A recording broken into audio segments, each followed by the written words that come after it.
Chapter 292. Yushu had seen Academician's song before. This time, she gave Yu Xiaoxiu half a year's worth of silver to establish a good relationship before leaving with a gift. She didn't expect that when she got home, there would be a surprise waiting for her. From afar, Yushu could see a number of carriages and horses parked in front of Zhao Hui's house. She could vaguely see a few bodyguards riding on horseback. This made her guess that Jing Chen had come. As expected, the little maidservant Yundo, who was standing guard at the door, saw her figure. She lifted her skirt and ran towards her. Before she reached her, she was already panting excitedly, Miss, quickly go home. Young Master Jing is back, and there are also people from the Imperial Palace. They are passing on the Imperial Edict. Hearing this, Yushu was delighted. She quickened her pace and ran home with her. As soon as she entered the courtyard, she saw a group of people coming out from the front hall. He Fangji and Zhao Hui were all there. There were also a few eunuchs with flat crowns on their heads. Among them, there was a tall eunuch wearing a well-tailored silver dragon silk robe. His feet wore a dustless pair of green cloud boots. His waist was wrapped with a spiritual blue algae jade, and he wore a snow-white pink crown around his neck. His face was like jade, and his appearance was clear and pure. Even if he was a good young master, he was still elegant. Jing Chen. Yushu happily trotted in front of him. She looked up at the doorstep. From head to toe, Jing Chen looked brand new. It was as if he had been reborn. Really, when he dressed up like this, he looked like he had ascended to heaven. Xiaoyu, Jing Chen was also very happy to see Yushu. He walked down the steps and looked down at her left hand. He asked, "How's the injury on your hand? Does it still hurt?" Yushu generously extended her hand in front of him and shook her head. "It doesn't hurt anymore. I drink medicine every day." Then she stuck out her tongue and made a strange face at him. "It's just that the medicine is too bitter. It's annoying to drink." Speaking of medicine, Yushu felt a bitter taste in her mouth. He Fangji's medical skills were excellent. She was good at everything, but her prescriptions could make people die of bitterness. In the words of a doctor, if it wasn't bitter, how could she remember the lesson? Let's see if she still dared to fight fiercely next time. Hearing her complaints, He Fangji and Zhao Hui couldn't help but laugh. Jing Chen told her in all seriousness, "Medicine is only effective when it's bitter. I know a thing or two about medicine, so I asked Mr. He to take a look at your prescription. It's a very good prescription, so you have to keep drinking it. Also, I know of a special ointment for treating broken bones. I've already asked someone to brew it, and I'll send it to you tomorrow." Yushu nodded. At this time, the eunuch on the side lightly coughed. He smiled and moved in front of Jing Chen. He asked, "Daozi, Miss Yu has returned. Can this servant read the imperial edict first?" Jing Chen looked at the yellow scroll in his hand and remembered the important matter. He nodded and said, "You read it." So the eunuch stepped forward and waved the horsetail whisk in his hand. He raised his head and said, "Dian Examiner Yushu, Dr. He Fangji, listen to the imperial edict." In addition to Jing Chen, everyone in the courtyard stood beside him. When Yushu saw that He Fangji was about to kneel with Zhao Hui, who had a big belly, she hurriedly supported her and knelt on the ground together. She didn't have the thought of kneeling. After all, even if she hadn't eaten pork, she had seen pigs run. Yushu had seen this kind of imperial edict ceremony many times in her previous life. She didn't think that she would have the opportunity to experience it personally in ancient times. For a moment, it was very fresh. She didn't really listen to what the eunuch read at the beginning. She only heard the reward at the end. "Because you saved Daozi on the way and escorted him back to the capital, I am grateful for your sincerity. I specially reward Yushu with 100 taels of gold, 100 mu of fertile land, 15 pieces of high-grade tribute satin, 10 pieces of colorful rainbow, 10 pieces of embroidered tassels, 10 pieces of green sparrow fur, 10 pieces of Nanyang cotton, 1 set of dragon horse and river painting, 5 treasures of Chilean and auspicious beasts, 1 piece of Fushan auspicious jade, 100-year-old red ginseng, and 2 cloud Ganoderma. In addition, Dr. He's traditional Chinese medicine diagnosis helped Daozi's illness. We hereby bestow upon you the title, wonderful hands and loyal heart and a golden inscribed board. I hope that you will save the world and receive the benevolence of heaven. Miss you, Dr. He, come forward to receive the imperial edict. There was a long list of rewards, including gold, silver, and treasures. Yushu's eyes lit up when she heard it. Only then did she know that the carriages outside were filled with rewards. After waiting for the imperial edict to be read out with great difficulty, she quickly kowtowed to express her gratitude. Then, she helped Zhao Hui up and bowed with Yifangji to receive the imperial edict. The inscribed board bestowed by the emperor was no different from a golden signboard. Yifangji was so excited that his face turned slightly red. When he held the imperial edict in his hands were still trembling slightly and his heart was thumping non-stop. Zhao Hui was so happy for him that the corners of her eyes turned red. On the other hand, Yushu was thick-skinned. After touching the imperial edict, she grinned and went to thank the eunuch. She asked for his surname and searched her body, wanting to take out some money to bribe him. However, she had just paid Yu Xiaoxiu's tuition fee in the morning, so she only had a few pieces of silver in her sleeves. The eunuch surnamed Qin was a very shrewd person. He understood Yushu's intentions and smiled as he gently pushed her away. He said, "Miss Yu, there's no need to be so polite. It's already a blessing for this old servant to be able to stand by Daozi's side for a while. This old servant has only been out for a long time, so I'll go back to reply to the imperial edict." Yushu said embarrassedly, "Thank you for your trouble, eunuch. I'll see you out." Yesterday, Yushu had just seen Shui Rui, so he had expected that someone from the palace would come over to bestow rewards. He had given her a few important points in advance. The first thing was to be polite to the eunuchs from the palace. Although these eunuchs didn't have high ranks, once they came out of the palace, they represented their masters, so she couldn't neglect them. Jing Chen saw that Yushu and Yifangji were seeing eunuch Chen out, so he also followed. Eunuch Chen turned his head to see them and stopped in front of the door. He swept his horsetail whisk and said with a smile, "Miss, please wait a moment. In a moment, I'll have them bring the rewards in. You can put them in your place, Daozi. This old servant will take his leave. Remember to return to the palace in the evening. Don't make the emperor wait anxiously." And Jing Chen grunted. Yushu watched as the eunuch mounted a short-legged horse and staggered away with his entourage. Only then did she turn her head to ask Jing Chen, "You still want to return to the palace tonight?" Jing Chen said, "His Majesty ordered people to clean up the Princess Fu. Only when everything is ready will I be allowed to move in. I'll be staying in the palace for the next few days." Yushu's expression turned strange. She saw that Yifangji and Zhao Hui were all focused on the imperial bestowment plaque that had just been brought in. She pulled him to the side and asked in a low voice, "What about your key to Xing? Doesn't His Majesty know?" Jing Chen's face broke into a smile. Lowering his head, he put his hand into his lapel and took out a brocade pouch the size of his palm and handed it to her. "What is this?" Yushu curiously took it and looked at the brocade pouch in bewilderment. She saw that the top of the pouch was embroidered with multicolored thread with a coiling dragon piercing through the clouds. It was unbelievably exquisite. She pinched it and found that there was something soft inside. She was about to open it to see what was inside when she heard Jing Chen say in a low voice, 300 years ago when Dan was founded, and Wuxing Di was worshipping on Mount Tai.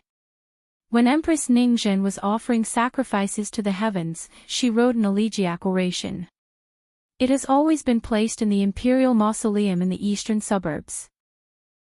It has been drawing the energy of the 5 dragons for 100 years and is auspicious to the 4 directions. Hearing this, Yushu sucked in a cold breath. Her hand trembled and she almost dropped this priceless treasure to the ground. She thought, oh my, and quickly held the brocade pouch. She did not dare to open it and handed it over to him like it was scalding her hand. She gave him a light stare and said, quickly put it away. If I break it, you won't be able to compensate me. She asked again, what is the use of this? Is it the same as the adversity blocking stone? Jing Chen took the dragon cloud brocade pouch and put it back into his robe. He shook his head and said, it's not the same. With it, I can suppress the Kata star in my body from acting up. As long as this thing doesn't leave my body, it won't affect the people around me. Yushu opened her mouth wide and grabbed his sleeve. Are you serious? Seeing that Jing Chen nodded, Yushu was so happy that she almost jumped up. She asked him again, then in the future, you won't have to avoid people anymore, and you can interact with people normally? Jing Chen nodded again. The smile on his face clearly showed that he was relaxed. When he received the funeral oration and heard about its function, he was also very surprised. The first thing he thought of was to tell her so that she could share this happiness with him. Yushu excitedly scratched her ears. Her mind couldn't help but become active. She wanted to say something but stopped. Then, now that you have this, you still can't. What I want to say is, now that you have this, you still can't rashly move your Dao heart. Understanding what she meant, Jing Chen's smile faded. He shook his head gently and looked at her apologetically. This longevity funeral oration can only suppress the Kata star's outbreak. It can't suppress my Dao heart. If my Dao heart is moved, there will be love and hate. It will still cause trouble everywhere. It can't be avoided. Oh. Yushu's ears drooped in disappointment. She was happy for nothing. She thought that she could continue her fate with this fool. Thinking about it, if the Kata star could be so easily removed, why would Jing Chen need to hide in the mountains for 18 years? It seemed that this funeral oration could only treat the symptoms but not the root cause. Xiaoyu. Yushu raised her head and saw the worry on Jing Chen's face. She smiled at him and changed the topic. She said, this is good. You don't have to worry about implicating others anymore. You also don't have to hide all day. I also don't have to worry about you anymore. I'm afraid that I'll have bad luck when I'm with you. Hee hee. She didn't mean it, but Jing Chen felt guilty when he heard it. He remembered that when he lost his memory, he unintentionally brought her a series of disasters. He felt very guilty and respected her even more. He was grateful for the care she gave him during that period of time. Yushu still wanted to ask Jing Chen about the matter of his broken life, but she heard Xiao Hui calling her. She turned her head and saw that chests were being carried into the courtyard. She suppressed her questions and responded to her. She said to Jing Chen, let's go and see what His Majesty is rewarding us with. The reward this time could not be said to be not generous. Just the dozens of rolls of finely woven cloth would be worth more than 1,000 taels of money. There were also several treasures, such as the 100-year-old ginseng and lingji, which made He Fengji click her tongue in admiration. But among them, the thing that made Yushu smile the most was the round gold yuan bao. The more Yushu looked at it, the more she liked it. She couldn't help but say to Jing Chen, this time I'm rich. Thanks to your good fortune, ah. There was a saying that the poor used copper, the rich used silver, and no one used gold. This saying meant that gold was too expensive and not many people could afford it. It was true. After Yushu entered the capital, she had seen a lot of money, but this was the first time she had seen a pile of gold. Her eyes were filled with dazzling gold. Just looking at it made her, a miser, blush and her heart beat faster. Chapter 293. There were a total of 6 chests and cages bestowed by the emperor. Other than a gold-lettered signboard, the rest were given to Yushu. Because the items were valuable, it was not easy for Zhao Hui to make a decision. After asking Yushu, she had people first carry these chests and cages to an empty room in the rear courtyard to be tidied up later. He Fengji and Zhao Hui originally wanted to ask Jing Chen to come down to eat, but the kitchen did not have any good dishes to serve. Although they were not unfamiliar with each other, Jing Chen's status was different from the past. The husband and wife were more reserved and did not dare to be negligent. They called Yushu, who was sitting in the living room and talking with Jing Chen, to the back to ask how they should prepare. Yushu's heart ached for Zhao Hui's protruding belly. She did not want her to work too hard, so she said, "Mother, you should go back to your room and rest. Let Godfather take a look at your pulse. I am taking Jing Chen out to eat. He is not an outsider, there is no need to treat him as an outsider." Zhao Hui's belly was getting bigger and bigger. If she continued to toss and turn like this, her body would not be able to endure it. Hearing what was said, she hesitated for a moment and then complied. She and He Fengji went to the living room and excused themselves to Jing Chen before returning to the rear courtyard to rest. Yushu took Jing Chen out of the door and sat in the carriage that the palace had specially prepared for Jing Chen. They did not go anywhere else and directly went to Wang Jilu. The interior of the carriage was decorated very comfortably. There was a leather seat, soft mattress, a small red sandalwood tea table, and a horse lantern hanging from the ceiling. The 2 walls were cleverly chiseled round windows, allowing a thin layer of light from outside the carriage to enter. It was both shaded and bright. Yushu lifted the curtain and looked at the armed bodyguards riding on horseback beside the carriage. She turned her head to ask Jing Chen, "Were these 2 people also arranged by His Majesty for you?" Jing Chen said, "He said it's for my safety." Yushu burst into laughter. Only Jing Chen would believe this kind of words. From her point of view, these 2 imperial bodyguards were clearly following him. It seemed that what she said yesterday was not false. The emperor really did value Jing Chen, this nephew who had returned to court after being separated for many years. Not only did the emperor give him face, he rewarded him with a lot of things and allowed him, a grown man, to live in the palace. Furthermore, there were people following him everywhere, as if he was afraid that he would get lost. "Where are we going now?" Jing Chen asked as he looked at the unfamiliar street outside the carriage. A few days ago, he had been picked up by the palace to meet the emperor and stayed in the palace for a few days. This was the first time he had left the palace. Yushu said, "There's a restaurant in the north of the city. It's opened by Brother Shui. A while ago, he invited me to help out as a manager. The food there is delicious, and it's a quiet place. It's just right for us to talk." Because there were eyes and ears on both sides, Yushu did not mention the topic of Jing Chen's K2 star and the fate breaker in this carriage. Yushu pointed the way and let the coachman leave from the back door of Wang Jilu. Yushu knocked a few times on the door of the backyard. Xiao Dai, who was passing by with a plate, opened the door. "Miss." Not seeing Yushu's shadow for a few days, the little lass was very surprised. She quickly invited her in and ran ahead to inform Lin Fu. Yushu led Jing Chen upstairs. The 2 imperial bodyguards followed closely. Yushu did not say anything when she saw them. When they arrived at the door of her room, she first opened the door to let Jing Chen in. She stood at the door and waited for a moment. Then she saw Lin Fu lifting his robe and running upstairs. "Miss, you're here. Have you had lunch?" Lin Fu put on a smile. Seeing the imperial bodyguard standing in front of the door and an unfamiliar young man in the tea room, although he was curious, he did not ask too much.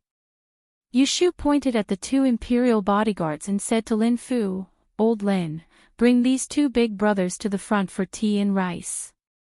Treat them well." Also, make a few light dishes and send them upstairs. No wine. Put it all on my bill. Yes, I will go prepare now. The two of you, please come downstairs. Lin Fu gestured for them to go. The two imperial bodyguards were reluctant to leave at first. It was only after Jing Chen spoke that they followed Lin Fu. After sending them away, Yu Shu closed the door and sat at the table. She faced Jing Chen and talked. Let's talk about serious matters. You have also seen the Major. Have you inquired about the whereabouts of the Fatebreaker? Yu Shu said. Jing Chen shook his head and said, the Major told me that the time is not right. He told me not to be impatient. Yu Shu was puzzled. What do you mean by the time is not right? Isn't he just looking for one person? Does he not know where that person is?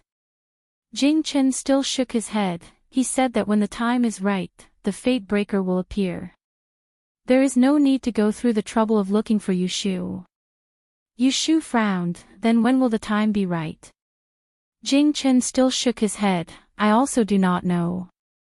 Yu Shu said gloomily, isn't this the same as not asking? When you went down the mountain, what did your master tell you?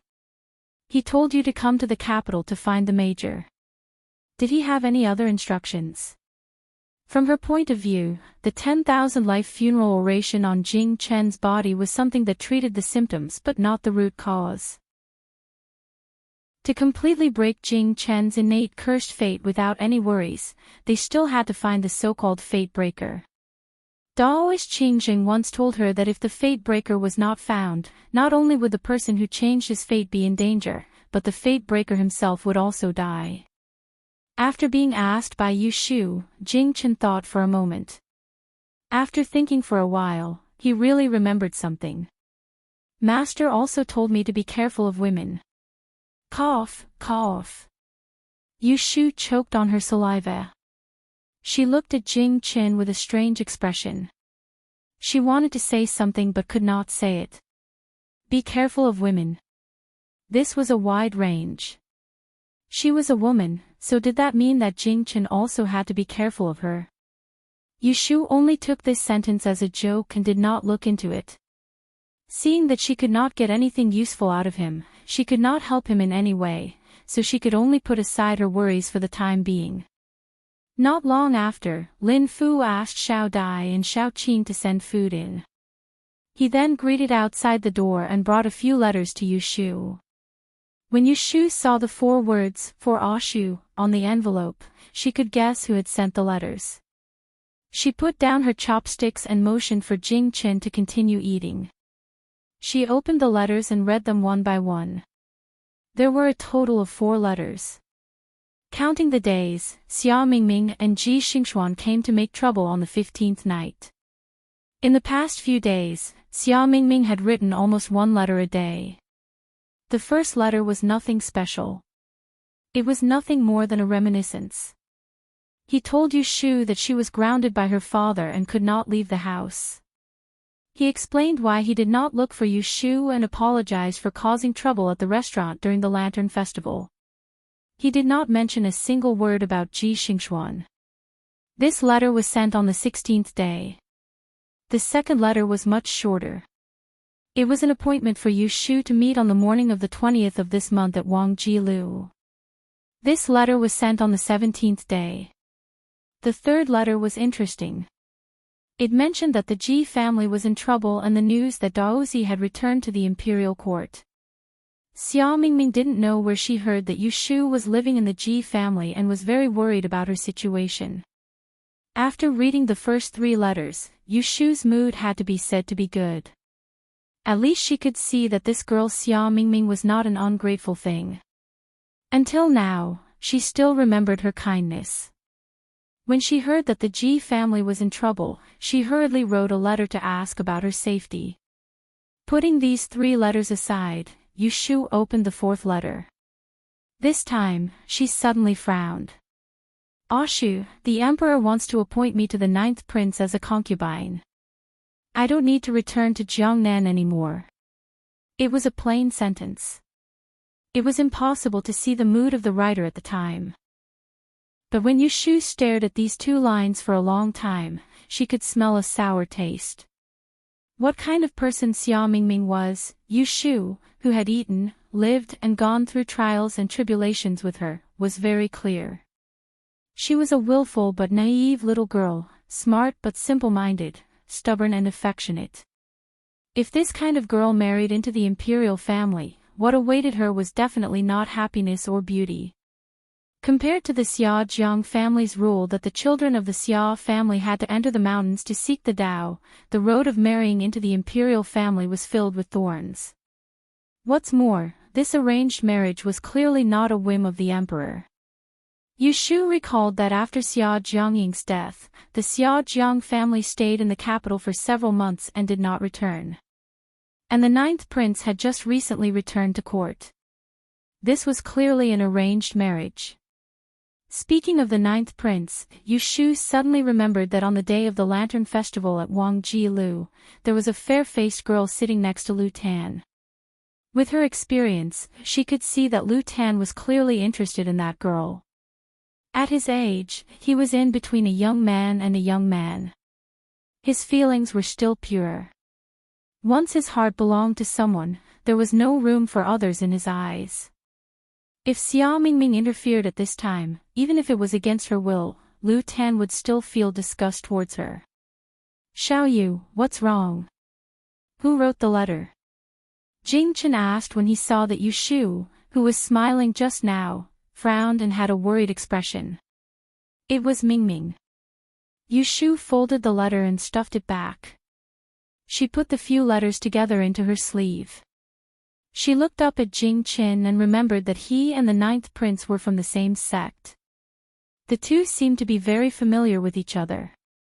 She asked, Jing Chen, how is your relationship with the ninth prince?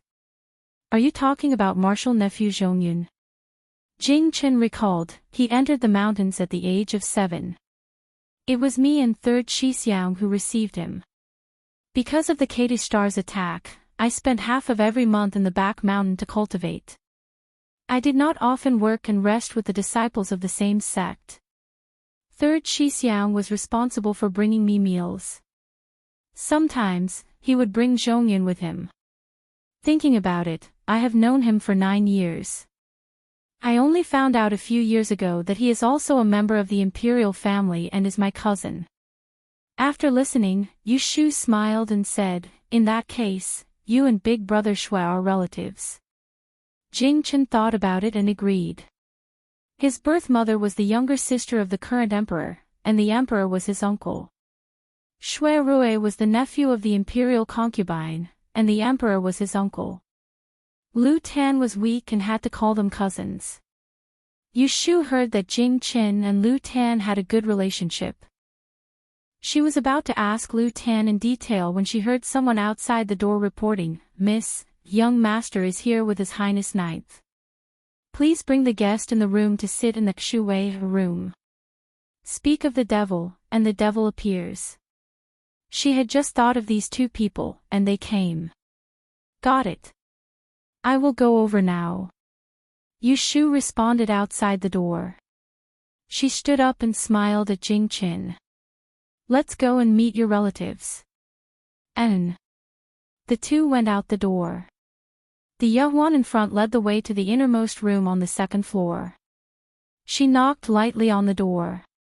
When she heard a response from inside, she pushed the door open. Yu Shu walked in first. She walked around the glass screen in front of the door. With a glance, she saw 3 people sitting at the round embroidered table. Shui Rui, Lu Tan, and the unidentified female that she had seen at the Lantern Festival last time. Because of her previous thoughts, Yu Shu couldn't help but stare at the other girl a few more times. She didn't think that when the others saw her, she would suddenly stand up. A pleasantly surprised smile bloomed on her plain and white face. She walked around the table and quickly walked towards her. She jumped into the arms of Jing Chen, who had just walked in from behind her. Chapter 294. Seventh Senior Brother. Jing Chen caught the young girl who had pounced on his chest and took a step back to steady himself. He looked down and said in surprise, Shui Yun.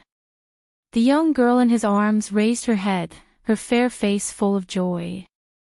The corners of her moist eyes were a little red, and her soft voice had a little grievance as she called out, Senior brother, I missed you so much.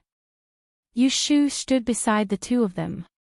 Her gaze moved from the unknown young girl's arm around Jing Chen's waist to Jing Chen's hand on her shoulder, and then the two of them looking at each other. She gently raised her eyebrows and had a guess about the young girl's identity. She coughed and cleared her throat, breaking the atmosphere of reunion without hesitation. Jing Chen, who is this young girl? Hearing this, the young girl seemed to realize that there was someone else in the room. She hurriedly let go of Jing Chen, pushed his chest and took a step back. She lowered her head and wiped the corners of her eyes with her sleeve. This is my junior sister, Shui Yun. Jing Chen answered Yu Shu, then turned to look at the young girl in front of him. He frowned slightly and asked her, Why did you come down the mountain? Do Uncle Master and Master know? Shui Yun hurriedly nodded and said, They know. Father allowed me to come down the mountain to find you. If you don't believe me, you can ask Chong. Jing Chen looked at Lu Tan who was sitting by the table. Lu Tan testified, It was Jinren Huaiyun who asked me to bring little Shirgu down the mountain. Jing Chen was puzzled, Then why didn't I hear you mention it when I was living in the palace these days? Lu Tan looked at Shui Yun who was winking at him and said with a wry smile, It was little Shirgu who didn't allow me to talk about it. Chong Yun. Shui Yun scolded him. Seeing Jing Chen's confused gaze, she lowered her head and said embarrassedly, Senior brother, you finally got to see your family.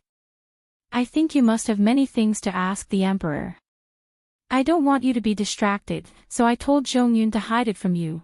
As she said this, she raised her head and looked at him who was unharmed. Her eyes reddened. I heard from Chong Yun that you encountered bad people on the road and lost your memory. Thank goodness you are safe and sound. Jing Chen's expression softened. He raised his hand and gently placed it on the top of her head. He said gently, I've made you worry again. Shui Yun bit her lips and slowly raised her hand to grab the corner of his sleeve. Yu Shu quietly watched this pair of brothers and sisters interact as if there was no one else around. Her eyes flashed, but this time she didn't say anything to disturb them. Instead, she turned around and walked to the table. She bowed to Lu Tan and greeted, Ninth Highness, I apologize for my lack of manners just now. Lu Tan waved his hand and said, It's nothing. Miss Lianfang, please sit.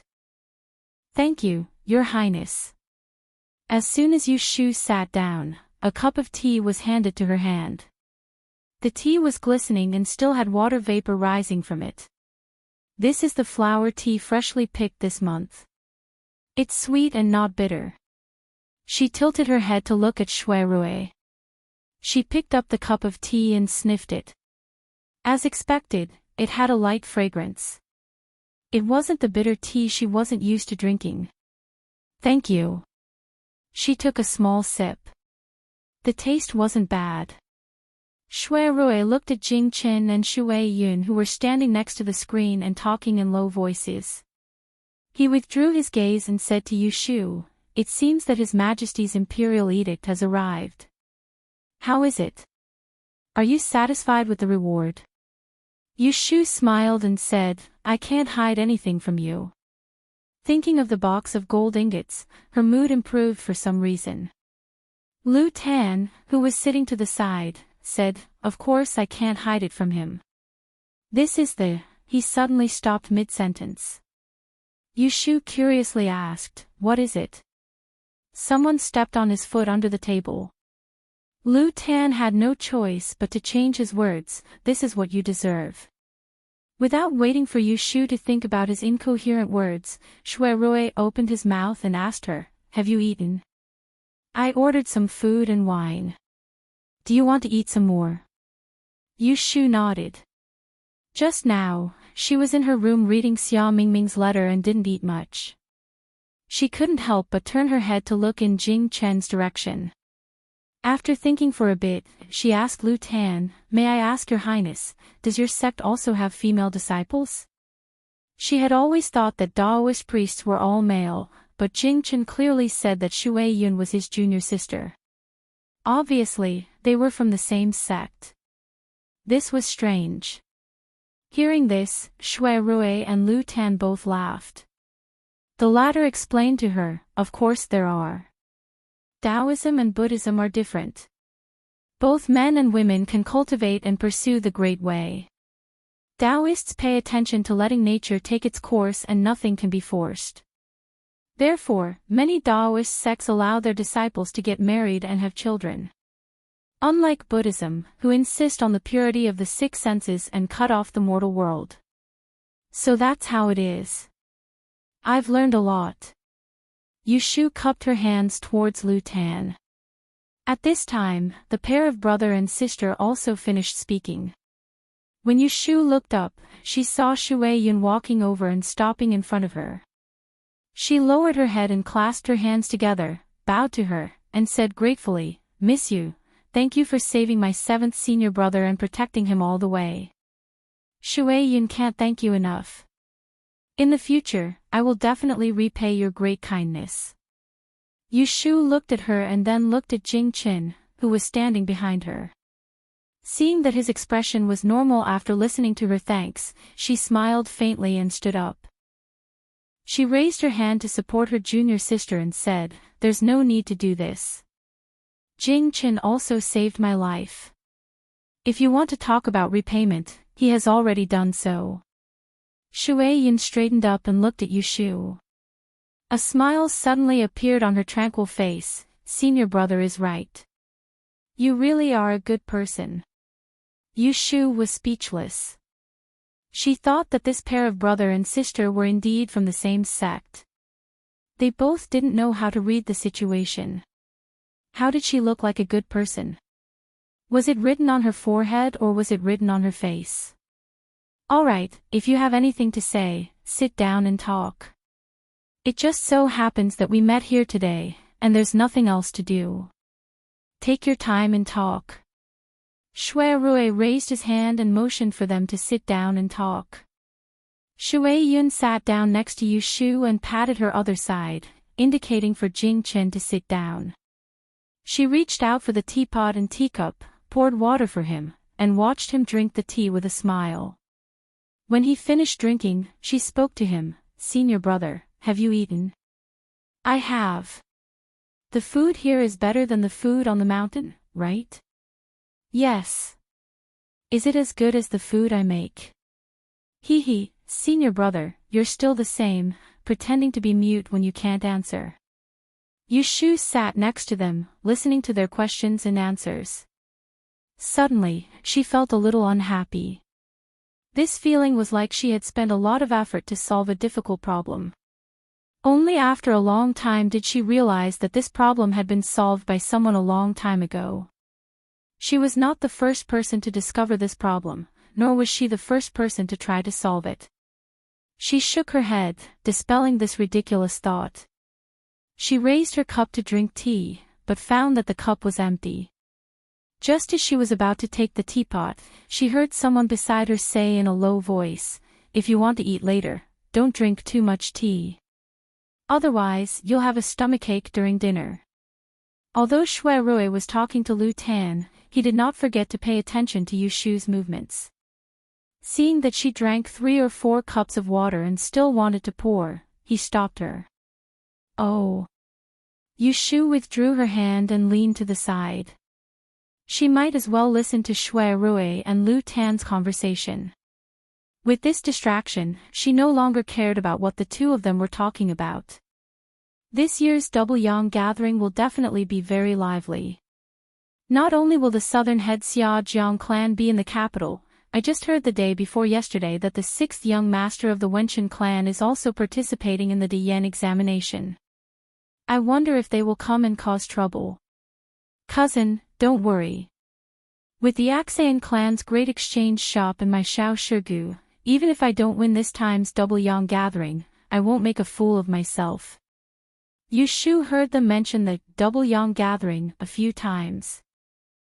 Curious, she interrupted, Big brother, what is the double yang gathering?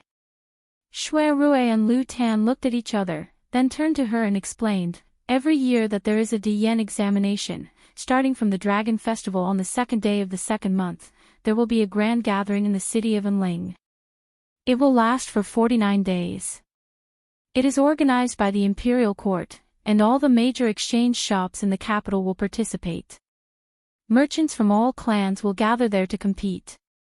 Whoever can come out on top will be bestowed with the golden plaque of the world's best shop by the Emperor. It is a glorious event. It is called the Double Yang Gathering. Yu Shu looked at Lu Tan and asked in confusion, then why did His Highness say earlier? Are you going as well? Lu Tan faintly smiled, but didn't answer her. At this time, a servant knocked on the door and brought the dishes and wine. The topic stopped there. Yu Shu could see that he didn't want to talk to her more, so she tactfully didn't ask again. It was just that in this moment of silence, she heard the voice on the other side. Senior Marshal brother, try this. I ate it the last time I was here. It's not greasy at all. And this, it should suit your taste. Senior Marshal brother, let me help you fill the soup. Jing Chen looked at the small mountain of plates and bowls in front of him. His chopstick stopped in mid-air and he didn't know where to start. He had eaten lunch with Yu Shu before, so he was already full. In fact, he didn't have an appetite now.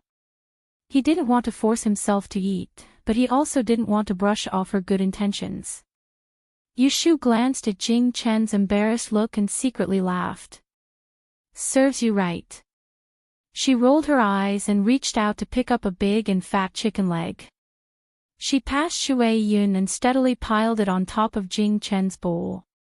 When he looked at her, she smiled sweetly at him. Here you are. Don't you like eating chicken legs the most? Eat more. Hearing this, Shui Yun was very puzzled. Senior Marshal brother, when did you like eating chicken legs? If she remembered correctly, her seventh senior marshal brother rarely ate meat all year round, let alone chicken drumsticks. Jing Chen looked at the chicken drumstick on the bowl and thought of something. There was a smile in his eyes. He moved his chopsticks and picked it up. He put it into his mouth. Yu Shu bowed her head and smiled.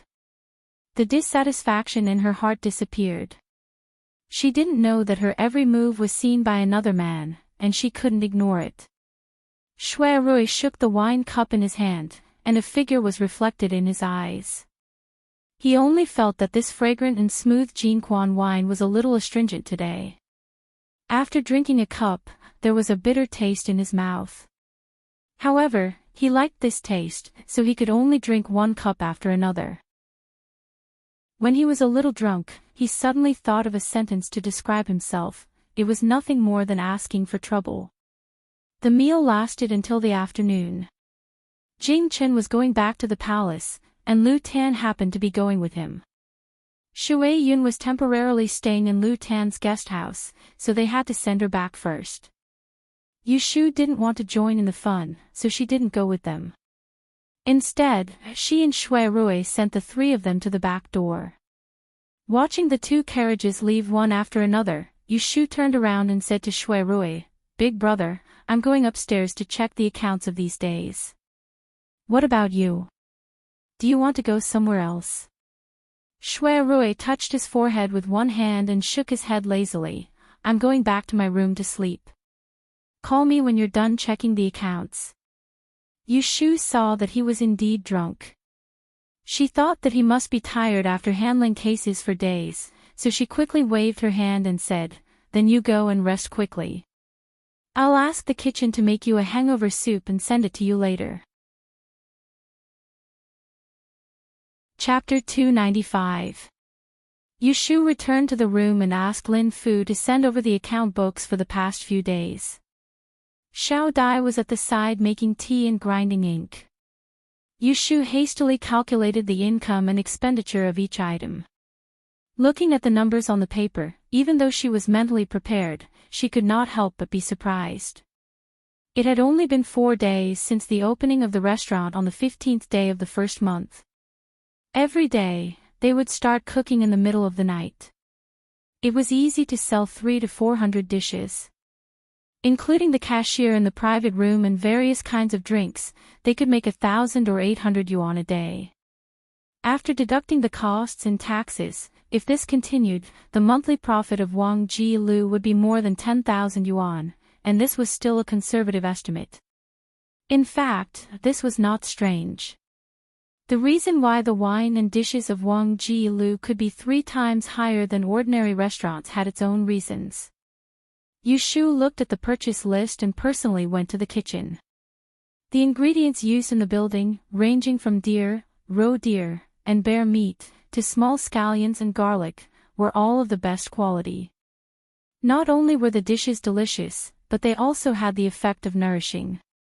There were also treasures of heaven and earth. It was said that eating it could bring good luck and prolong one's life. It was said that eating such treasures could bring good luck and prolong one's life, so people flocked to it like ducks.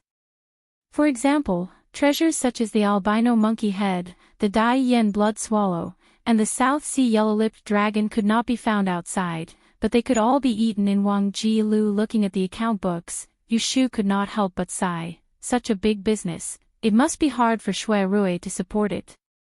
She remembered that before she opened for business, she had asked Shui Rui what he would do if he made a loss with such a large investment. At that time, he told her that he would only make a profit when doing business. Even now, she could still remember his confident tone. Now, it seemed that he wasn't being arrogant. "Miss, the hangover soup is ready. Do you want to drink it?" Xiao Qing came in with a plate. "I didn't drink, so I don't need this. Let's go and bring it to your young master." He drank more than 2 pots of Jin Quan at noon. Yushu put away the account book, put it under her armpit, and led Xiao Qing downstairs to bring the hangover soup to Shui Rui. She also greeted him and handed over the account book before going home. When they arrived downstairs, the door of the elegant room that Shui Rui was resting in was closed. Yushu knocked on the door, but she did not hear any response from inside. She stretched out her hand and pushed the door open with a squeak. She glanced inside and saw that there was no one in the living room. At this moment, the waiter, Gue Lu, stuck his head out from the opposite building. When he saw little Qing's figure downstairs, he whispered, "Little Qing, come up here. There's a female customer here who spilled wine. Bring her to change." Xiao Qing looked at the hangover soup in her hands and wanted to say that she was busy. But when she turned around, Gue Lu had already retracted his head. Yushu saw this and said, "Bring it over. I'll bring it in. You go and entertain the guests." Xiao Qing hurriedly thanked her, picked up her dress, and trotted up the opposite stairs. "Big brother. Are you inside?" Yushu reached out and knocked on the door again. There was still no response from inside. She was puzzled and walked in with the hangover soup. The decoration of this elegant room was similar to the one upstairs. There was a tea room after entering the door. On the north side, there was a red sandalwood soft couch with drooping flowers. On the left and right side, there were stained glass screens with yellow pear wood bases, blocking 2 Polonia doors. On the east side was the bedroom, and on the west side was the study. There was a tortoise lantern at the door. The door of the study room was open. Yushu looked inside to make sure there was no one inside, then she turned around and walked to the bedroom. She walked around the screen shelf in front of the door and looked up to see what was inside. Under the window on the north side, there was a big rose chair made of ivory. A slender figure was lying on the back. The corner of the robe was turned up, revealing loose white socks. A pair of boots was slanted on the carpet. There was no incense in the room, and there was a faint smell of wine. It turned out that he was asleep. No wonder he didn't respond to her just now, Yushu thought.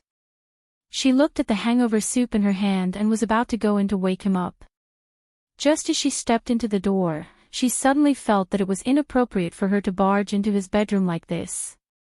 She thought it was better to go out and call a waiter to serve him. She couldn't let him sleep like this, or he would catch a cold. Water. As soon as Yushu stepped out, she heard the person on the couch murmured in a low voice, followed by 2 light coughs. She hesitated for a moment, but she was still worried. She pushed the door and walked to the side of the big chair. She put the hangover soup on the tea table and poured a cup of tea. She patted Shui Rui's shoulder with one hand and said, "Big brother, drink some water." Shui Rui's body moved, but he didn't turn around. The smell of wine around him proved that he had drunk too much. Seeing that she couldn't wake him up, Yushu bent down and shook his arm. "Big brother, big." She didn't expect that after she shouted twice, her wrist would be caught. The person on the chair suddenly moved. He grabbed her wrist with one hand, turned around, and wrapped his arm around her waist. He forcefully pulled her to his chest, and then quickly turned around. In the blink of an eye, he pressed her down on the chair. Plop! The cup fell from her hand, and the tea, along with it, fell onto the yellow carpet. In an instant, the world turned upside down, and the back of Yushu's head hit the soft cushion. She was so shocked that she took a deep breath. The mellow smell of wine made her eyes widen. In her dim vision, there was a sharp face. Under the ink-like eyebrows, a pair of black eyes were half hidden under the eyelashes. They were like 2 thick glass windows, and there were 2 figures hidden in them. It was her panicked face.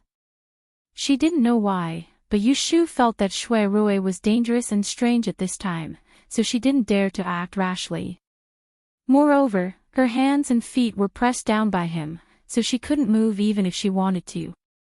She could only stiffen her neck, shrink back, and ask in a low voice, "Big brother." That pair of eyes gently closed, and a low and hoarse voice slowly came into her ears, "Who is your big brother?" Hearing this, Yushu wanted to cry but had no tears. She thought that it was over. He was drunk, and he didn't even recognize her. It's you, big brother Shui. You're drunk. Get up." Even though half of Shui Rui's weight was placed behind her waist, Yushu still felt a little suffocated being hugged by such a big man. In just a moment, she felt suffocated to the point that her ears started to heat up. She tried to move her hands and feet, wanting to find a gap to break free from him. Unexpectedly, the moment she moved, the arm behind her waist suddenly tightened. She stared at him with widened eyes, and her lips that were inches away from his gently opened and closed. "No. Don't what?" Yushu was stunned for a moment, and then she realized that he was answering her words just now, which meant that he didn't want to get up. Yushu was angry. This person was usually reasonable, but how did he become stupid when he was drunk? Looking at the handsome face that was less than half a foot away from her, Yushu suddenly put on a serious face. "Get up." Shui Rui's eyes stared at her changing expression, and he lazily said, "No." Yushu narrowed her eyes, and she lost her patience. No matter how good their relationship was, if he continued to press down on her like this, she would fall out with him. She couldn't move her hands and feet, but she still had her head, and knocking out 2 of his teeth was nothing. "You've thought it through, you really don't want to get up." As soon as the voice fell, Yushu only felt her vision darkened, and a warm and soft thing fell on her forehead. It was like a ball of cotton dipped in water, and it gently touched the center of her eyebrows with a faint trace of cautiousness. This inexplicable gentleness seemed to have some kind of curse, and it made her unconsciously hold her breath. She tightly closed her eyes, and her mind was a mess. "Don't." Shui Rui whispered in her eyebrows, and his thumb that was holding her wrist moved down half an inch, and he slightly raised his head, looking at her face that was shrouded in his shadow. The faint fragrance of flower tea lingered on the tip of his nose, dispersing the bitterness in his heart and teasing him. Once again, he lowered his head and kissed her lips.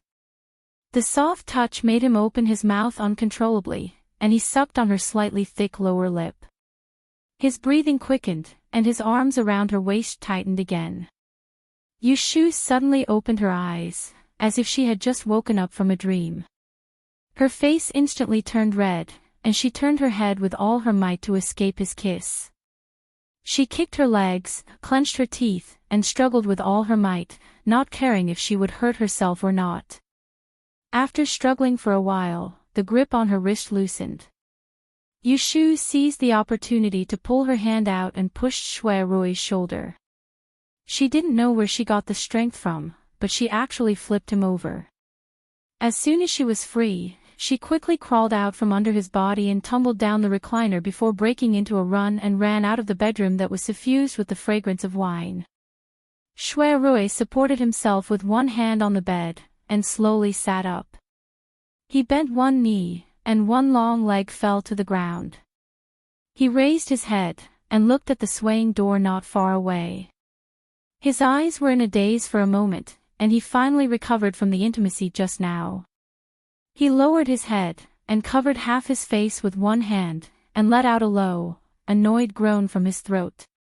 The hand on his knee clenched into a fist, and heavily hit his knee.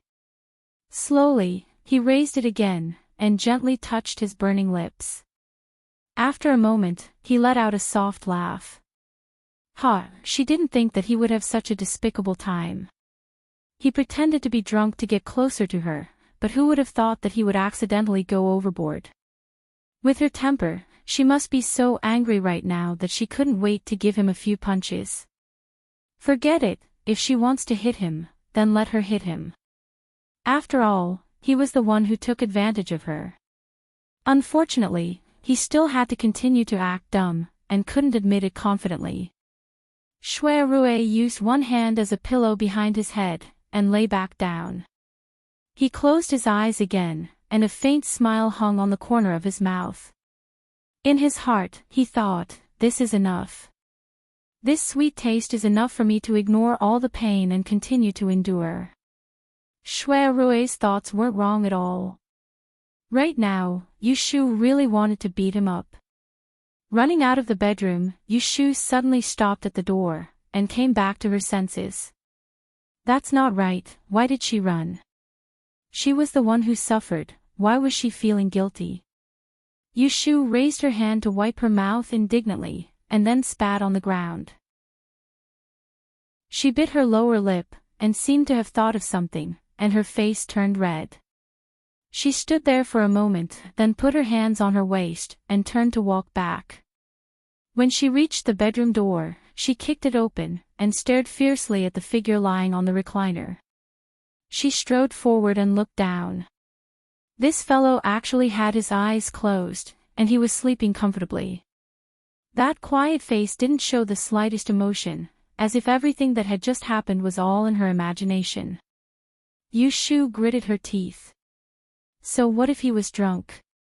So when he was drunk, he could casually bite people's mouths. The more she thought about it, the angrier she got.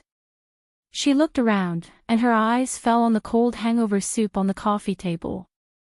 She laughed evilly, and looked up and down at Shui Rui. She picked up the bowl of soup, and poured it on his lower body. The man on the recliner frowned slightly, and didn't move, but his face was suspiciously green. This naughty girl. Yushu poured the bowl of soup, and seeing that Shui Rui didn't wake up, she lightly snorted, and turned to leave. She tidied up her hair at the door, and when she went to the courtyard, she called Gue Lu, and pointed to the room. Go, see if your young master has sobered up. Chapter 296. Yushu asks Gue Lu to take care of Shui Rui. She leaves Wangji Tower without waiting for him to sober up. She doesn't hire a sedan chair on the street. Seeing that it's still dawn, she walks home. On her way, she deliberately takes a detour and passes by the gate of the Ji mansion. In just a few days, the right magistrate's mansion has lost its glory. The vermilion gate is tightly closed. No one cleans the dust in front of the gate. The guards at the gate have long disappeared. Yushu doesn't care about other people in this mansion, but she is worried about Aunt Shui. Of course, if the Ji family knows that she sent Ji Huaishan and Ji Xingxuan to prison, they will definitely not treat her mother well. 2 days ago, Yushu has done some divination for Aunt Shui. She knows that Aunt Shui's life in the Ji family is not good, but there will be no big trouble. Yushu is quite confident about Aunt Shui's safety. The Ji family is now in the teeth of the storm. Many people are watching them. Even if they vent their anger on Aunt Shui, they will at most lock her up and starve her for a few days. They don't dare to kill her. After passing by here, Yushu doesn't plan to go in to see Aunt Shui. If she goes to the Ji family, she will not be allowed in. Secondly, she doesn't want the Ji family to think how much she cares about this biological mother who once abandoned them. So, she can only let Aunt Shui suffer a little first. After the Ji family collapses this time, she will find a way to get her out. This afternoon, when eating at Wangji Tower, Yushu hears from Shui Rui that the Supreme Court and the Celestial Commissioner will hold a joint trial for Ji Huaishan's involvement in the murder of the Emperor and the case of favoritism and fraud. The trial will start in a few days.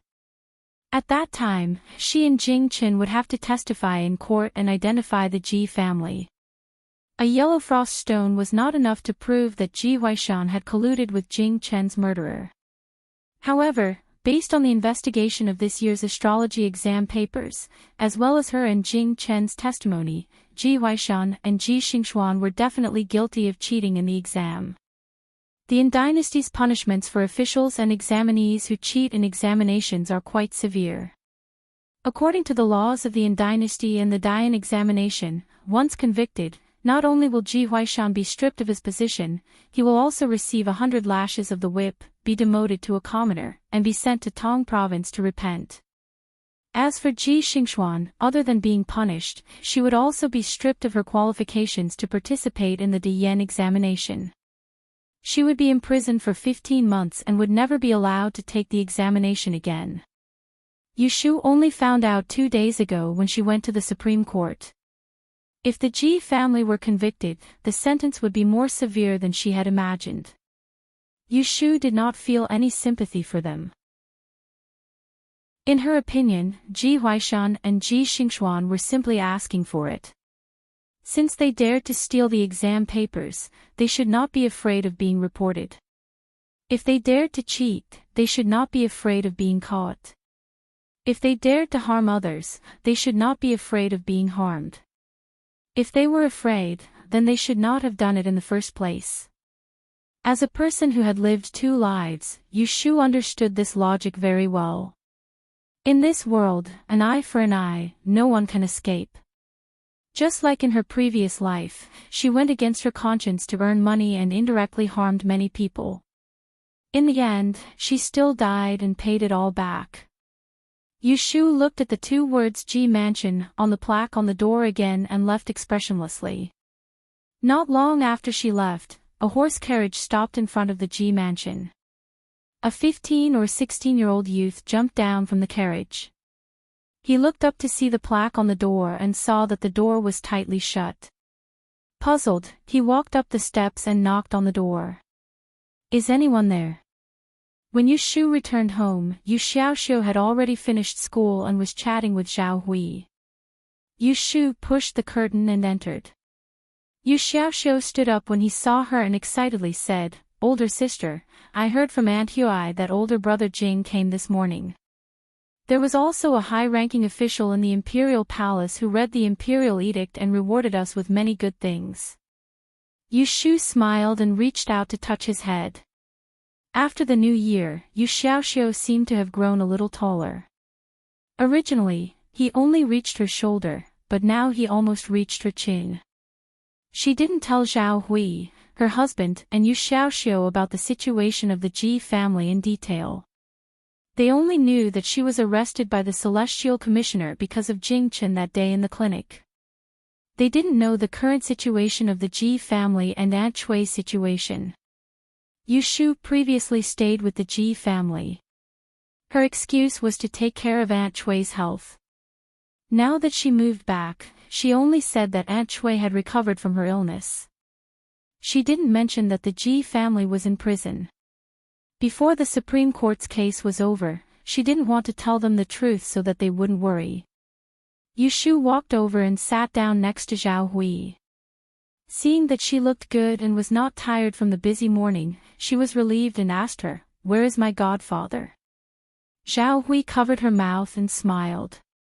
"I went to tell your uncle the good news. You didn't see the plaque bestowed by the emperor. He was so happy that he couldn't find the north. When I was diagnosed with my pregnancy, I didn't see him so happy." Yu Shu could understand He Fangji's feelings. As a native of the ancient times, the idea of the supremacy of the imperial power was deeply rooted. Usually, when the emperor was mentioned, people would raise their hands and bow with great respect. This time, it was a great joy to receive the emperor's personal praise. The golden plaque given by the emperor was enough to be passed on to future generations and bring glory to the family. "In 2 days, I will pick a good day and have Godfather hang the golden plaque, set off a few strings of firecrackers on the street, invite people to come dance the lion, and have a good liveliness," Yu Shu said. Before he left, that was what he said. "He wanted you to come back and pick a day." Zhao Hui nodded and pulled Yu Shu's hand to discuss. "Xiao Yu, I was thinking, this time, the palace has given you a lot of rewards. Our family has no other relatives in the capital, and we have close relations with your uncle's family. Normally, we also rely on him to take care of us. Why don't we send him a portion of the cloth and satin made by the palace so that he can bask in the air of nobility, and also send a portion to your mother to make her happy? What do you think?" Yu Shu said, "Mother, you can take charge of these matters. Pick some good ones and send them to Jojo. You don't need to worry about my mother. When I get back, I will directly send her some money. She will like it even more. As for the rest, see if there are any that are suitable for this weather to make clothes. Take them out and use them. Don't save them, they won't give birth to gold." Zhao Hui pursed her lips and smiled. She patted her hand and said, "They won't give birth to gold, but they can be used as a dowry for you." Yu Shu didn't know how to respond and could only laugh awkwardly. She turned her head to ask Yu Xiaoxiu, "Have you finished today's homework?" Yu Xiaoxiu scratched his head, "Not yet." Yu Shu waved her hand, "Go do your homework first, you can play later." "Oh," Yu Xiaoxiu obediently stood up and walked to the door before turning his head back. He hesitantly said to Yu Shu, "Jia, after school today, that Shuawenjia insisted on coming home with me. He thought that we were staying with the Ji family." Yu Shu asked, "Then why didn't I see him coming back with you?" Yu Xiaoxiu curled his lips and said, "I told him that we are not from the Ji family for a long time. I asked him to find the way to the right magistrate's court." Yu Shu frowned. If Shuawenjia wants to find the Ji family, he will definitely hear that Ji Huaishan and Ji Xingxuan are in prison. Now that he is going to school with Yu Xiaoxiu may hear about it. In this way, Yu Xiaoxiu will definitely worry about his Aunt Chui, who is in the Ji family. He will make a fuss to visit the Ji family. What should she do? This troublesome gigolo, he didn't come earlier or later. When he came to stick to Ji Xingxuan like a smelly fly. He just wants to make trouble for her. He is so annoying. Yu Shu cursed at Shuawenjia in her heart. After thinking for a while, she stood up and said to Yu Xiaoxiu, "Let's go back to Sister Fang and look at your new textbook." Yu Shu and Zhao Hui said goodbye, then pulled Yu Xiaoxiu away. After entering his room, she closed the door and turned to Yu Xiaoxiu, "Xiaoxiu, I want to tell you something. Instead of letting him hear about it from Shuewenjie and go to the Ji family without saying a word, it is better for her to give him a heads up first. Yu Shu roughly told Yu Xiaoxiu about the Ji family. As she expected, Yu Xiaoxiu was really worried about Aunt Chui's situation. He was afraid that they would vent their anger on his mother. Yu Shu repeatedly assured him that Aunt Chui would be fine and promised that she would pick up Aunt Chui as soon as the Supreme Judiciary case was over. Only then did he give up the idea of going to the Ji family to see her now.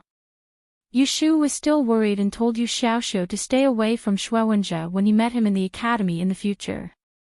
Yesterday, she used the law of misfortune to predict that Yu Xiaoxiu would have a quarrel with someone in 2 days. This small disaster must be caused by Shuewenjie. That guy was crazy about Ji Xingxuan. If he knew that she put his sweetheart in jail, he would definitely get angry. If he couldn't find her, he might find trouble with Yu Xiaoxiu. Because he was worried about Aunt Chui, Yu Xiaoxiu was not in the mood to do his homework. He sat in front of the desk and played with the brush.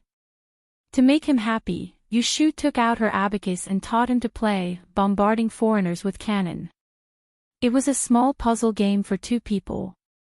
The beads on the abacus were divided into 2 parts by a beam. One person guarded one side and placed each string of beads at the top and bottom. The first one to knock off all the beads of the opponent would be the winner. What's a cannon? Yu Xiaoxiu asked. Yu Shu touched her chin. It's a kind of weapon. It's similar to firecrackers. Once it's ignited, it will make a boom sound and can blow up a house. That's awesome. Yu Xiaoxiu was so surprised that he couldn't close his mouth. Then he said suspiciously, "Why haven't I heard of it?" "Are you kidding me?" Yu Shu said vaguely, "Who knows? I haven't seen it either." "Then what's a shepherd?" "Is it a shepherd?" It's a foreigner." Yu Shu didn't know what to say. She just remembered that there was no term for foreigners at this time, so she explained in a roundabout way, "I heard that in the far west of Dawn, there is a group of people with yellow hair and blue eyes. They are tall and big. Because we need to cross the ocean to get to their place, we call them foreigners." Yellow hair. Blue eyes. Isn't that a monster? Yu Xiaoxiu looked a little scared. Yu Shu waved her hand and said, "What monster?" "There are barbarians living in Anling City. Didn't you see them in the restaurant last time? Their eyes are yellow, green, and blue. What's so strange about it?" "But they don't have yellow hair," Yu Xiaoxiu stubbornly said. Yu Xiaoxiu asked one question after another. Yu Shu impatiently patted the abacus. "Are you going to play or not? If you don't want to play, hurry up and do your homework." Chapter 297. At breakfast, Yu Xiaoxiu yawned again and again. Yesterday, Yu Shu taught him to play the game of bombarding foreigners with cannons. He was addicted to it as soon as he played it. Urged by Yu Shu to finish his homework, he continued to pester her to play with him. It wasn't until the 3rd watch that Dr. He woke up and found that the lights in their room were on that he knocked on their window to urge them to go to sleep. "Here, eat this. You're not allowed to sleep during the teacher's lecture." After the meal, Yu Shu poured a millennium pill for him. "If you're really sleepy, wait for lunch, then go find your academician Song and borrow his room to sleep for a while. Do you hear me?" "Yes, Aunt Hui, Uncle He, Sister, I'm going to school." Yu Xiaoxiu nodded honestly. He took the bag of books and a small bag of snacks from Yundo and walked out the door with a yawn. He Fangji then went to the clinic. Yu Shu sat with Xiao Hui for a while and then returned to her room. She didn't plan to go out today, nor did she plan to go to Wangji Tower. She thought that if she met Shui Rui today, she wouldn't be able to stop herself from giving him a dirty look. In her previous life, Yu Shu lived to the age of 20 or 29. She didn't think she was an innocent girl who would kill herself after being kissed. However, as a girl, she still had to have some self-awareness. It was Shui Rui's drunken behavior yesterday, so she didn't bother to pursue it. If he dared to mess around with her like this when he was awake, she definitely wouldn't let him go. No matter if he was Brother Shui or Brother Chao, no one could take advantage of her. What's more, she wasn't sure if Shui Rui would remember kissing her after he woke up. It would be fine if he didn't remember, but if he remembered, how awkward it would be when they met. She'd better hide for 2 days. Yushu rubbed her lips with the back of her hand, and a look of regret flashed in her eyes. Who knew that he would be so unreasonable when he was drunk? The next time she met him drunk, how far away she must be from him. After calming down, Yushu carried Kim Bao, who had been chirping around the table leg for a long time, to the windowsill. Goldie rubbed its claws a few times and found a comfortable position to bask in the sun. It no longer made any noise. Yushu spread out the paper. She placed the abacus and the little booklet she had used to record her algebra formulas. She held a charcoal pen in her hand and listed the 8 positions of Qimen Dun Jia on the paper: rest, life, shang, du, jing, death, shock, and open. As well as the first algebra chant that Daoist Qing Jing had imparted to her, the 8 gates life and death art. It could be said that without the 8 gates life and death art, he would not be able to survive.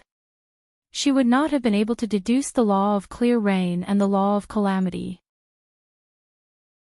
The 8 gates of life and death each controlled good or bad luck, good or bad fortune, and the 4 seasons and 8 directions.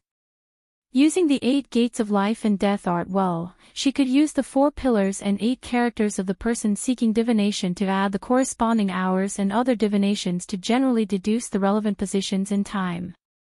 Her law of clear rain and the law of calamity were built on this foundation, materializing a prediction in a certain direction.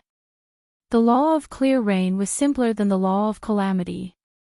It was because the weather was only cloudy, sunny, rainy, and snowy, but the range of calamities was huge.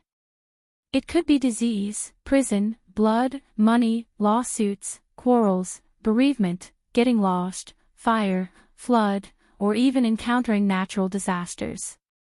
All these calamities required a large amount of evidence.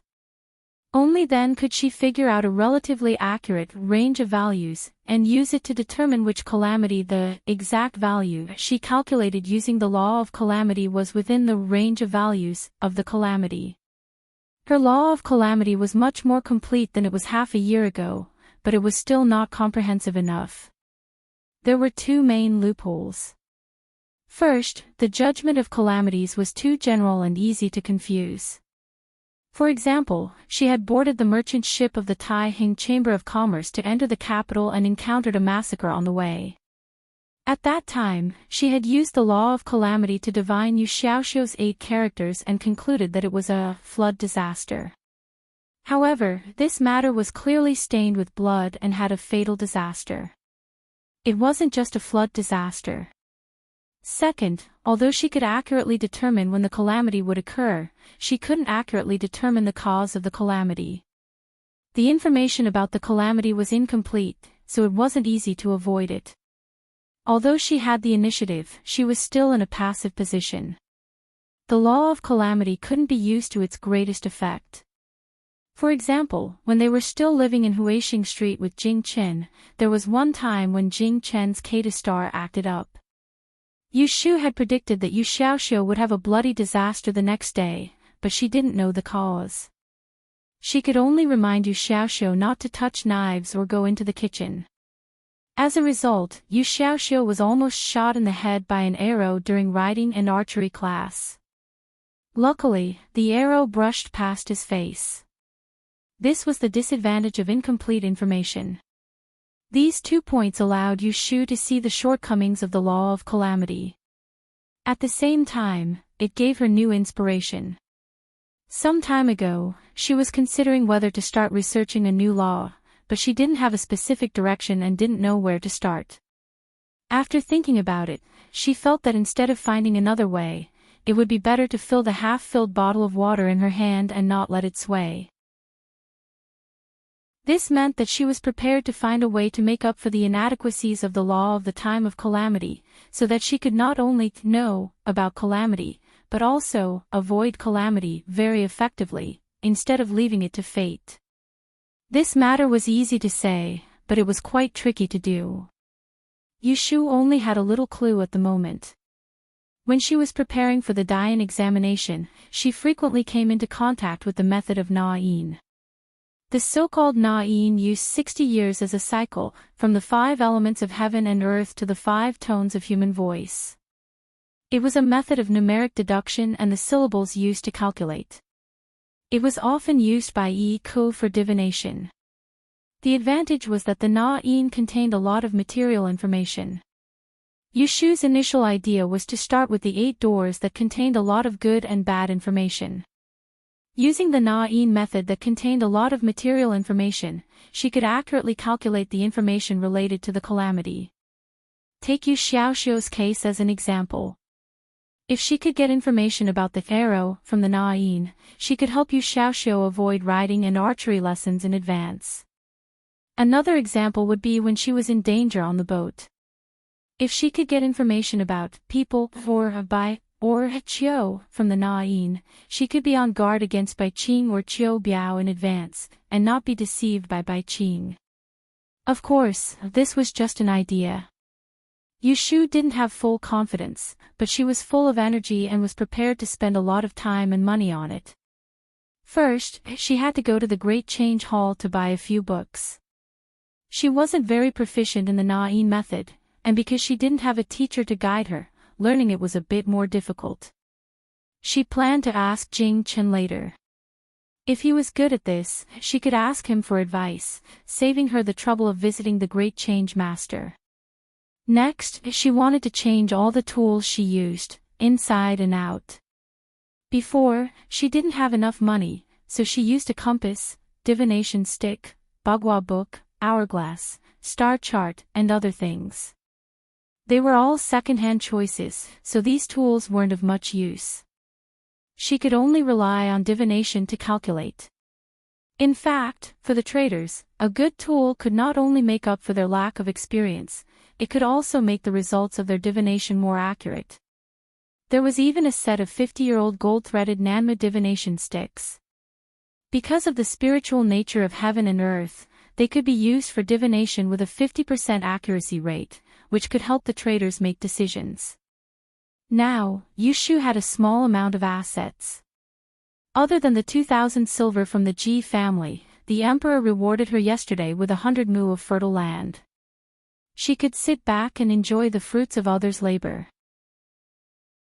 She also had 100 taels of gold as a trump card, which was enough for her to change from a bird gun to a cannon. After that, she had to improve her food and clothing. Anyone who wanted to become a great change master had to treat themselves well. There was a wonderful saying, the body was the capital of everything. Yushu knew that with her current body, her fate, bone structure, aptitude, essence, and even her luck, they were all very bad. The only good thing about her was her brain. She was born with it, but that didn't mean she couldn't change it. This fate didn't belong to her, so she didn't need to care about it. However, if her bone structure was bad, her comprehension would be bad. This could be improved by reading more books and using her brain. Yesterday, the emperor rewarded her with the Dragon Horse River diagram. It was said that reading it every day was beneficial. Aptitude was related to talent and intelligence. Needless to say, her intelligence was good, but talent was a bit more uncertain. For example, Jing Qin, when she chose to buy a haunted house, he could tell that the feng shui was wrong with just a glance. That was called talent. Of course, she didn't have this kind of ability, but the calculation ability she accumulated in her previous life could be considered a kind of a talent in this life. As for the vital essence, Yushu had heard from He Fangji that it was a person's own vital essence. Without vital essence, a person would die, but a person with abundant vital essence would live a long and healthy life, and be immune to all kinds of diseases. To maintain essence, first of all, good living habits, getting up and going to bed on time, not indulging in debauchery. Secondly, it was to rely on food. Just look at the rich and powerful families, which didn't try their best to eat carefully. For example, the prescription of the eternal elixir given by Jing Qin was a kind of elixir for maintenance. There were also all kinds of delicacies in Wangji building, which could play the role of food nourishment. Yushu also thought of the 8 treasure koi in the pond of the Ji family's ancestral house. Finally, she had to talk about luck. This thing came and went without a trace, but it could often affect a person's fate at the critical moment. However, Yushu's luck was very bad. This kind of thing that came and went without a trace could not be improved by herself. The only way was to rely on external objects, such as the adversity-blocking stone. Look at how many brocade pouches, amulets, and jade objects they wore were used for protection. Just take Shui Rui for example. Yushu noticed that the violet jade bat-shaped pendant that Shui Rui frequently wore seemed to be inconspicuous, yet it was actually a precious treasure, and if he were to really exchange it for money, there would probably be no one that would be able to afford it. Yushu Kai received a piece of Fortune Mountain auspicious jade as a reward from the emperor. She was going to take it out and bring it with her. There were also the 5 treasures of the Qilin and auspicious beasts. She also wanted to place them in her usual room. In addition, when the Supreme Court's case was over, she wanted to find a way to get some good jades and make her own feng shui pond. In her previous life, when Yushu had money, she would choose to do investment. There was no business that would make a lot of money, but there was a way to make money. Because it was a society that recognized money and not people, human relationships were thinner than paper. She had to take care of her younger brother Yulei and live a good life, so making money became her first priority. Being born in the Duan dynasty, a world where Yishui ran rampant, Yushu discovered very early on that if she wanted to live a good life, this supreme knowledge was more important than money. If she learned it, not only would she be able to understand the fate of others, she would also be able to control her own fate. Just thinking about it made her blood boil. For Yushu, who was very competitive, this kind of temptation had already far surpassed money. Chapter 298.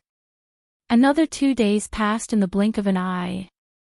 Yushu stayed at home, reading calligraphy, calculating, and studying the Book of Changes. She did not step out of the house and waited for the news of the Supreme Judiciary's trial. Nothing major happened in the past 2 days. Zhao Hui picked out a reward from the palace and asked He Fangji to send it to Beijing. In addition, Xia Mingming sent a letter from the Wangji Tower, asking why Yushu did not keep her appointment. Yushu wrote a reply and asked Gui Lu to send it. There was no explanation in the letter, only an appointment to meet Xia Mingming at the end of the month. In addition, Yu Xiaoxiu met Shuewenjie in the academy. As Yushu expected, Shuewenjie knew that Ji Xingxuan was imprisoned. No one knew where he heard that it had something to do with Yushu. He caught Yu Xiaoxiu and sneered at Yushu. As a result, Yu Xiaoxiu reported it to Academician Song and Shuewenjie was reprimanded. Yushu listened to Yu Xiaoxiu's story and sneered. She said, if you see him in the future, just treat him as a fly and ignore him. If he makes trouble for you again, just tell him that if he doesn't want others to know that he was used as an offering to heaven naked, he should keep his mouth shut. When they were in Yiyang City, Shuewenjie was caught by a group of people and used as an offering. Yushu and Yu Xiaoxiu were implicated by him and were in danger. They witnessed Shuewenjie being stripped naked. It was also at that time that Yushu met Jing Qin for the first time, so it was still fresh in her memory. Yu Xiaoxiu remembered Yushu's words and went to school the next day. However, he did not see Shuewenjie again. He thought that Shuewenjie was afraid of being reprimanded by the academician. He did not know that Shuewenjie did not come to school at all. Putting this trivial matter aside for the time being, at dusk, Yushu finally received the news that the joint hearing would be held. Shui Rui sent Lao Chui to tell her that the date of the joint hearing would be tomorrow. Shui Rui asked her to wait at home tomorrow morning. He would send someone to pick her up and bring her to the Supreme Court. Lao Chui only said these two sentences and didn't say anything else. This made Yu Shu very relieved. She only thought that Shui Rui did not remember what happened that day when he was drunk. Later, she told Zhao Hui that she was going out tomorrow and asked the kitchen to boil water. With the help of Yundo, Yu Shu, who could not touch water with one hand, took a bath and went to bed early. Just when Yu Shu was sleeping peacefully, in the prison of the west of Enling City, in the silent night, the door of a cell was opened. The jailer inserted a torch on the wall, illuminating this gloomy stone room. A hunchback figure on the wooden bed appeared. Faintly, a weak cough was heard. The person on the bed heard the sound of the door opening. He slowly turned half of his body, revealing a gray face and a sickly body. However, it was Ji Huaishan who was still energetic 10 days ago. Cough, cough, who is it? Ji Huaishan looked at the figure at the door. He was not sure whether it was the people from the government who wanted to interrogate him late at night or someone else came to visit him. Grandfather. A person at the door called out in a low voice. He ran to the wooden bed and knelt in front of him. The black cloak on his head slid down, revealing a face without any makeup. Xian Er. Ji Huaishan was shocked. He forced himself to sit up. Why, it's His Highness Ning Wang. Ji Xingxuan reached out to support the old man with red eyes. She said in a small voice to him, tomorrow, the court will start the interrogation. Wang Yi found a way for me to sneak out of the cell and come see you. Hearing this, Ji Huaishan hurriedly looked outside the door, searching for the figure of 7th Prince Lu Hao. But it was dark outside and he couldn't see anything clearly. He asked her in a low voice, 7th, Wang Yi also came. Ji Xingxuan nodded. Wang Yi is waiting outside. It's not convenient for him to come in here. Don't look for him. Let's quickly discuss how to answer tomorrow in court. Ji Huaishan moved his gaze away. He didn't see Lu Hao and disappointment flashed through his eyes. He coughed twice and raised his head to look at his granddaughter who was kneeling by the low bed. Using the light from the fire on the wall, he saw the worry, anxiety, and a bit of fear on her face. He felt very guilty. He reached out a hand that was trembling from the pain to touch the top of her head. He slowly said, if I had known that this would happen, I wouldn't have taken the risk to steal the question. I wouldn't have been deceived by that bastard with wild ambitions. I allowed you to use the disaster-blocking stone to make a deal with her, causing a great disaster. Good child, cough cough, this time, it was grandfather who harmed you. Ji Xingxuan tightly held the old man's other hand. Tears welled up in her eyes. She shook her head and held back her sobs. She forced a smile at him. Don't say such depressing words. Wang Yi said that as long as they don't have any material evidence, no matter who testifies, the Supreme Court can't easily convict us. Didn't you already burn that exam paper? Grandson's answer paper was also self-explanatory. As for them accusing us of colluding with the traitors who murdered the royal family, it's even more impossible to convict us. Father came to see me the day before yesterday and said that he had already asked someone to go to the Supreme Court to arrange things. It's okay, grandfather, it will be okay. Ji Huaishan's palm paused on her hair. He looked at her and closed his blurry eyes. He didn't have the heart to tell her the news that his good friend Xiao Zhixue had told him yesterday when he came to visit the prison. The Celestial Commissioner had found 7 or 8 identical exam papers from this year's Diyan examination astrology. His crime of favoritism and fraud was confirmed. At the very least, he would be stripped of his official position and sent away. As for his precious granddaughter, she would lose her bright future because of cheating. She would never be able to enter the Diyan examination for the rest of her life. As a female customer, her life would be ruined. Xingxuan, listen to grandfather. Ji Huaishan pulled himself together and patted Ji Xingxuan's shoulder. He lowered his voice and said, "It's not that there's no turning back. In court tomorrow, no matter what they ask, you must insist that you don't know anything. Grandfather will also not admit to stealing the exam papers. Both of us are innocent. Do you remember?" Ji Xingxuan had been in prison for several days. She had been tortured and interrogated. Her arrogance had long been worn down. At this moment, she must be at a loss. After listening to Ji Huaishan's words, she only nodded vigorously and firmly held his withered palm. The grandfather and granddaughter pair whispered a few more words. The jailer outside the door began to urge them. Ji Xingxuan was involved in the murder of the imperial family. If she were to sneak into another prison cell, if she was discovered, the jailer would lose his job that day. Ji Xingxuan was reluctantly taken away by the jailer. The prison door closed and the stone room once again sank into darkness. A long time later, a heavy sigh could be heard.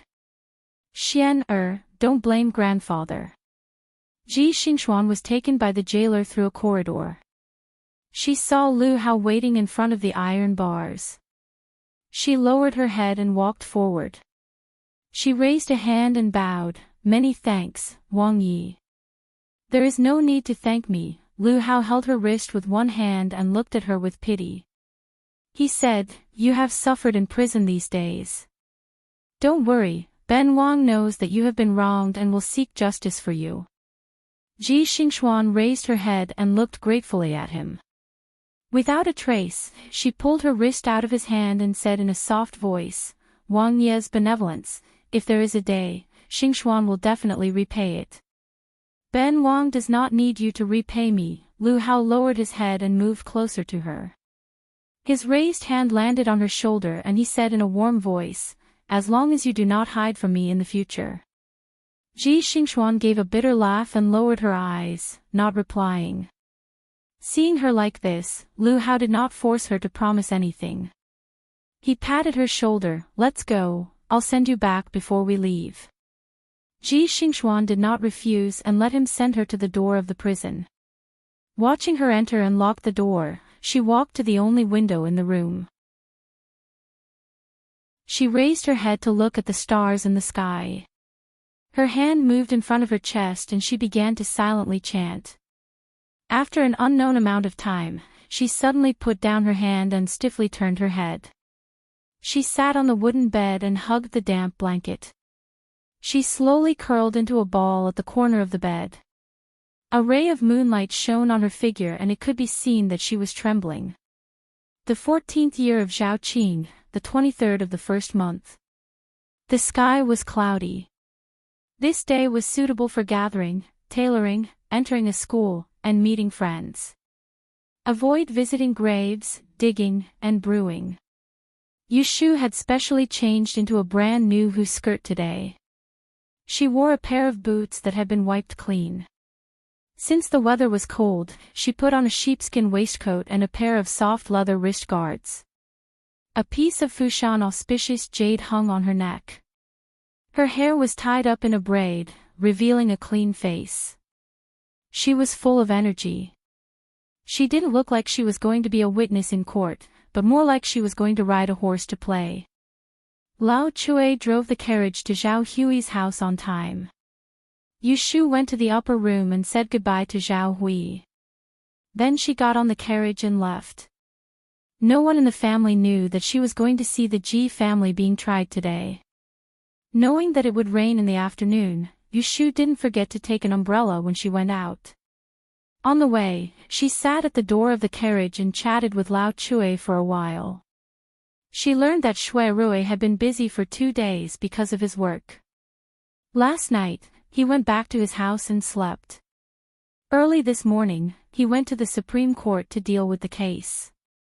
As an assistant official of the case, he participated in the joint trial. Before this, Yushu had been invited to the Supreme Court for tea twice. So she knew the gate.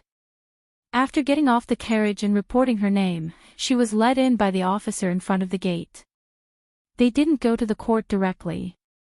Instead, they took her to the side hall where the witnesses were resting to wait. The trial of the Supreme Court was different from that of the county government. They were very strict. First, they didn't allow people to watch. Second, they had to follow the procedure. They only called the witnesses when they needed to come out. As a witness, when Yushu arrived, Jing-Chen hadn't come yet. Except for the two guards at the door, she was sitting alone in the room. There was no tea here. She put her hands in front of her abdomen and closed her eyes to rest. Daozi, please sit inside and wait for a while. I'll go to the hall first. I'll send someone to invite you later. Someone, make a pot of good tea and bring it here. When Yushu heard the voices outside the door, she opened her eyes. Turning her head, she saw Jing-Chen being escorted to the door by two officials from the Supreme Court. Behind him were two palace guards, standing in front of the door with sabers slung over their shoulders. Jing-Chen, you're here. Yushu smiled and called out to him. She didn't stand up. She just sat there and greeted him. They hadn't seen each other for a few days. She knew that it was inconvenient for him to come out of the palace and she couldn't go find him. It was rare to see him, so of course she was very happy. Xiaoyu. Jing-Chen sat down next to Yushu. He looked at her complexion and asked with concern, "Is your finger better?" "I still take the medicine every day, but I can't move." Yushu held out her left hand in front of him. Jing-Chen looked and took out a square wooden box from his sleeve. He handed it to her. "This is the bone healing ointment I told you about last time. When you go back, have Dr. He apply it for you. Use it early in the morning. Don't stop once every 3 days." Yushu received it and opened it. She first smelled a bitter and sweet smell, and then she looked at the shape of the ointment that was so red it was almost black. It was obviously similar to the box of ointment that the 9th prince asked Shui Rui to give to her not long ago, but this box of ointment had obviously been made not long ago, causing its smell to be slightly stronger. She laughed in her heart, yet didn't say anything. "I thought you had forgotten about this." Yushu played with the finely made wooden box and said casually.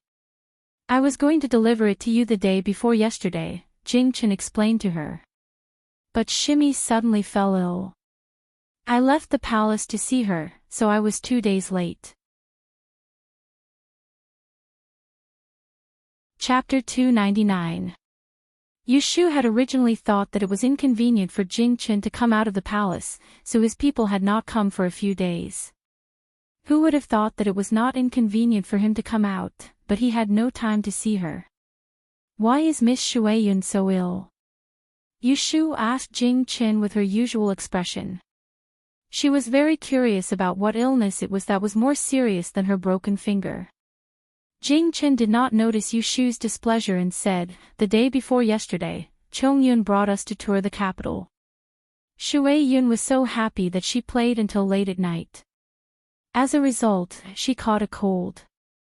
That night, she returned home with a fever. She only got better yesterday." Yushu made an "oh" sound. She did not express any concern for the younger Shimmy's health.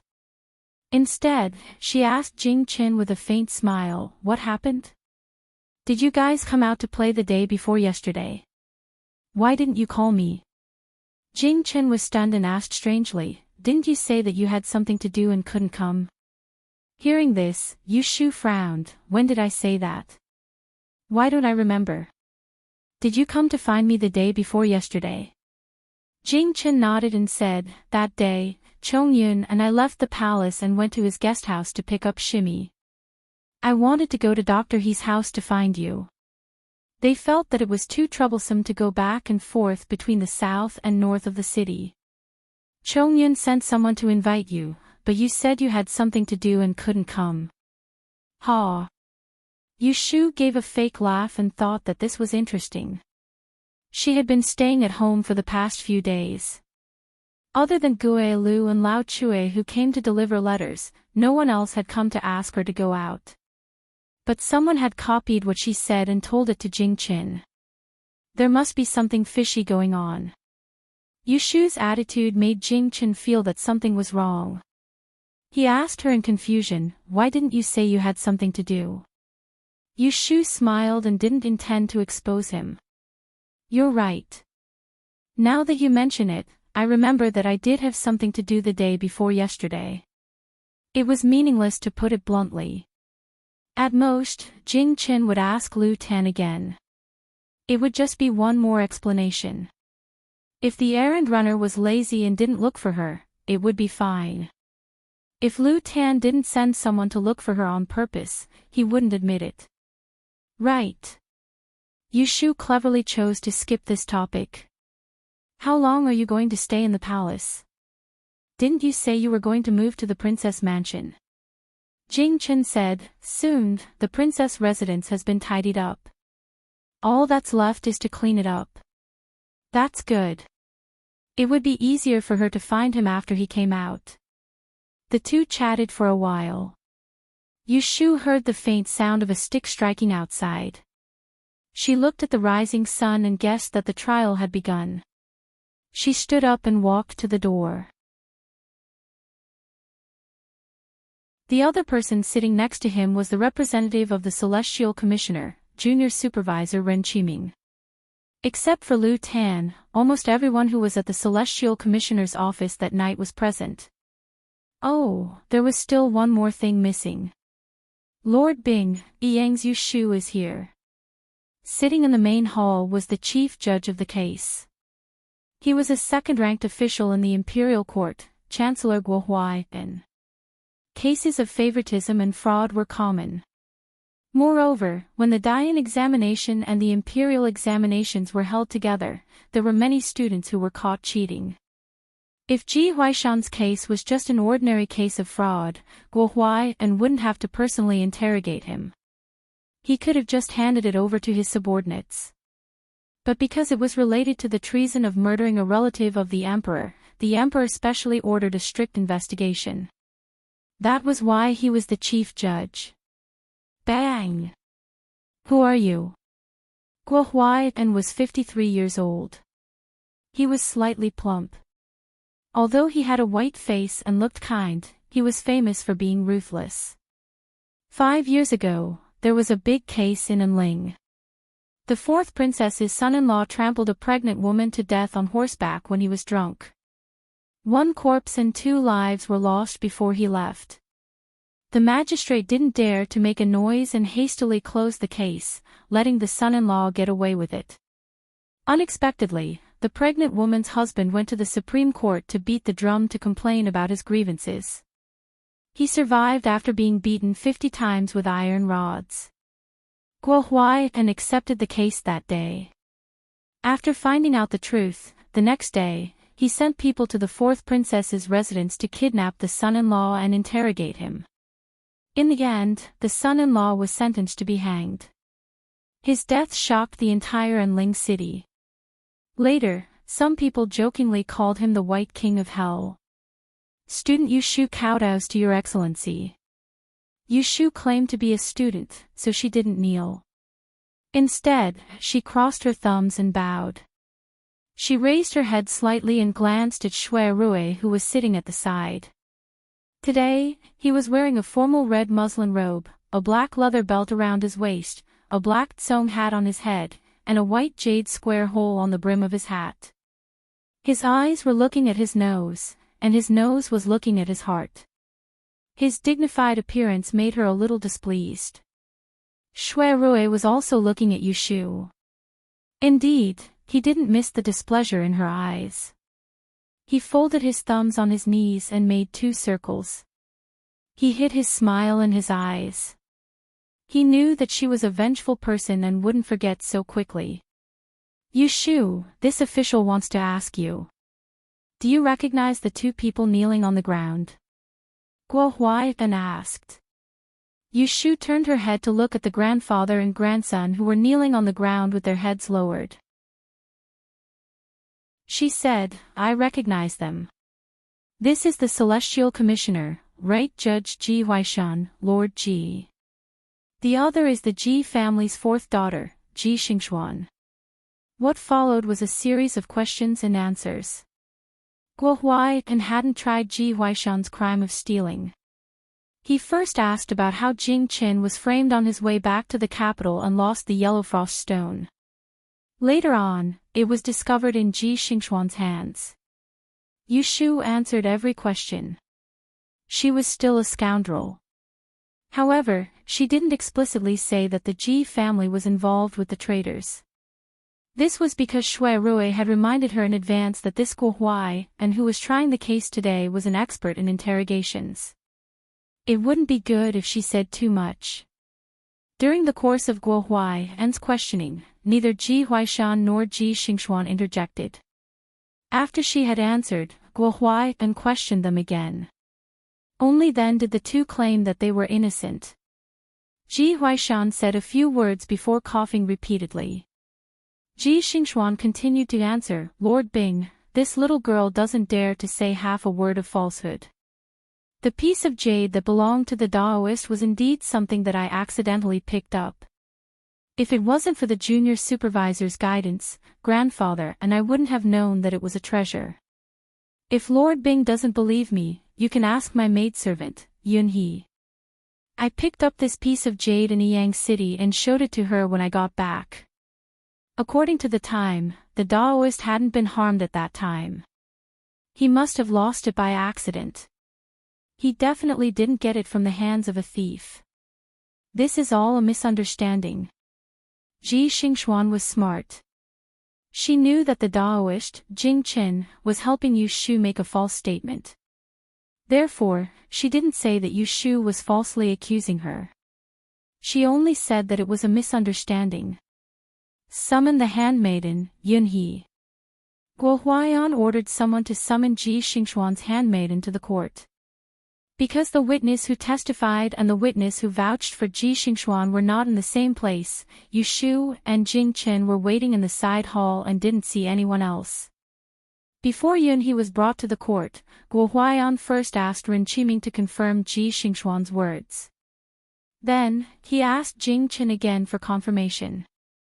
When exactly did he lose the yellow frost stone? I only remember that the yellow frost stone was still with me before I left Yang. I don't know anything else. Jing Qin lowered his eyes slightly and lied. He hid the fact that he had given the yellow frost stone to Yu Shu and that she had lost it. Guo Huaiyan knew that Jing Qin had suffered along the way and lost a part of his memory. Therefore, he didn't question him further. Milord, I've brought the Ji mansion's handmaiden, Yun He. Yu Shu was no stranger to Ji Xingxuan's chief handmaiden, Yun He. She turned her head to glance at her and saw that her eyes were bloodshot. She was glaring at her fiercely, as if she couldn't wait to pounce on her and bite her. Yun He, do you recognize this item? Guo Huaiyan gestured for a runner to bring a tray down for her to see. On top of the tray was the yellow frost stone that Shui Rui had requested from Yu Shu a few days ago. In reply to Your Excellency, this servant recognizes it. Our young miss picked up this stone when she returned to her hometown last year. Because this stone looks unique and beautiful, the young miss kept it. Guo Huaiyan had carefully interrogated Yun He and had a good idea of the case.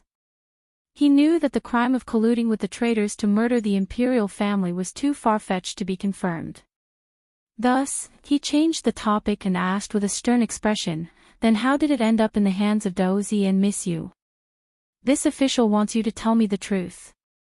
Did your young miss use this yellow frost stone to exchange for the Yunhua astrology examination papers in the 12th year of Baotai?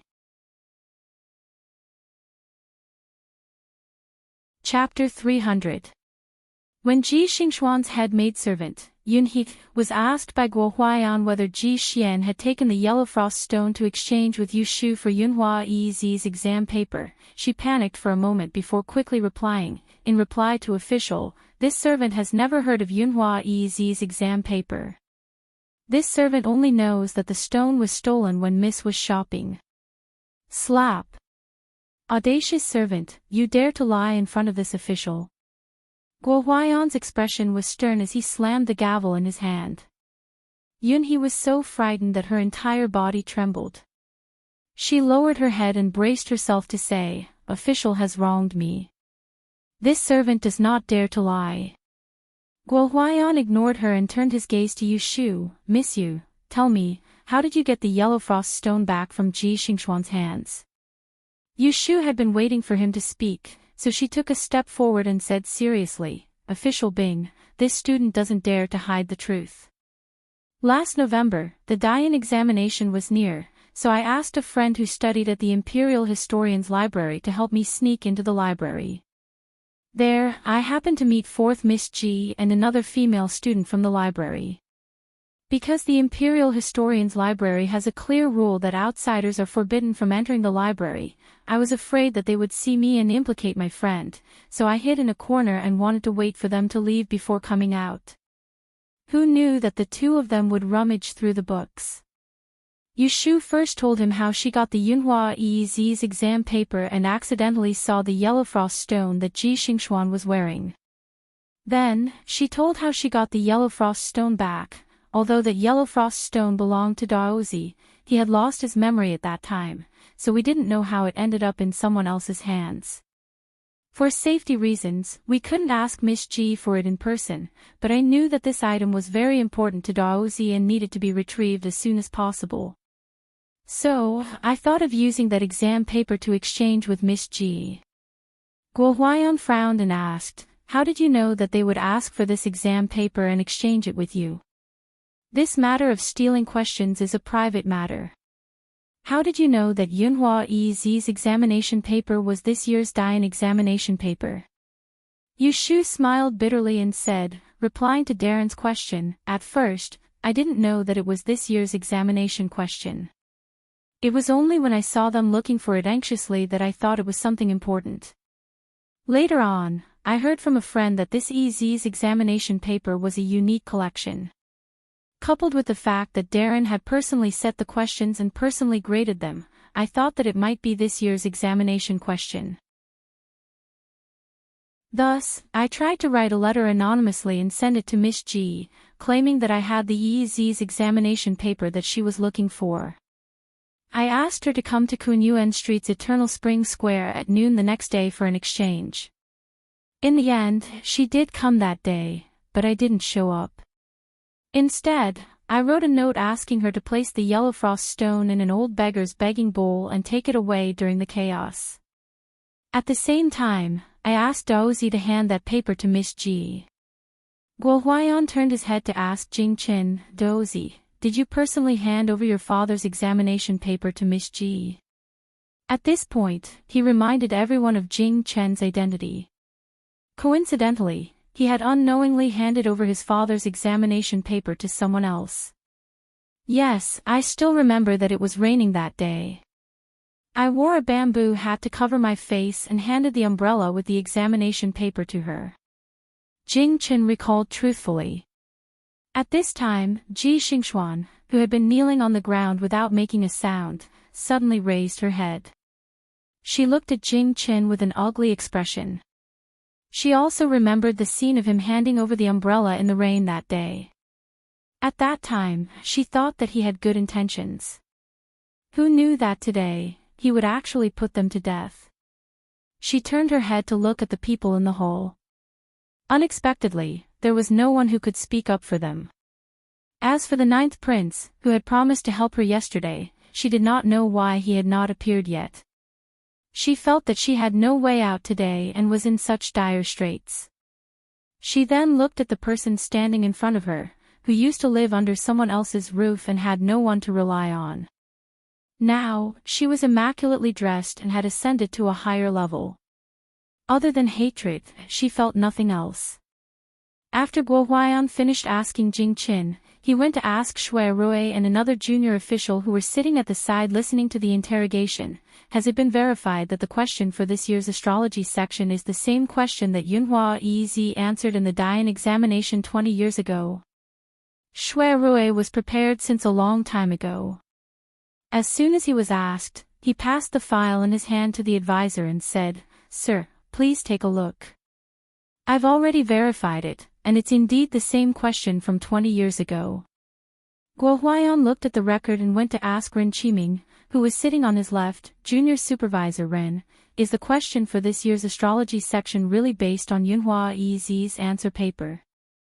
Ren Qiming said expressionlessly, "Before the examination, other than the major points, the answer for this section should only be known by the lord who was in charge of storing Yi's examination paper and that paper." Guo Huaiyan asked, "Which lord was in charge of storing the examination paper?"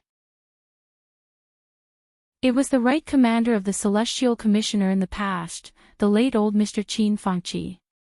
Guo Huaiyan furrowed his brows. He thought that even if Ji Huaishan really stole the question, it was impossible for him to do it alone. Since the case was handed over to him to investigate, it was better to find out all the people involved and not just sentence Ji Huaishan but let the others escape. With this thought in mind, he wasn't in a hurry to show the material evidence he obtained from the Celestial Commissioner. In order to catch all the officials involved in the fraud, Guo Huaiyan's expression became more severe. He turned his head and looked at the grandfather and grandson who were kneeling on the ground. Instead of directly asking Ji Huaishan, he coldly questioned Ji Xingxuan. "Ji Xingxuan, you heard what Daozi and Miss Yu said. You still won't tell the truth. Did you already know the question for this year's examination? That's why you were willing to exchange a treasure like the yellow frost stone for that examination paper. This official wants to ask you, which family's young miss went with you to the library to find the examination paper that day? Did she also know the question for this year's examination?" "Your Excellency, you're innocent." Before Ji Xingxuan could say anything, the maidservant Yun He, who was eager to protect Ji Xingxuan, suddenly cried out. She knelt on the ground and hurriedly explained, "Our young miss rarely goes anywhere other than to the study garden. Eternal Spring Workshop is a restaurant, how could it be a place our young miss would go to? She has never been there before, not to mention Yi's exam paper. She has never even heard of it. It is clear that Yu Shu and Dozi colluded to frame our master and young miss." Slap. It was taboo to make a fuss in court. As soon as she finished shouting, Guo Huaiyan's face darkened as he slammed the table. "This official is asking your young miss a question. Why do I need you to answer for me? If you make any more noise, I'll slap you. Leave now." Yun He looked indignant and wanted to argue, but she heard Ji Xingxuan call her in a low voice, "Yun He, shut up." Yun He bit her lip and reluctantly shut her mouth. Before she left, she did not forget to glare fiercely at Yu Shu. Yu Shu secretly rolled her eyes. "Why are you glaring at me? It's not like I don't want you to speak. I can't wait for you to shout a few more sentences so that someone can slap you." "Your Excellency," Ji Xingxuan took 2 steps forward and raised her head. Her pale face was full of bitterness. "I scored 100 yuan in astrology during the 9th year of Zhao Qing and was selected to study at the Imperial Historian's Library. After 3 years of hard work, I'll shamelessly boast that among the students at the Imperial Historian's Library, there are only 2 who can surpass me in astrology. When it comes to the examination, how many can compare to me? Let me ask you, why would grandfather need to take the risk to steal the questions? Why would I need to cheat?" Ji Xingxuan's words were ingenious. She did not directly deny cheating, but from another angle, proved that she did not need to cheat. If there was no other evidence, Guo Huaiyan might have believed her words. However, with solid evidence in his hands, everything she said now sounded like sophistry to him. Guo Huaiyan was known as the White King of Hell, so his methods were naturally not gentle. His face darkened and he took out a fire stick from the red dragon tube on the table. He coldly shouted, "There are 2 testimonies, yet you still want to deny it. It seems that you are hoping to get lucky. Guards, use the 7 fingers and torture." When he finished speaking, he threw the fire stick on the ground. The officials in the hall responded. Ji Huaishan and Ji Xingxuan were both shocked. The 7 fingers were a kind of torture device made of 5 pieces of wood. 2 pieces were used in a set and were specially used on female criminals. The 10 fingers were connected to the heart, so one could imagine the pain. Women who could not endure it would often confess after the fingers were caught. If they could endure it, their fingers would be crippled. Years later, they would suffer from cold weather and bone pain.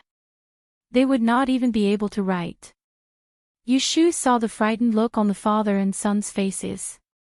At first, she didn't know what kind of torture they were going to use. However, when she saw the officials take out the wooden clamps, she knew what they were going to be used for. At that moment, she really wanted to throw her head back and laugh out loud. What was this called? It was really karma. That day, one of her fingers was twisted off and she almost died from the pain. Today, she wanted to let Ji Xingxuan have a taste of this. The officials took out the torture device and went to pull Ji Xingxuan. Without any explanation, he grabbed her arm and wanted to put the clamps on. Ji Xingxuan was already in a panic. When she saw the bloodstains on the 7 fingers, she could almost smell the stench of blood. She felt her ears go numb and her face was full of fear. Her whole body trembled and she even forgot to struggle. Darren, please wait. Please don't torture me. Ji Huaishan's face was pale with fright. He struggled to crawl up from the ground and faced Guo Huaiyan. He stretched out his hands and pressed them in the air, then put his palms together and bowed, begging for mercy. However, Guo Huaiyan was unmoved. He glanced at him and coldly ordered, "Torture me." The officials were used to doing this. In the blink of an eye, they put the torture device on her 10 fingers. Without even saying a word, they forcefully pulled on her left and right. Ah! Ji Xingxuan screamed in pain. She suddenly shrank her shoulders, her face drained of blood. Tears gushed out of her eyes and her beautiful eyes lost their luster. Yushu suddenly felt a little uncomfortable when she saw how she looked like she was about to die. She turned her head away and stopped looking at her. Her right hand stroked the little finger on her left hand that was wrapped up and still couldn't feel anything. Right at this moment, Ji Huaishan suddenly flared up. He crawled 2 steps forward and pushed the officials. He stood in front of Ji Xingxuan, blocking the torture. Chapter 301. This lowly official confesses. Seeing that Ji Xingxuan was being tortured, Ji Huaishan confessed on the spot. Guo Huaiyan was not surprised and raised his hand as if he had expected it. He signaled for the officers to release Ji Xingxuan first. He then nodded to the registrar to record it down and asked, "So, you admit that you abused the law and stole the exam questions from this year's Grand Yen examination?" Ji Huaishan supported the sweating Ji Xingxuan and nodded with tears streaming down his face. He said in shame, this lowly official was muddle-headed and abused his authority to steal this year's astrology exam questions before the exam began. Yushu raised her eyebrows. Ji Huaishan's willingness to confess so readily was beyond her expectations. She thought that he would be able to hold on for a little longer and wait for the Celestial Commissioner to show him the dozens of exam questions that were identical to Ji Xingxuan's answers. Only then would he obediently confess. Yushu did not know that Ji Huaishan had already heard about the dozens of exam questions from Zhao Zhixue the night before. He knew that he had no way out and that he was forced to confess.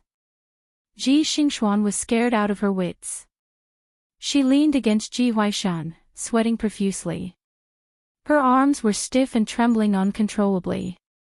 Half of her soul and 7 apertures had flown away. When she heard Ji Huaishan confess, she did not react in time. Bang! Guo Huaiyan slammed the gavel and said with a cold face, "Then how did you steal this year's exam questions? Who is the accomplice? Who is the one who leaked the questions?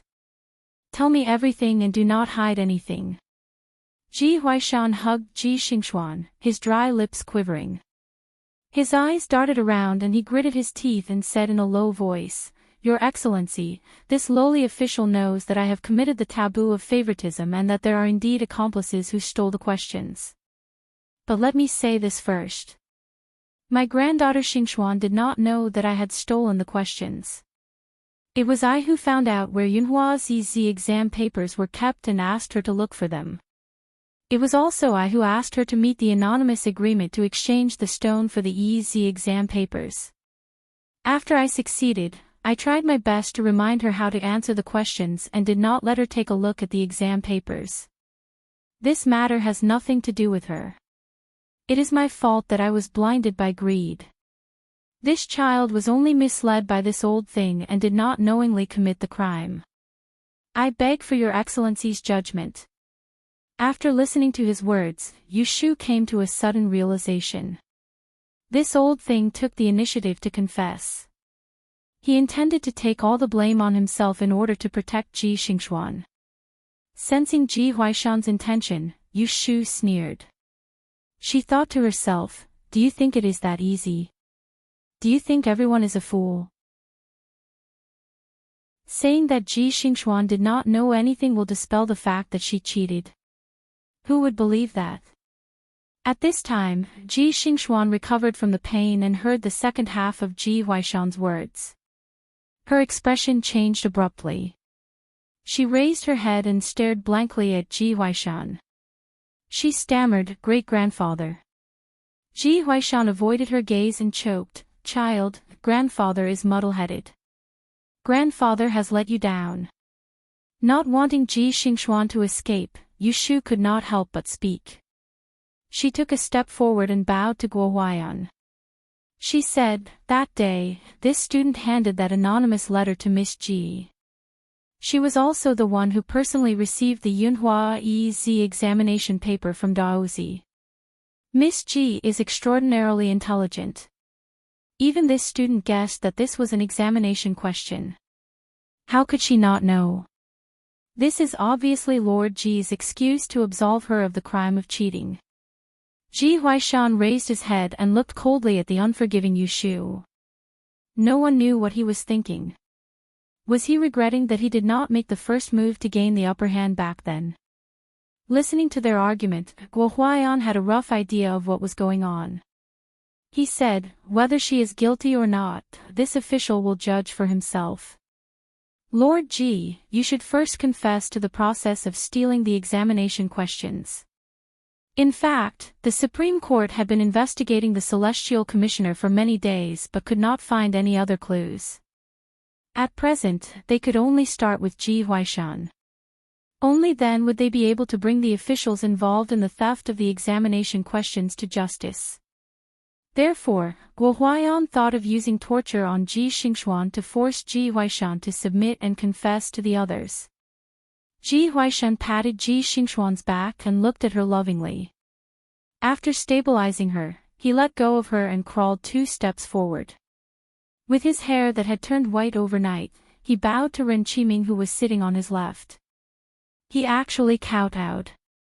This action was somewhat puzzling. Immediately after, he propped his body up and stood up. He raised his hands in a salute and lowered his head. In a trembling voice, he said, "This lowly official has failed in his duty. I have failed the Grand Supervisor and the Junior Supervisor. I have let down the court and my Lord His Majesty. I am willing to admit my guilt. However, I beg you to consider this old man's conscientious feelings over these years and a little contribution. Please do not blame my granddaughter, Xingxuan. This old man dares to use my life to guarantee that she is innocent. If there is even half a word of falsehood, she will enter the netherworld to suffer in purgatory and become a slave in her next life. I beg you, Lord Ji, to tell the Grand Secretary to fulfill this old man's love for her." Listening to this old man's words of protection and sincerity, even his enemy, Yu Shu, was slightly moved, not to mention the others. Ji Xingxuan looked at Ji Huaishan stooped back with tears in her eyes. Her eyes were red and swollen. She opened her purple lips and wept. She called out weakly like a cat, "Grandfather." Ren Qiming sat on the chair and shifted his body uncomfortably. He cleared his throat and said in a deep voice, "Lord Gua and I will investigate this case impartially. We will not wrong anyone. If Miss Ji did not cheat, we will not accuse her. What do you say, Lord Gua?" Gua Huaiyan nodded. His expression was not as stern as before. He looked at Ji Huaishan and said, "Continue to confess. This official will make a fair decision." As soon as he finished speaking, Ji Huaishan suddenly twitched. His body swayed back and forth. He raised his shackled hands to cover his throat and knelt on the ground with a thud. Everyone could only see his disheveled hair and no one could see his face clearly. Seeing this, the experienced Guo Huaiyan's expression changed. He stood up abruptly and pointed at Ji Huaishan. He shouted at both sides, "He wants to bite his tongue. Quickly stop him." With a few swishing sounds, everyone in the room, including Shui Rui and Jing Qin, stood up with a shocked expression. Yu Shu was taken aback. In the blink of an eye, she saw two constables rush forward. One supported Ji Huaishan, while the other lifted his head to pry open his mouth. Ji Huaishan tilted to the side, his hair disheveled, revealing his face. He was facing her, allowing her to clearly see a face as purple as a cow's ghost. His eyes were like copper bells, staring straight at her. His gaze was filled with unwillingness, causing her hair to stand on end. In the next moment, she saw his mouth being pried open, and blood gushed out, revealing a large, gaping red hole. It was a horrifying sight. Lord, he swallowed his tongue to commit suicide. Seeing this scene, Ji Xingxuan's body stiffened. It was as if he was possessed and he didn't move an inch. Yu Shu's vision blurred and a shadow flashed past. When she regained her senses from the bloody mouth, she saw Jing Qin squatting in front of Ji Huaishan. With one hand, he quickly sealed a few acupuncture points on Ji Huaishan's chest and with the other, he pressed on the artery on the side of his neck. Ji Huaishan's throat seemed to be blocked. He kept coughing out blood but didn't make a sound. Shui Rui also came out from behind the table and walked forward to take a look. Guo Huaiyan leaned forward with the help of the table and asked anxiously, "How is it?" Jing Qin put down the hand that was pressing on Ji Huaishan's neck. He closed his eyes and shook his head.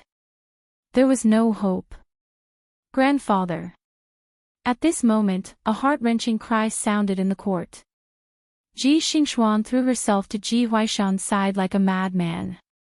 She pushed the officer away and hugged the old man with both hands. She lowered her head to look at the tragic state of his face. She felt a chill run down her spine, as if she was in an ice house. Ji Huaishan's mouth was full of blood. He let out a low, hoarse cry. He twisted his neck and looked at her. The malevolence in his eyes turned into love.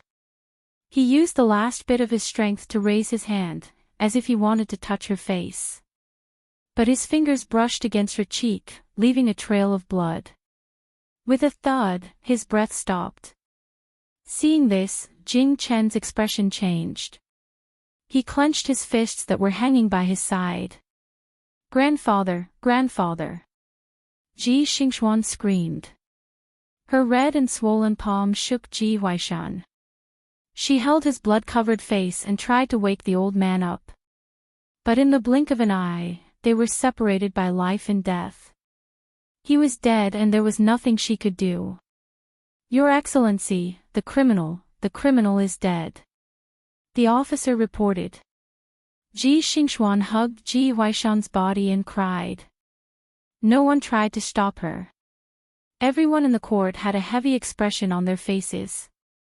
No one thought that Ji Huaishan would suddenly seek death and end his life in such a hurry.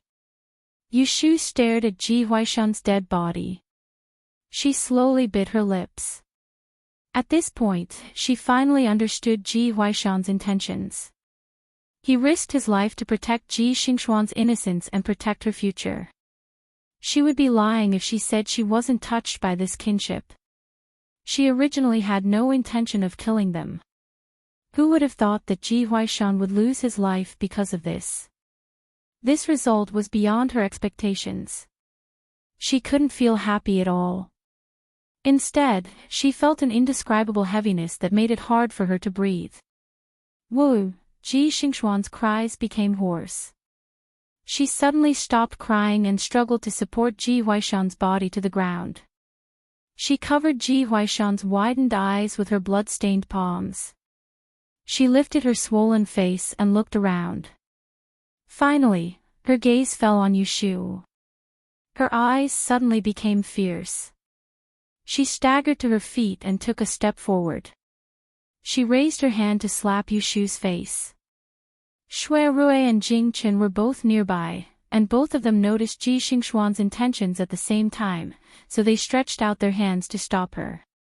Shui Rui took the initiative to grab Ji Xingxuan's shoulder, whereas Jing Chen instead flashed over to stand in front of Yushu, causing Ji Xingxuan's slap to descend onto his chest, and it left behind a blurry bloodstain on his pure white clothes. Let me go. Ji Xingxuan struggled against her shoulder and hit Jing Chen's chest with all her might. She cried incoherently, it's you who killed my grandfather. It's you're the murderer. Move away, move away. I want to ask her where she got her vicious heart from. Move away. Jing Chen did not try to avoid her blows. He stood there and allowed her to hit him. His clear eyes were filled with guilt as he stared at the crying woman in front of him. He said in a low voice, I'm sorry. Yushu was standing behind Jing Chen and could clearly hear his apology. Her face darkened. She was not the type to hide behind someone's back, so she walked around him and stood out. She looked at the crazed Ji Xingxuan and reached out to grab her right hand that was hitting Jing Chen. She gripped her wrist and forced her to look at herself. She said coldly, your grandfather only has himself to blame for his death. Instead of blaming others, why don't you blame yourself first? Your grandfather died to protect you. What does that have to do with us? Hearing Yushu's merciless words of truth, Ji Xingxuan was stunned. Her face turned green and white. Yushu's words were like a heavy blow to her head, causing her great sorrow and agitation. Suddenly, her eyelids fluttered and she fell forward. Shui Rui's grip on Ji Xingxuan's shoulder loosened and Jing Chen reached out to catch Ji Xingxuan. He frowned and turned to look at Yushu. His face was so stern that she had never seen it before. Although he did not say anything, Yushu could see the reproach in his eyes. Yushu's chest felt like it had been punched by someone. She felt stuffy, but she didn't avoid his gaze at all. She looked at him calmly because she didn't do anything wrong. She didn't need to feel guilty. Shui Rui looked back and forth between the two of them. He seemed to be able to feel the undercurrent between them. He frowned slightly and turned to ask, Darren, Ji Huaishan has committed suicide to escape punishment. How should we deal with him now? At this moment, Guo Huaiyan was sighing and annoyed. He sighed because a good person had died. He was annoyed because Ji Huaishan's death meant that there was no way to continue investigating the case. He was hesitating on how to proceed when he suddenly heard the announcement outside the door, Ning Wangye has arrived. Everyone turned to look outside and saw a group of people walking in from the distant courtyard. When they were almost at the door, they could clearly see that the one in the lead was the seventh prince, Lu Hao, who had arrived late.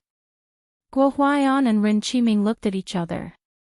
They could see the confusion in each other's eyes. Shui Rui, who was standing below the hall, had a flash in his eyes.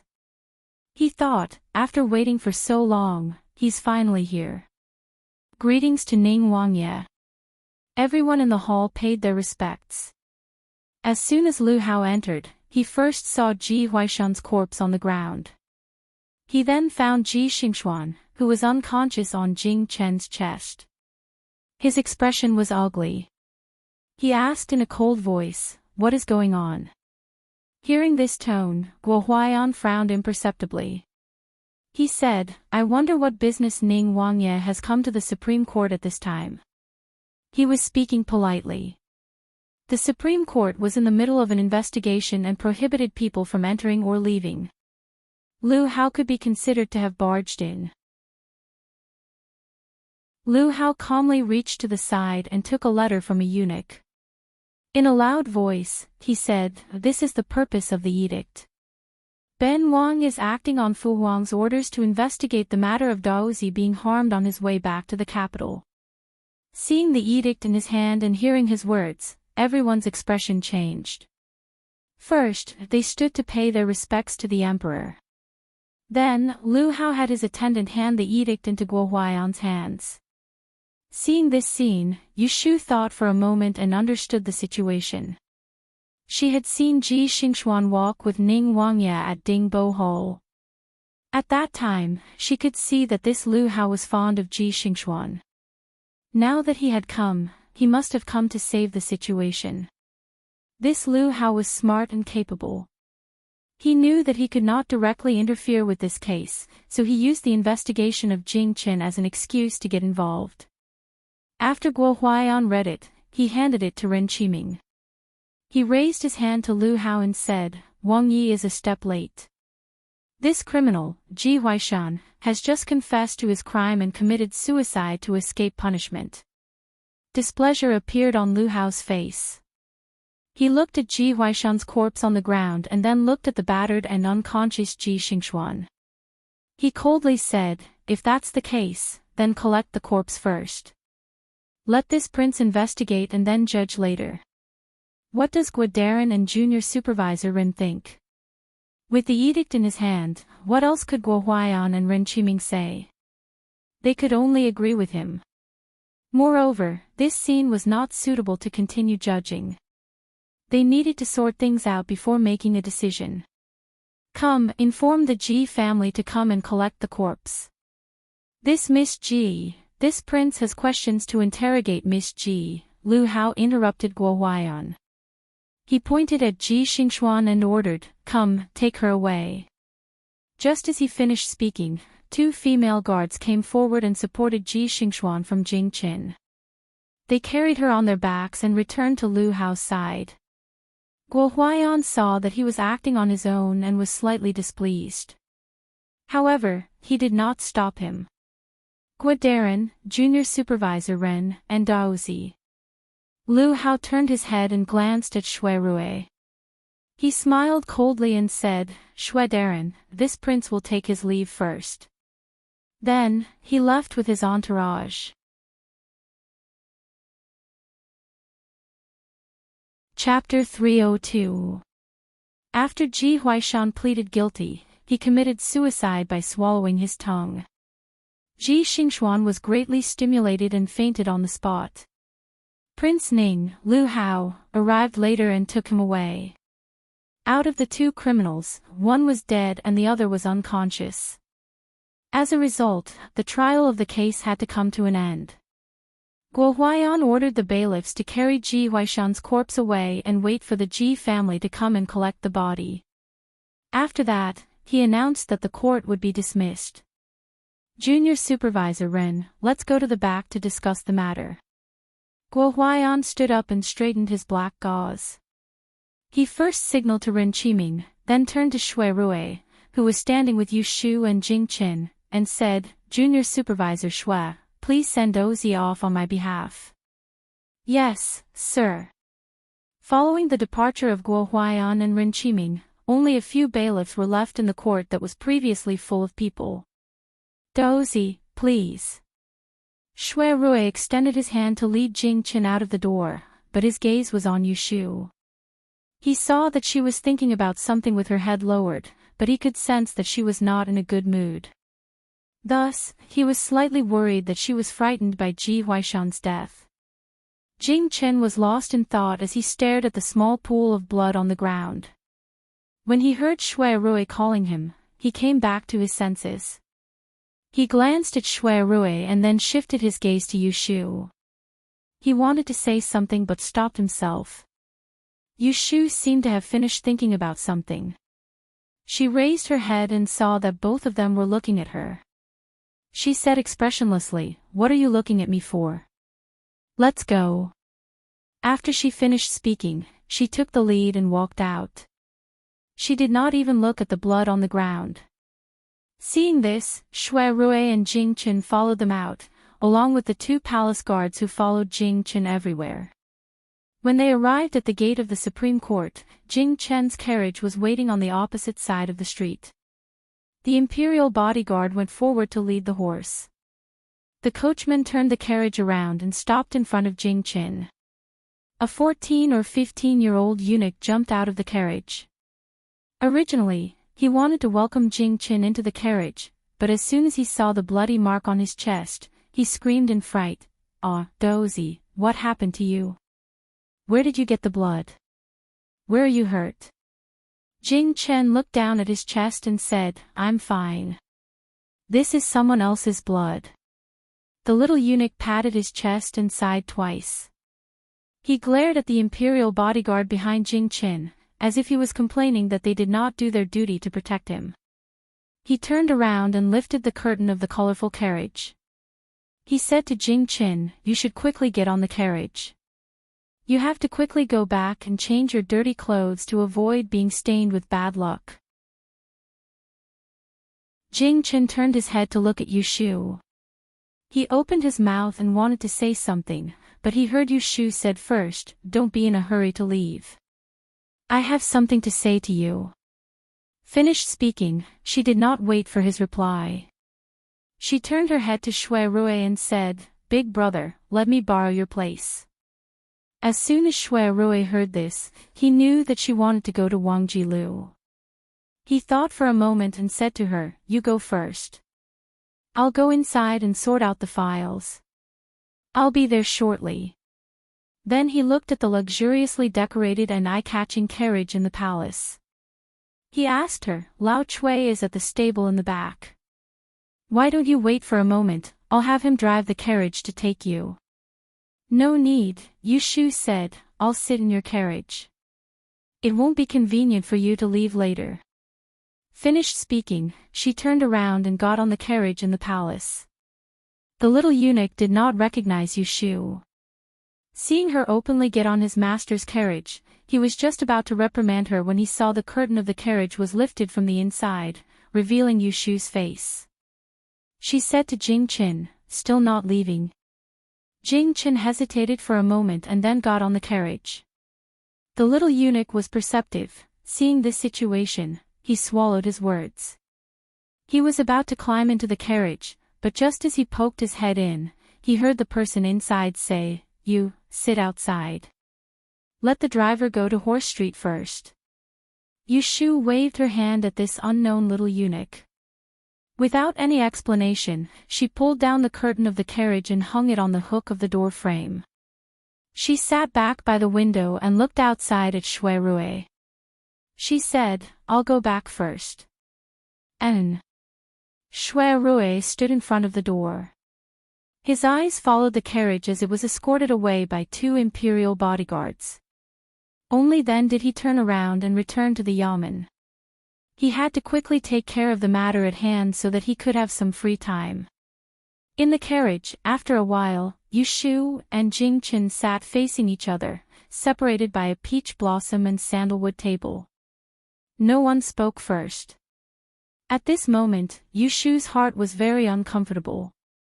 Because of Ji Huaishan's death, because of Ji Xingxuan's luck in escaping, and because of Jing Chen's apology to Ji Xingxuan in the court not long ago. Also, there was the reproachful look in his eyes when he looked at her. If she had to find a word to describe her current mood, it would be sullen. Extremely sullen. She had never thought of putting Ji Huaishan to death. However, Ji Huaishan had sought death. She had never thought of letting Ji Xingxuan go. However, Ji Xingxuan had successfully escaped. She had never thought that the person in front of her, who was willing to go through fire and water for her, would actually sympathize with the two people who had once harmed her. Jing Chen was not a difficult person to guess. He was rarely happy or angry, but it was easy to see when he was happy or angry. Although he was easygoing, he could also be stubborn. Yushu could tell that he was very concerned about Ji Huaishan's death. She could also understand why he would feel guilty. However, understanding did not mean that she would agree with him. Xiaoyu, why did you apologize to Miss Ji? The two of them spoke almost at the same time, but only Yushu finished her sentence. Jing Chen did not know how to answer Yushu's question. He looked at her obviously unhappy face and clenched his fists on his knees. Xiaoyu, the Celestial Master's sect never kills without reason. However, because I lied, Ji Huaishan died a horrible death today. I feel guilty.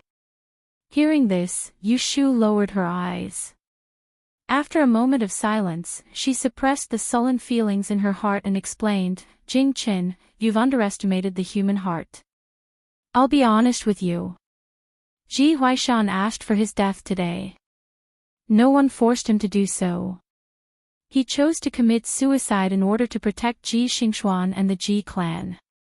There must be someone else who abused his power in the grand examination, but he died just like that. There was no way to get any more information out of him. Death was the most important thing, no matter how serious the crime was, what could be pursued. Even you sympathized with them, let alone others.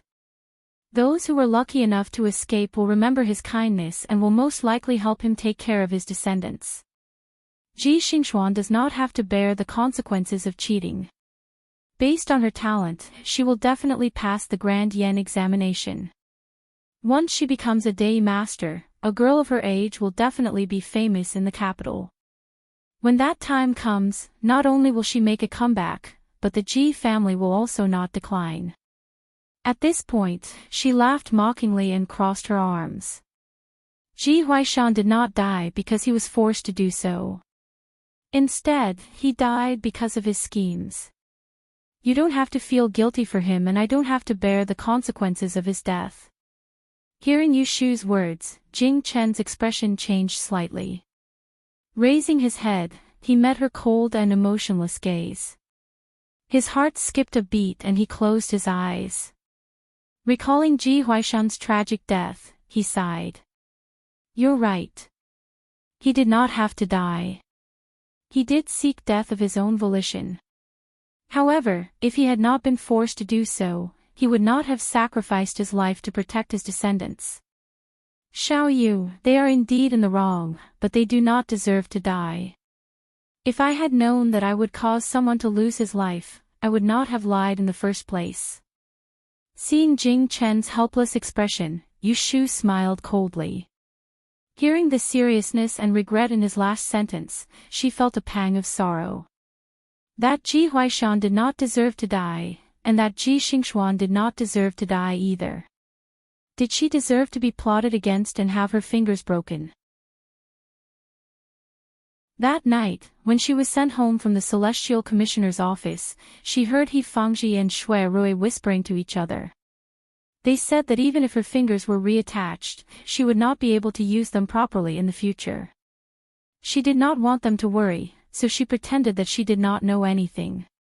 Every day, she would take the bitter medicine and endure the pain at night. She told everyone that she was fine, but the finger was connected to the heart. When Ji Xingxuan was pinched, she cried and screamed in pain before she even saw blood. Her little finger, on the other hand, was broken. She had to endure the excruciating pain and climb out of the hole that the grandfather and grandson dug for her. Then, she pushed them into the hole. However, they did not stand properly, and one of them fell to his death. Could they blame her for being cruel? Jing Chen only saw Ji Huaishan's tragic death and Ji Xingxuan's pitiful and helpless state. However, he did not know that forcing them to this point was her way of protecting herself. When she was beaten, she had to return the favor. She would never be soft-hearted to those who dared to provoke her, and there was no need for her to be soft-hearted. If Jing Chen thought that what she did was wrong, then she would have nothing to say. He had his principles, and she had her own stubbornness. She was a cruel person. She was like this for the past 30 years, and she would still be like this for another 30 years. Yushu took a deep breath and slowly exhaled the depression in her heart. She shouted, "Stop the car." The carriage suddenly stopped at the corner of the street. Jing Chen's body swayed, and he opened his eyes. He saw Yushu waving the curtain aside and bending down to get off the carriage. "Xiaoyu." Yushu jumped off the carriage and held the curtain with one hand. She looked at him openly and said, "Jing Chen, I didn't do anything wrong." Right and wrong were the most difficult things to explain in this world. Whether it was right or wrong, one had to ask one's own conscience. There was no need for others' approval. Jing Chen looked at the serious expression in Yushu's eyes. He did not know why, but he felt a trace of alienation. He suddenly felt helpless. He opened his mouth to say something, but the curtain that was embroidered with green branches fell in front of his eyes. In a short moment, it covered the outside of the carriage. He was stunned. Only when the eunuch outside the carriage asked if he was returning to the palace did he quickly open the curtain and look outside. In front of him, there was a large road with people coming and going. Yushu's figure had already disappeared into the crowd. Yushu walked through the unfamiliar street. She did not turn her head to see if the carriage behind her was leaving or staying. She also did not think about whether Jing Chen would catch up to her. She only walked along the street, aimlessly. Just like her current mood, she was both clear and confused. She only knew that she did not want to be alone right now.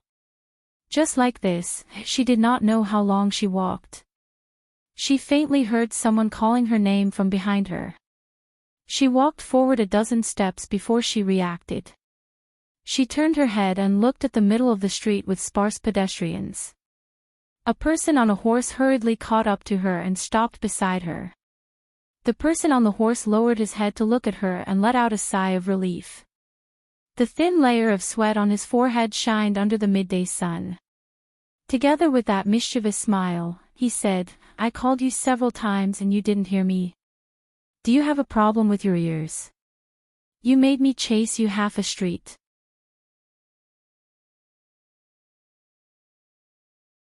Chapter 303. It's still the first lunar month. The sunlight at noon is not hot, but it makes people feel warm all over.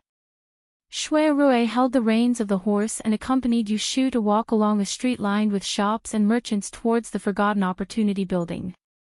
"Brother, why did you come out on a horse? Isn't Lao Chui driving?" "I have something else to ask him to do, so I rode by myself." Shui Rui casually found an excuse, but in reality, he had seen Yushu and Jing Chen leave the Supreme Court an hour ago. He could not be at ease, so he hurriedly went in to tidy up the case file and passed it to his colleague before rushing back on his horse. Unexpectedly, he didn't meet the carriage from the palace on the way back. Instead, he saw Yushu's lonely figure in the crowd in front of him on a street on the way back. Seeing that something was wrong, he didn't rush to catch up with her. Instead, he followed her for 2 streets until he found that she was walking aimlessly. Then he caught up with her to call her. Yushu said she wanted to drink. Shui Rui readily agreed. He didn't ask her where Jing Chen was or why she suddenly wanted to drink. He was a smart person. Although Yushu didn't show any unhappiness on her face, he could still guess that she had separated from Jing Chen on the way back. In fact, Shui Rui probably knew the reason. It was nothing more than the tragic death of Ji Huaishan, which made them have differences. Shui Rui wasn't surprised by this, as he discerned since long ago that the Daoist with a pure disposition and the cunning Yushu were utterly not the same kind of people. One was an unworldly immortal that had received deep enlightenment in the Dao sect, and the other was a fierce woman that struggled in the streets and was competitive. These two people had vastly different views towards right and wrong. It was fine if one party was able to accommodate the other, but if both of them were similarly stubborn in their own opinions, it could be imagined that there would be a dispute sooner or later. Shui Rui had known Yu Shu for a long time. Based on his understanding of her, he was sure that she wouldn't change her mind about dealing with the Ji family because of anyone, not even that person. Even the person she once told him that she liked couldn't make her waver in this right and wrong, as long as she felt it was right. She would continue to persevere. She would not give up until she reached the Yellow River. She would not shed tears until she saw the coffin. And this point. This was exactly what Shui Rui admired most about Yu Shu. One of them. Yu Shu did not know that Shui Rui had guessed the conflict between her and Jing Qin. Whenever she was in a bad mood, she always wanted to find something to talk to distract her. Do you still have the 10-year-old Huadia wine we drank during the Lantern Festival? Right now, she really wanted to get drunk and not think about anything. She wanted to have a good sleep and wait for her to wake up. Then she would think about other problems. Shui Rui said, yes, but the wine was too intoxicating. When we go back, I will ask old Lin to go to the wine cellar to find a jar of osmanthus wine for us to drink. He mentioned the wine. Yu Shu turned her head to look at him. Suddenly, she remembered that he took advantage of her when he was drunk a few days ago. She whispered, the Huadia wine is intoxicating, but it's not as strong as the Golden Spring. Hearing her words, Shui Rui couldn't help but feel lucky. That day, he pretended to be drunk to get close to her and drank the Golden Spring.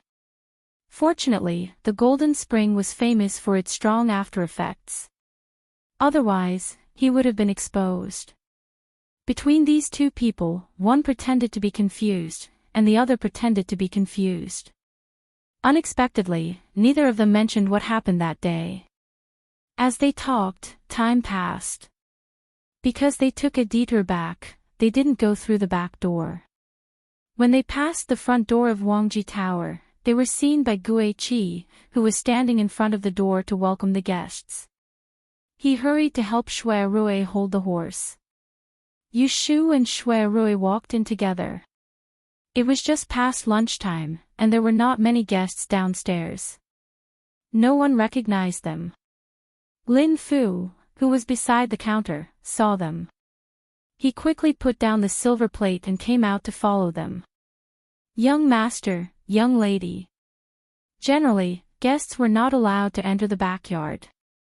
Even if there were guests, they would stay in the elegant room. Therefore, it was a bit deserted at noon. Downstairs, Shui Rui asked Yu Shu, do you want to go to your room or my room? After asking, he felt that this sentence was not appropriate. It seemed to be caressing, so he quickly added, let's go upstairs. I slept here a few nights ago to read official documents. The room is a bit messy. Okay. Yu Shu didn't have any objections. The arrangement of the elegant room was originally for people to gather and drink. It wasn't a girl's boudoir, so there was nothing that couldn't be entered. Therefore, she went upstairs with Shui Rui. Yu Shu always carried the key to the door here with her. Some of her valuable items were stored in Wangji Tower, including the mathematical formulas and calculation books that she sorted out a while ago. Therefore, she didn't forget to lock the door when she went in and out. This little habit was only discovered by Shui Rui today. He saw her take out a key with a rope tied around her neck and lower her head to open the door. Her behavior was slightly childish. He couldn't help but laugh and said, I haven't seen anyone wear a key around their neck. Isn't it heavy? This is what you don't understand. Yu Shu took off the key, straightened her back, and led him into the room. Only then did she close the door. She turned her head and shook the rope around her neck. She smiled and said to him, I stored a lot of valuable items in this room, so this key is very valuable. And I have always liked to hang valuable items around my neck. Shui Rui asked, why? Yu Shu stuffed the key back into her clothes and said casually, tell me, is there anything more important than the head on a person's body? Shui Rui thought about it and smiled in understanding. He said, you're right. The head couldn't be lost, so the things that could be hung on the head naturally couldn't be lost. The two of them sat at the table and chatted for a while. Then, Xiao Dai and Xiao Qing brought over the warmed wine pot and a few dishes to go with the wine. They placed the dishes on the table beautifully in delicate bowls and plates.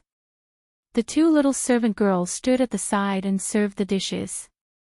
Yu Shu took the initiative to lift the wine pot and filled both her and Shui Rui's cups.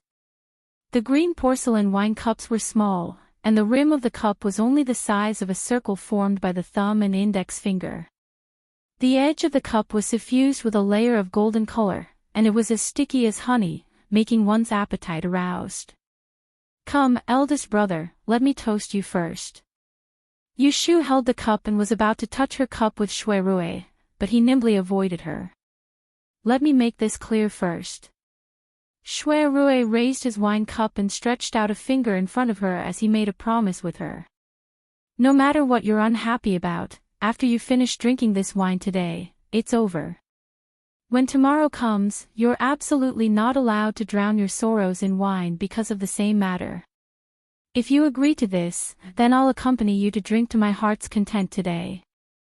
If you don't agree to this, then put down your cup right now. Don't wait until I bump into you in the future.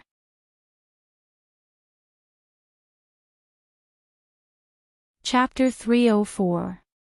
Yu Shu's alcohol tolerance wasn't bad, but the fragrance of this osmanthus wine was too intoxicating. After a pot, she felt a bit dizzy, so she propped up her cheek with one hand and held a cup with the other in front of Shui Rui, allowing him to continue pouring wine for her. At the same time, she rambled on about some unimportant things to him. His Majesty bestowed a golden plaque on my godfather. You don't know how happy he was. The first thing he did every morning was to go next door to look at that plaque, and the last thing he did before he went to sleep at night was still to look at that plaque. He would wipe it 3 to 4 times a day, and at night, he would even say, "Thank you, His Majesty, for your kindness" in his sleep, causing my godmother to be very unhappy. Although she didn't say anything, from the looks of it, in another 2 days, my godfather would definitely be forced to sleep with that golden plaque. Shui Rui laughed out loud, filled her cup, put down the wine pot and said, "Have you discussed the date to hang the plaque? I will send someone to send a congratulatory gift." Yu Shu brought the wine cup to her mouth, waved her hand at him, took a small sip and said, "This month, there are only a few days left. I have checked, there is no suitable date to hang the red head. Well, I have to wait until February." Burp. After she finished speaking, she burped. She felt that she could not drink to her heart's content, so she took the wine pot and filled 3 glasses one by one. She clinked her glass with Shui Rui first, then she held a glass in each hand and clinked her own glass with hers. She was even humming, "After this glass, I'll have another glass. After this glass, I'll have 3 more." Shui Rui watched her compete with the wine and didn't dissuade her. He accompanied her, but when she drank 3 cups, he only drank 1 cup. Occasionally, he would put a side dish on the plate in front of her with his chopsticks. When Yu Shu saw the dishes on the plate, she would stop to eat a mouthful of wine, and then chat with him about some trivial things because her words were vulgar and funny. Shui Rui couldn't help but laugh when he heard that. He had thought that she would complain to him after drinking, but who would have thought that she would be so carefree? He had not even used any of the words of comfort he had prepared to comfort her. On the contrary, he was amused by her. "I used to set up a fortune-telling stall in Autumn Osmanthus Lane. You know about it, right? I still remember when I first opened my stall. There are people on the streets collecting rent. Oh, it's the Evergreen gang that you and your men wiped out because they gathered to gamble. The ruffians asked me for rent.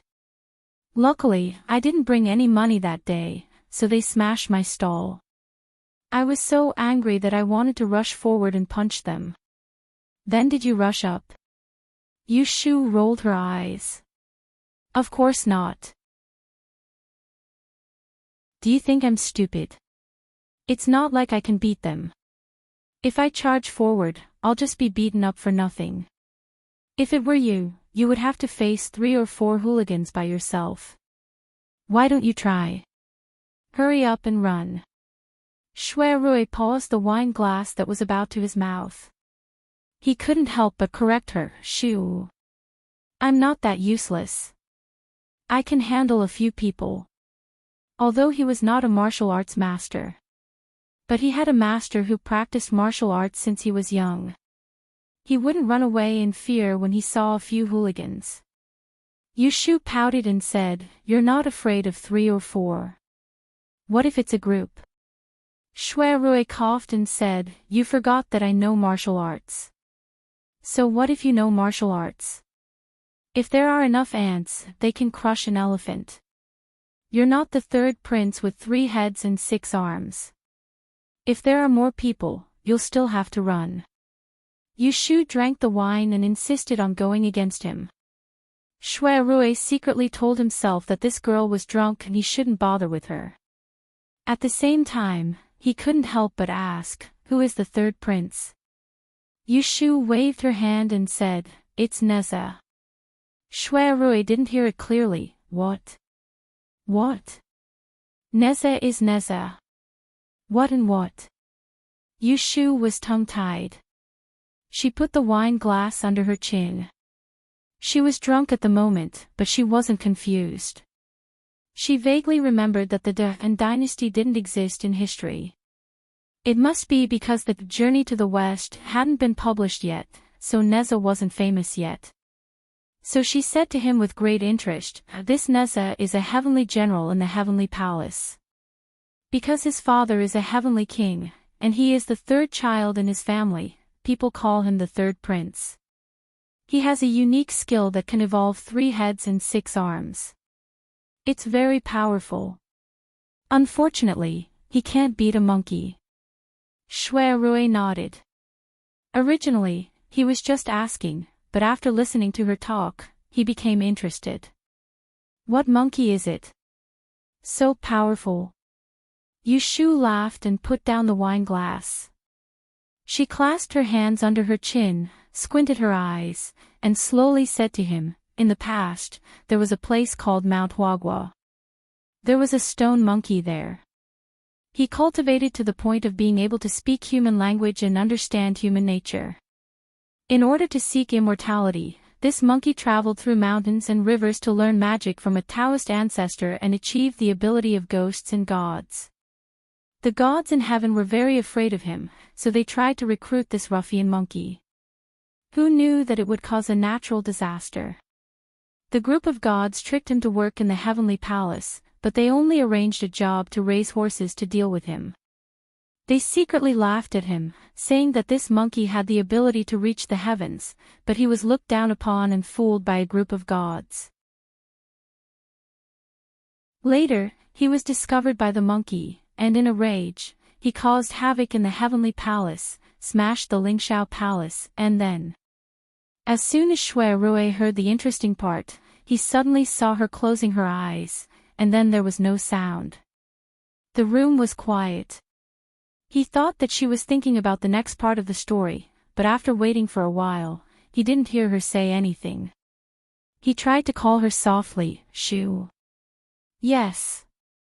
Yushu's eyelids moved, and she responded lazily, but she didn't open her eyes. Shui saw that she was not asleep, and then looked at the empty bottles of wine on the table. He knew that she had drunk a lot. When he felt that it was enough, he asked her, "Do you still want to drink?" "No, it's enough." Yushu covered her face with both hands and wiped it. When she was a little sober, she stood up with the help of the table.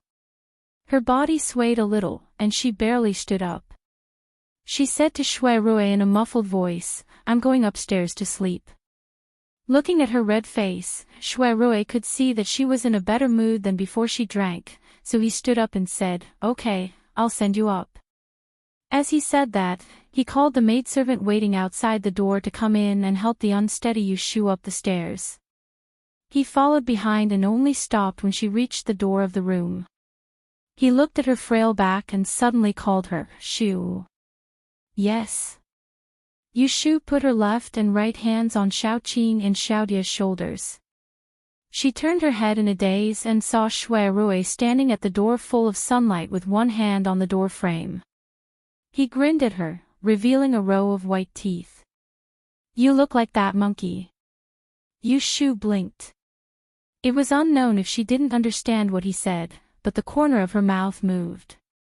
She turned around and dragged the two maidservants into the bedroom. He lay on his back on the soft bed. Leaving the maidservants to take off her shoes and cover her with the quilt, Yushu breathed out comfortably and closed her eyes. After a long time, she softly muttered, "That monkey is much fiercer than me." Shui Rui stood in the corridor on the second floor, leaning on the railing and looking at the small pond in the courtyard downstairs. He heard the door close behind him and turned his head. He asked the maidservant who came out with a tea tray, "Is she asleep?" "The girl is asleep. Young master, this servant will go to the kitchen to serve the hangover soup." Shui Rui looked at the door and said, "No need, let her sleep. The osmanthus wine today is made by the palace. It is intoxicating but not harmful. When she wakes up, make a pot of tea for her." "Yes." Shui Rui ordered the maidservant and went downstairs. When he reached the stairs, he saw Lin Fu holding the corner of his robe and walking up. "Young master. What's the matter?" Lin Fu hesitated and said, It's the young master who came with Miss Lianfang that day. He said he was looking for a girl, but I stopped him." Shui Rui knew who he was talking about. He frowned and asked, "Where is he?" "He's upstairs, in the wind private room." Shui Rui nodded and went forward alone. Yushu drank for almost an hour. It was already afternoon. There were not many guests in the front building. They didn't eat much. They were all here to drink good wine. Shui Rui went up to the second floor and walked to the door of the wind private room. He saw that the door was half open, revealing half of the Jade Mountain screen. He didn't knock on the door and walked in. As soon as he entered, he saw Jing Chen sitting alone at the table. There was a brewed teapot on the table, but the cups were all untouched. As for the two guards who always followed him, they were nowhere to be seen. He didn't know if their master had gotten rid of them or if they had gone somewhere else. As soon as Jing Chen saw Shui Rui enter, he stood up and looked behind him. However, Yushu was nowhere to be seen. "Where's Xiaoyu?" he asked. "Isn't she here with you?" Shui Rui didn't answer him, and he instead walked over to sit opposite him before pouring a cup of tea for himself, and then he said unhurriedly, "What does her whereabouts have to do with you?" The sarcasm in his words was obvious. Jing Chen could hear it. He opened his mouth but didn't know how to answer. He could only ask again, "I want to see her." "Is she here?" "Why do you want to see her?" Shui Rui looked up at him with the teacup in his hand. "I have something to say to her," Jing Chen said. "What do you want to say to her?" Jing Chen pursed his lips and said, "This is between me and Xiaoyu. It's not convenient for me to tell you." "It's fine if it's not convenient for you to tell me. Anyway, it's not convenient for Shu to see you now," Shui Rui said. Hearing this, Jing Chen frowned. "Why is it not convenient for her to see me?" Shui Rui smiled. "This is between me and her. It's not convenient for me to tell you." Jing Chen looked at Shui Rui before turning around to leave. He did not want to waste any more time with him. "It's useless even if you go to the back now," Shui Rui said. Jing Chen successfully stopped in front of the door. He turned around to look at Shui Rui. Although there was no expression on his face, it was obvious that if Shui Rui continued to tease him, he would definitely go to the back to look for Shu. Shui Rui stopped joking and said in a serious tone, "Shu is drunk and sleeping in her room. Don't disturb her. If you have anything to say, wait until tomorrow." "She's drunk." Jing Chen's expression changed. Shui Rui nodded and pretended not to know anything. When you left the Supreme Court at noon, I went back to look for you after I finished my work. On the way, I saw her walking to the west of the city alone, so I brought her back. She seemed to be in a bad mood and drank a lot. I was about to ask you what happened to her. Didn't you leave together? Why did she come back alone? Jing Chen looked aside and remained silent for a while. I'll look for her tomorrow, he said to Shui Rui. As soon as he finished speaking, he turned around and left, and this caused Shui Rui, who originally thought that Jing Chen would stay here and wait for Yushu to sober up, to be slightly surprised. But it was exactly what he wanted, because if Jing Chen really wanted to stay, then he would have to think of a way to drive Jing Chen out.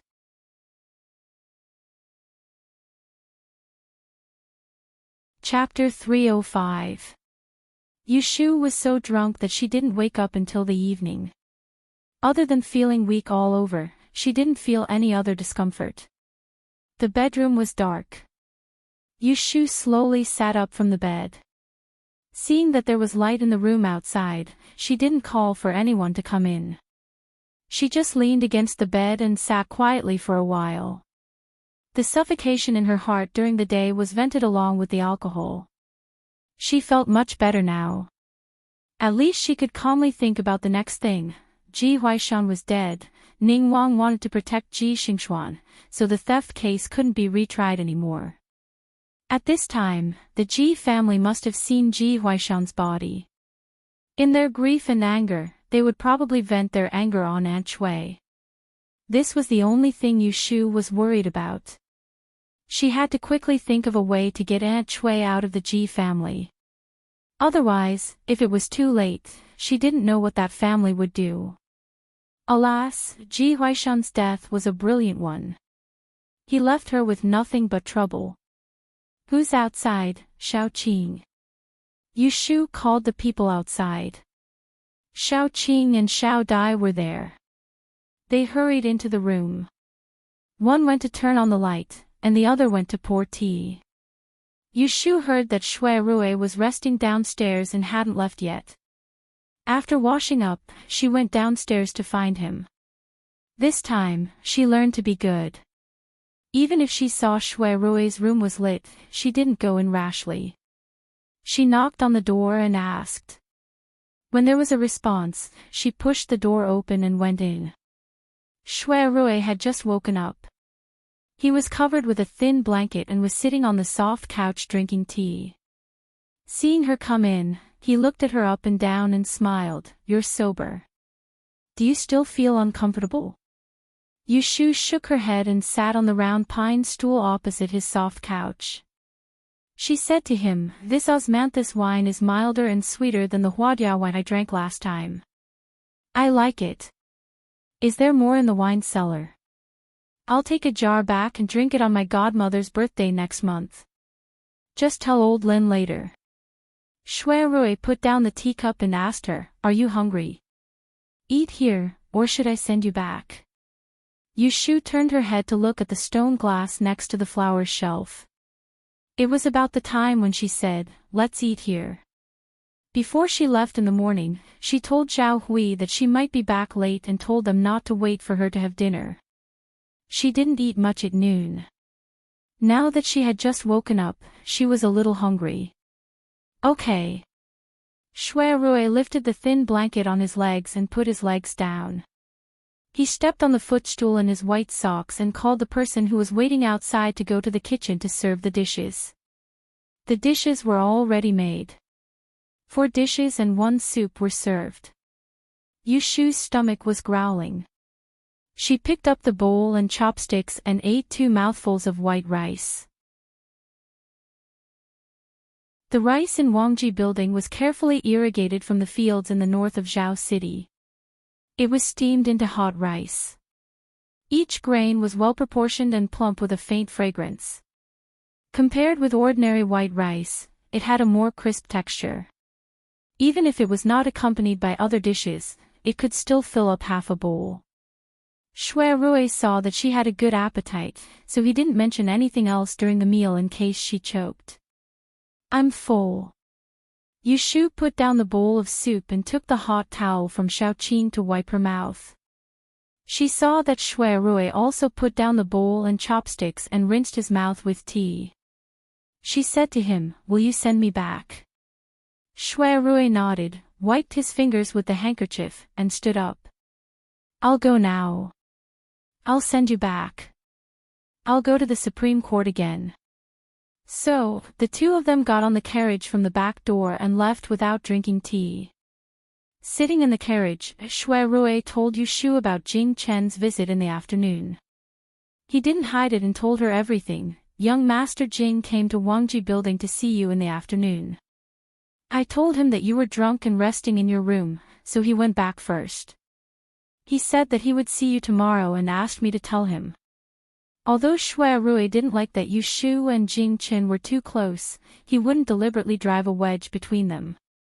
Moreover, there was no need for him to drive a wedge between them now. There was already a problem between the two of them. He didn't need to interfere too much. He just needed to wait patiently for Yushu to understand that the person she liked was actually not what she wanted and was even more unsuitable to entrust her life to. "I see." When Yushu heard that Jing Chen came to see her, she didn't have much reaction. She was now having a headache about the Ji family.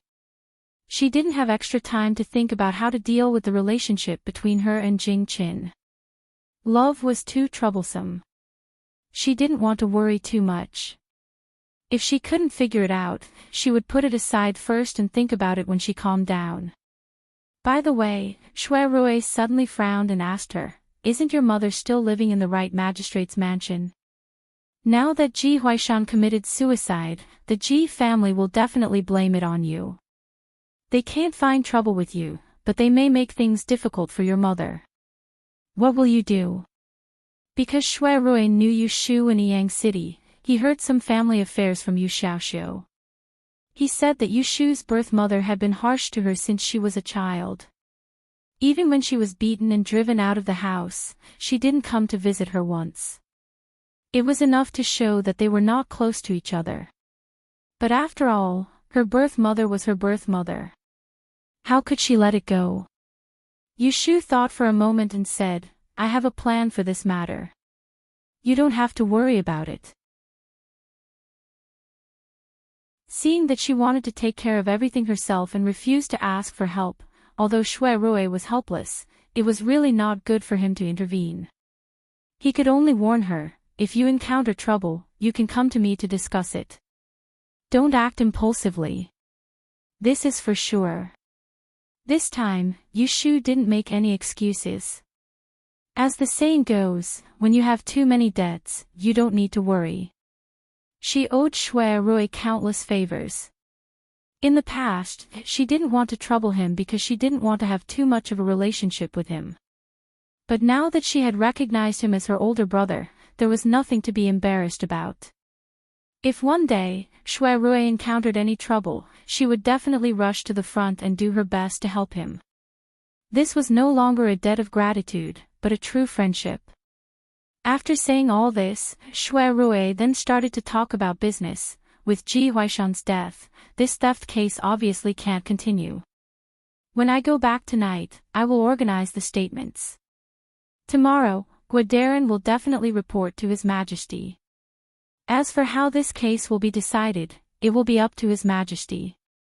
No matter what, if I get any news, I will be the first to tell you." Yushu said, "From what I see, the Ji family is safe this time. After Ji Huaishan's death, their family won't have to bear any great crimes. As for Ji Xingxuan, Ning Wang seems to have intentions of protecting her. He also took over the investigation of Jing Chen's assassination. I don't know what he is after. Did Ji, you and Ning Wang were good friends in the past, can you see anything?" Shui Rui looked at the puzzlement on her face. His fingers clasped together on his knees. After thinking for a moment, he slowly opened, "I can't say anything else to you. You only need to know that Ning Wang's involvement in this case isn't just because of one Ji Xingxuan. Yushu was an understanding person. Hearing the hidden meaning in his words, she guessed that it most likely had something to do with the struggle for power and position. She didn't question him further. Like this, they arrived at the door of Zhao Hui's house. Shui Rui still had matters to attend to and didn't plan on going in. Yu Shu got off the carriage. She stuck her head out of the carriage door to talk to Shui Rui.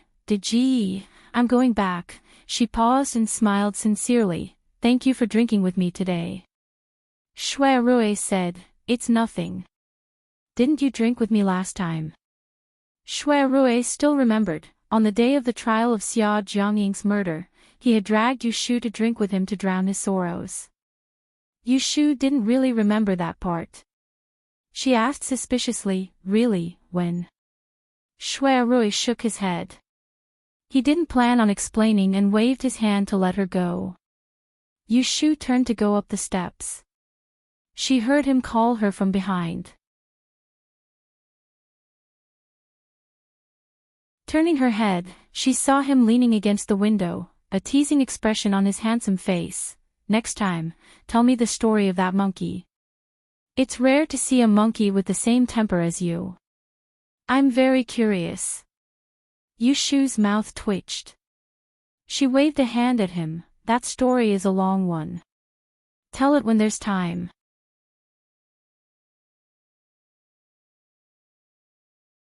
Chapter 306.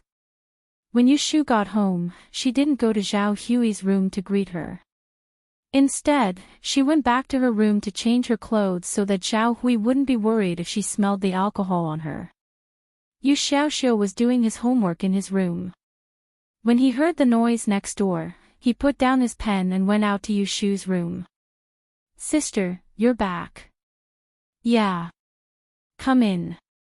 Yu Shu fastened her belt and came out in her soft shoes to open the door for Yu Xiaoxiu. Yu Xiaoxiu knew that Yu Shu went to the Supreme Court to listen to the trial today. When he entered the room, he asked her anxiously, how was it? Did the trial finish? What was the verdict? Yu Shu closed the door and pulled him to the wall. She whispered to him, the Ji family's old master committed suicide to escape punishment. Ah! Yu Xiaoxiu was stunned. He didn't think that the high and mighty old master of the Ji family would die just like that. Don't tell godfather and godmother about this. Yu Shu patted his shoulder. I'll find a way to get mother out of the Ji mansion as soon as possible. After reminding Yu Xiaoxiu, Yu Shu didn't care what he thought. She pushed him back to his room to read. She went to Zhao Hui's room and sat for a while before going back to her room to rest. It was a quiet night. The next morning, after the family ate breakfast, Yu Shu went out with Yu Xiaoxiu, who was going to school. Sister, where are you going? Yu Xiaoxiu didn't believe that Yu Shu was like what she said to Zhao Hui at the dinner table. She was going to look at feng shui for someone. Yu Shu said, I'm going to the Ji family to ask around and see how mother is doing there. When Yu Xiaoxiu heard this, he hurriedly said, then I'll go with you. Yu Shu patted his head and said, where are you going? Focus on your lessons. Yu Xiaoxiu said anxiously, how can you go alone? They must be mad at you right now. If they see you, they'll definitely arrest you. Yu Shu thought that the Ji family wasn't just annoyed with her. They probably wanted to skin her alive and break her bones. It's okay. No matter how angry they are with me, they won't dare to do anything to me. Go to the academy obediently. I'll talk to you when you come back in the afternoon. Yu Shu is afraid that Yu Xiaoxiu will not listen to her and secretly follow her.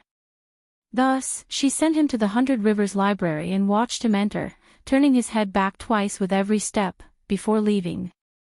Yu Shu didn't turn in any other direction, and walked straight to the right magistrate's manor. Half an hour later, Yu Shu came to the street in front of the Ji mansion and saw the white cloth hanging in front of the gate from a distance.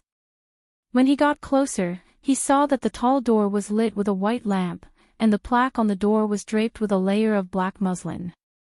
The corners were not even. The decorations were a little hasty. Unlike the previous days when the door was locked, both doors were open. It was probably because Ji Huaishan died outside, and the door couldn't be closed for the first 7 days, in case the soul couldn't come back and wandered outside. There were only 2 servants in mourning clothes guarding the door. There were no visitors. Maybe the news of Ji Huaishan's death hadn't spread. Or maybe his relatives and friends were afraid to visit. Yushu paused for a moment outside the door, and then walked forward. When she reached the door, she was stopped by the servants. "This Mrs. Yushu wore a full set of Hu clothes, long trousers, and short boots. She didn't wear any hairpin or jewelry, and only used a plain silver buckle to tie up her hair. The servants of the Ji mansion almost mistook her for a man. Yushu lived in the Ji family a while ago, but there were many servants in the right magistrate's mansion. Not all of them had seen her. Today, the 2 guards didn't know who she was. In order to enter the door, Yushu acted according to the situation. She immediately put on a worried face and said, "I am your 4th Miss classmate in the Taisher library. I heard that there was an accident in her family, so I came to visit. I don't know what happened. Why did you hang up a funeral? Which one passed away?" The 2 servants didn't know that she was talking nonsense. They just thought that she was Ji Xingxuan's friend, so they told her with a sad face, "Our great master passed away." "Ah, this." Yushu pretended to be surprised and speechless. Then what about your miss? Yushu saw Lu Hao take Ji Xingxuan away yesterday. She didn't know if he sent her back. The servant said, "Miss is kneeling in the mourning hall. I will take you there."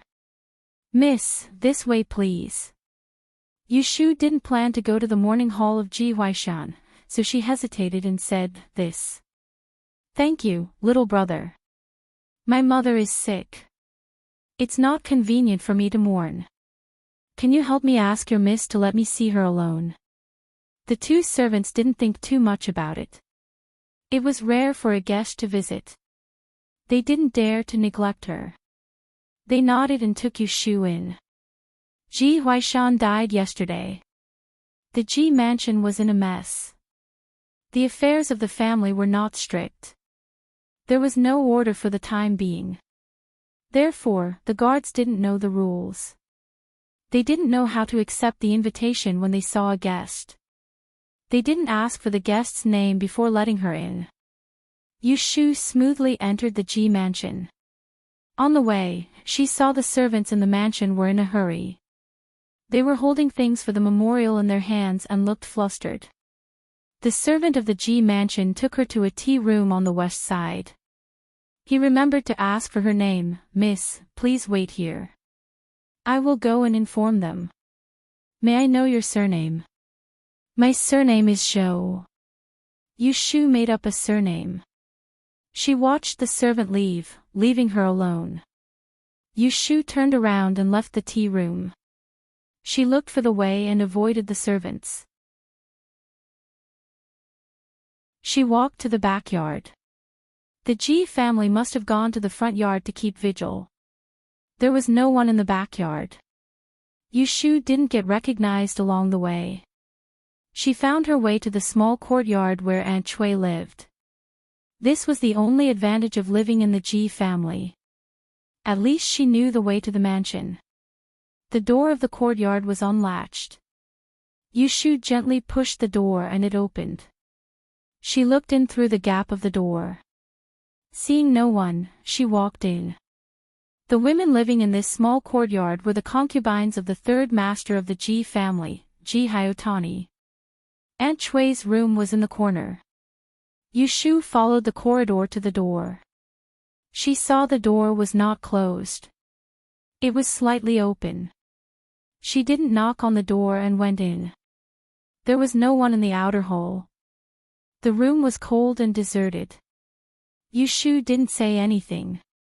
She quietly walked to the door of Aunt Chui's bedroom. She gently pushed the door open. As soon as she went in, she walked around the screen and saw a figure curled up on the bed with her back facing the door. Yushu thought it was Aunt Shui. She was bewildered. She wanted to ask why she was lying here and sleeping at this time. She hadn't been tied up and thrown into the woodshed. Who would have thought that when he went up to take a look, he would see that the person sleeping soundly on the bed was none other than concubine Shui's maidservant, Xiang Sui. He did not know where concubine Shui went. Sui, wake up. Yushu directly patted the maidservant's shoulder and woke her up. The maidservant was in a daze. When she heard someone calling her, she quivered and rolled up from the bed.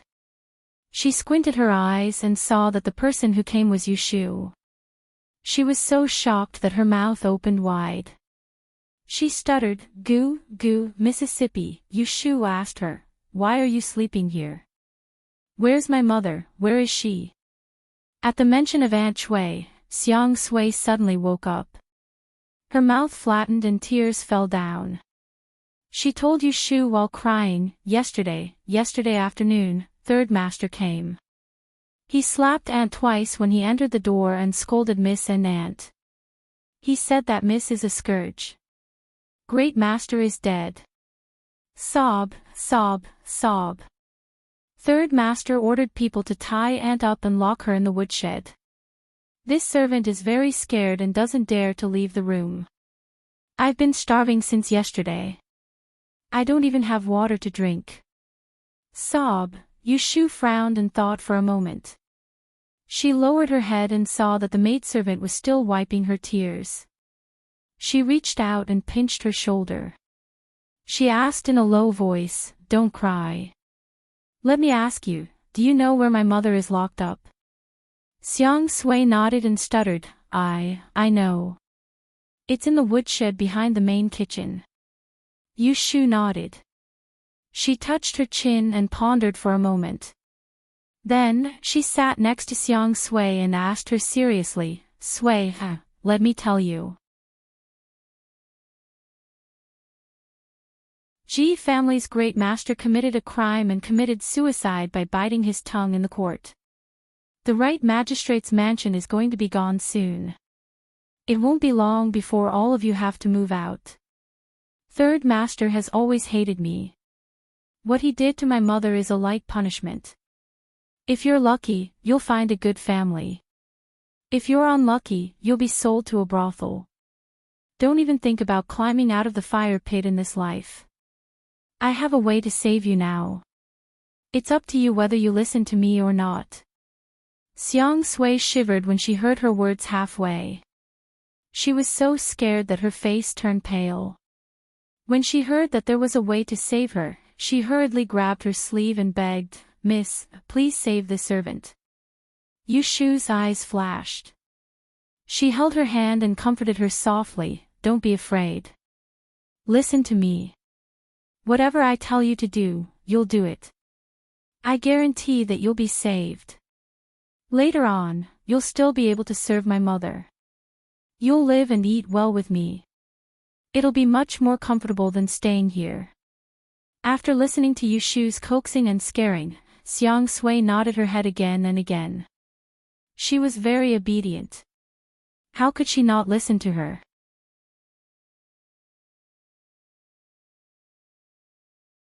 Chapter 307. Yushu came to the Ji mansion today to find out about Aunt Shui's situation and find a way to get her out. However, seeing that the Ji family was in chaos because of Ji Huaishan's death, and no one was in charge of the mansion, she felt that she couldn't miss this opportunity. She didn't need to wait for tomorrow or the day after. She could take advantage of this time to steal Aunt Shui out. There was no time to lose. When Ji Xingxuan went to the Ji mansion and listened to the servant's description, with her intelligence, she might guess that it was her who came. If she didn't get Aunt Shui out today, it would be more difficult in the future. With Xiang Sui leading the way, Yushu quickly found the place where Aunt Shui was locked up. This was a remote courtyard in the west courtyard. There were 2 or 3 rooms neatly lined up. The front was the kitchen, and the back was where livestock and firewood were kept. It was morning, and it was past breakfast time. There was no one in the kitchen. Yushu and Xiang Sui stuck close to the tree and went around to the back of the house without being discovered. A laborer was stacking firewood in the backyard. There were 2 doors behind him, one open and the other closed. There was a copper lock on the closed door. It was obvious that concubine Chui was locked inside. She must not have expected that someone would dare to steal her, so there was not even a guard. Yushu looked around and bent down in the grass. She whispered in Xiang Sui's ear, "You go there and lead this worker away. Tell him that there are few people carrying things in front, and the housekeeper called someone to help. Lure him away.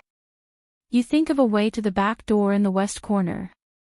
I saved your Inyang, and I will wait for you there."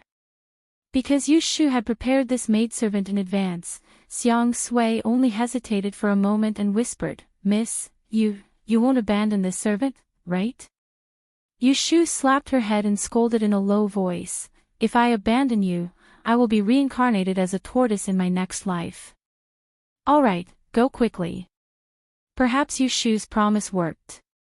Keiho gritted her teeth and handed the small bag in her hand to Yushu. He walked out from behind the tree and pretended to come from the front yard. He called out to the woodcutter with a bluff and bit his tongue when he lied. Only then did he manage to trick her away. As soon as they disappeared, Yushu stood up from the bushes. He trotted to the tightly shut woodshed, pulled the lock on the door, and pressed his ear against the door to listen inside. He did not call out to Aunt Chui. Firstly, there were still people in the kitchen in front. Secondly, Aunt Chui was not reliable. If she got excited when she heard her voice, she would not make a fuss and attract people. Yushu was sure that there was someone inside. She stepped back and picked up the axe that the worker had used to chop firewood. She hung the bag on her elbow. She returned to the front and inserted the axe between the lock and the door knocker. After a few forceful prying, the lock loosened and he pulled it down. Yushu caught the lock with one hand and did not let it fall to the ground with a loud sound. She gently placed the axe on the ground and Yushu pushed the door open. She looked around and effortlessly found a woman with disheveled hair curled up at the foot of the wall. Yushu closed the door behind her and strode forward. She squatted in front of Aunt Chui and reached out to shake her shoulder. She whispered, "Mother, mother." Aunt Chui was sleeping in a fog, having a nightmare. She suddenly heard someone calling her. She opened her eyes and saw a figure in front of her. Her face was a little dazed as she asked, You're also locked in here." Yushu saw that the woman's dirty face had a few purple finger marks on it. There was even a dried blood scab under her nose. Even if she could not stand the sight of her, she could not help but get angry. She scolded Ji Hyotani, who loved to hit women. She reached out to untie her and whispered, "Mother, I'm here to bring you out. You can't stay in the Ji family anymore. You have to come with me." Aunt Chui woke up from her dream. She looked at Yushu and in a blink of an eye, tears streamed down her face. Her hands and feet were tied and she used her head to hit Yushu. She cried and scolded, "You damned girl, you want to kill me. How dare you kill Master Ji? Why don't you let me die? Do you want me to die?" Yushu heard her shouting and quickly covered her mouth. She scolded softly, "Shu, if you want to attract people, you will really die here. When that time comes, I will accompany you to the underworld. You will be happy." Fortunately, Aunt Chui had been hungry all night and did not have much strength. Her voice was not loud. After being frightened by Yushu, she obediently closed her mouth. However, her tears fell even more fiercely. She stared at Yushu like an enemy and did not let go for a moment. "Don't stare at me. Master Ji committed a big crime and wanted to die. Why are you blaming me? You should leave with me quickly." Otherwise, you will die sooner or later if you stay in this family. Yushu complained as she untied Aunt Chui. She hastily tied up her hair and tied it with a hairpin. She helped her to stand up. Aunt Chui's legs softened. She took a deep breath and said, "Ouch. It hurts." Finding that she had sprained her ankle, Yushu frowned. She picked up the bundle on the ground, put one of Aunt Chui's arms around her neck, and carried her out. "Bear with it. You will be fine when we are outside." What else could Aunt Chui say? She pursed her lips, put her weight on Yushu, and limped out. At this point, even a fool would know that she could not stay in the Ji family any longer. It was said that her daughter killed Master Ji. Wouldn't she have to pay with her life if she stayed? Yushu half carried and half dragged Aunt Chui out of the woodshed and moved towards the back door in the west corner. Along the way, she hid from people and ran into bushes. Aunt Chui complained that her ankle hurt and wanted to throw a tantrum. She was scared by Yushu and held it in. Fortunately, Yushu had some strength and pulled the woman like a sandbag. Hiding behind an old tree near the back door, Yushu let Aunt Chui squat. She panted and rotated her sore arm, looking back at the way they came. "Why are you not going?" Aunt Chui tugged at Yushu's trousers and asked, "Why are you not going?" "Wait for Xiang Sui. She will be here in a moment."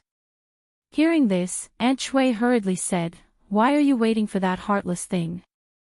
Yesterday, she saw me getting beaten up and she didn't even dare to stop me. Let's go. Let's see how you can run when someone chases after us." Yushu rolled her eyes at her and did not explain. Anyone with enough brains would not leave their accomplice behind after doing something bad. Wouldn't it be a waste to leave a witness? Late last night, Lu Hao sent Ji Xingxuan back to the Ji mansion. She fainted after being stimulated in the court and slept for several hours. If she didn't insist on going back, Lu Hao would not have sent her back. All the families in the capital were kneeling in the mourning hall, crying and grieving.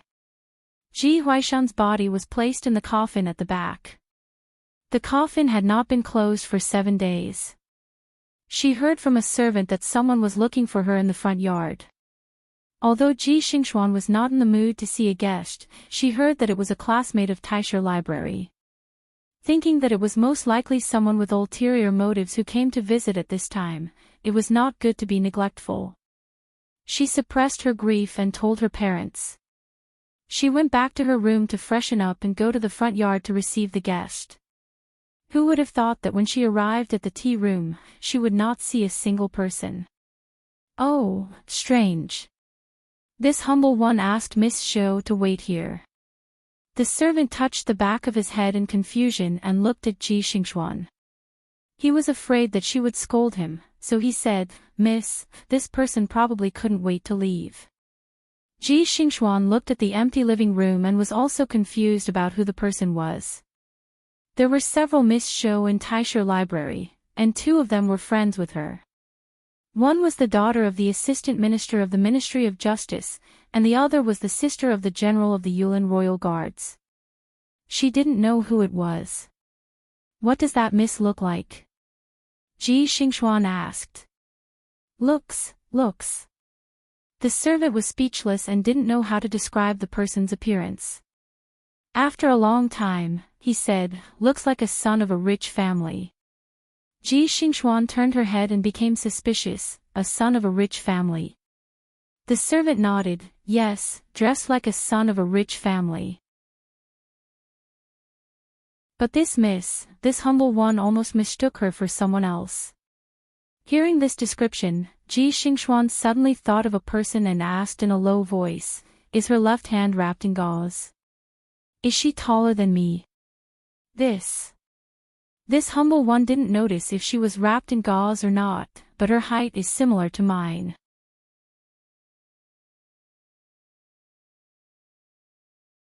Chapter 308. Ji Xingxuan sensed that the intruder was Yushu. By the time he and his servants rushed to the woodshed in the backyard, Yu Shu had already rescued Aunt Chui. The axe that was thrown on the ground and the door lock that was pried open proved this. However, by the time they reached the back door, Yu Shu and the others were nowhere to be seen. Even Ji Xingxuan did not expect that Yu Shu would come so brazenly the day after her grandfather's death. Ji Xingxuan sent a few retainers out to chase them away, then walked towards the morning hall with a gloomy face. Halfway there, she bumped into Ji Xiaogu, who had rushed over after hearing the news. Xingxuan, what's going on? I heard that some random person has snuck into the fu. Ji Xingxuan sneered, it's not some random person. It's the Yu Shu who came to rescue mother. Ji Hyotani turned pale with fright, what? She broke in. Where is she? She saved that aunt and ran away. Ji Xingxuan was unusually calm. Ji Hyotani's face darkened. He hesitated for a moment before turning to the steward who had followed him, go and report to the authorities. Say that someone broke into the fu and kidnapped a family member. Third uncle, it's better not to do this.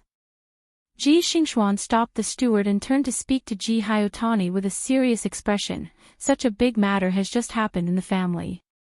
Grandfather's body is not cold yet.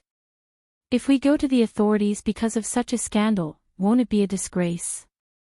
Ji Hyotani frowned, but we can't just let them go like this.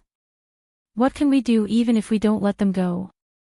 Ji Xingxuan lowered his eyes that were red from last night's crying and said calmly, Third uncle, don't you know that Yu Shu has the Shui family's eldest son to stand up for her?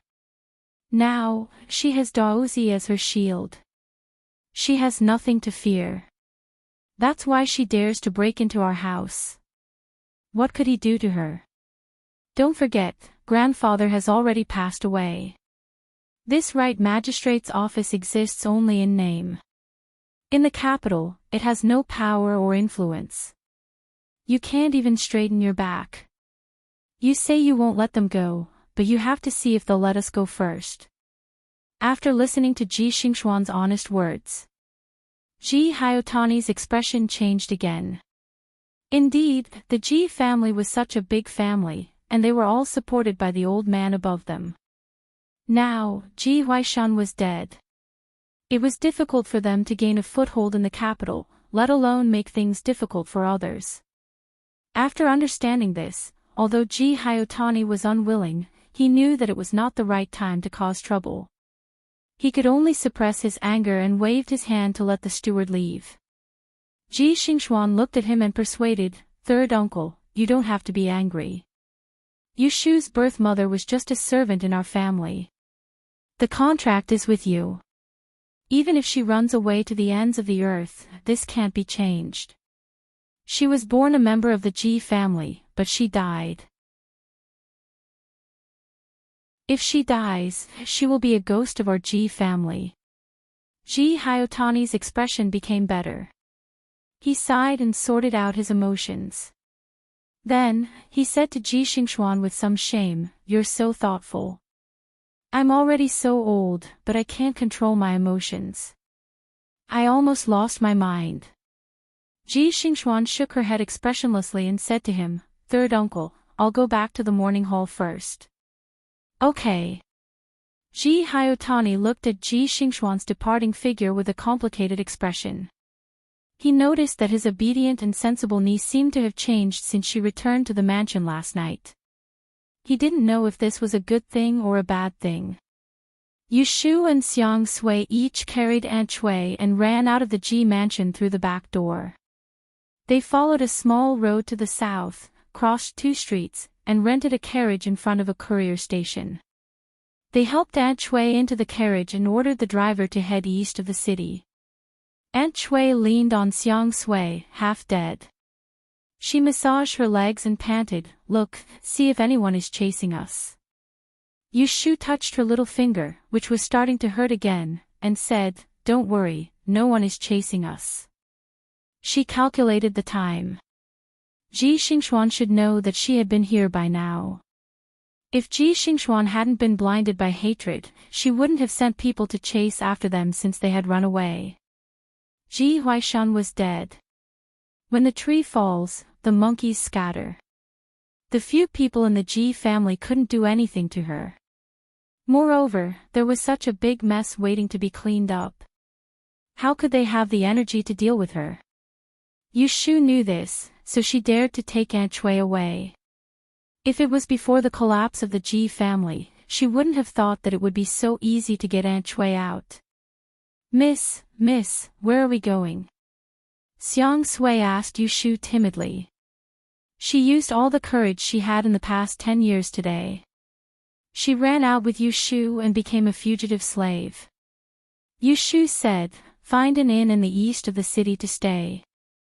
I will find a place for you to stay in these 2 days, and then you can settle down."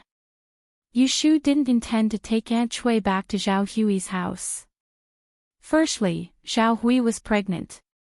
She didn't want to leave Aunt Chui, a woman who didn't know anything, with her. Secondly, it was in case the Ji family didn't know what was good for them and came to fight with her. When the carriage was far away, Aunt Chui knew that she was safe. She wiped her tears again and scolded Yushu, "It's all your fault, you wicked girl. What did you do to make me end up like this? Which god did I offend to give birth to a bastard like you? You come to kill me, sob. Yushu hated seeing people cry. She endured it when she ran away from the Ji family. Now her fingers were hurting. Hearing Aunt Chui's words, she pulled a long face and said coldly, "If you cry again, I will send you back. Anyway, I have broken off the relationship with the Ji family." "Mother, you are still a member of that family, aren't you?" Concubine Chui had been in contact with Yushu for the past few days and found that her daughter had a bad temper. Moreover, they were not close to each other. She was afraid that Yushu would really abandon her, so she immediately pursed her lips and swallowed her tears. Yushu looked at her with satisfaction and thought that it was a good thing to let her suffer this time. At least she had taught this woman how to be sensible. The carriage took them to the east of the city. Yushu stopped the carriage on the way. She got off the carriage and helped Aunt Chui to walk for a while.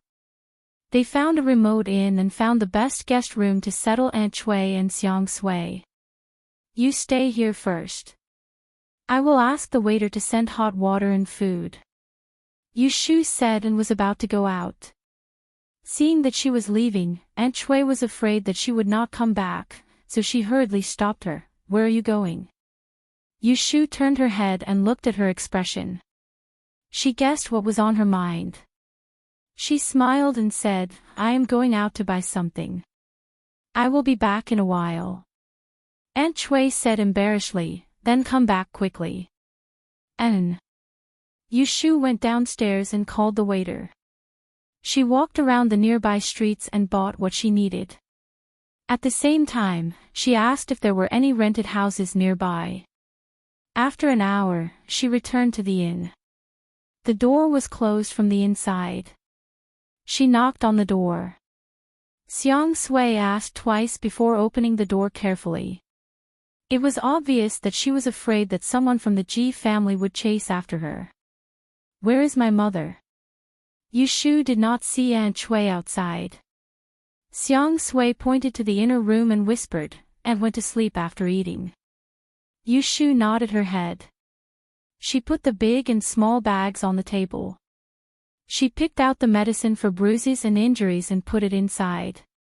Aunt Chui was lying on her side on the bed facing inwards. She was still snoring.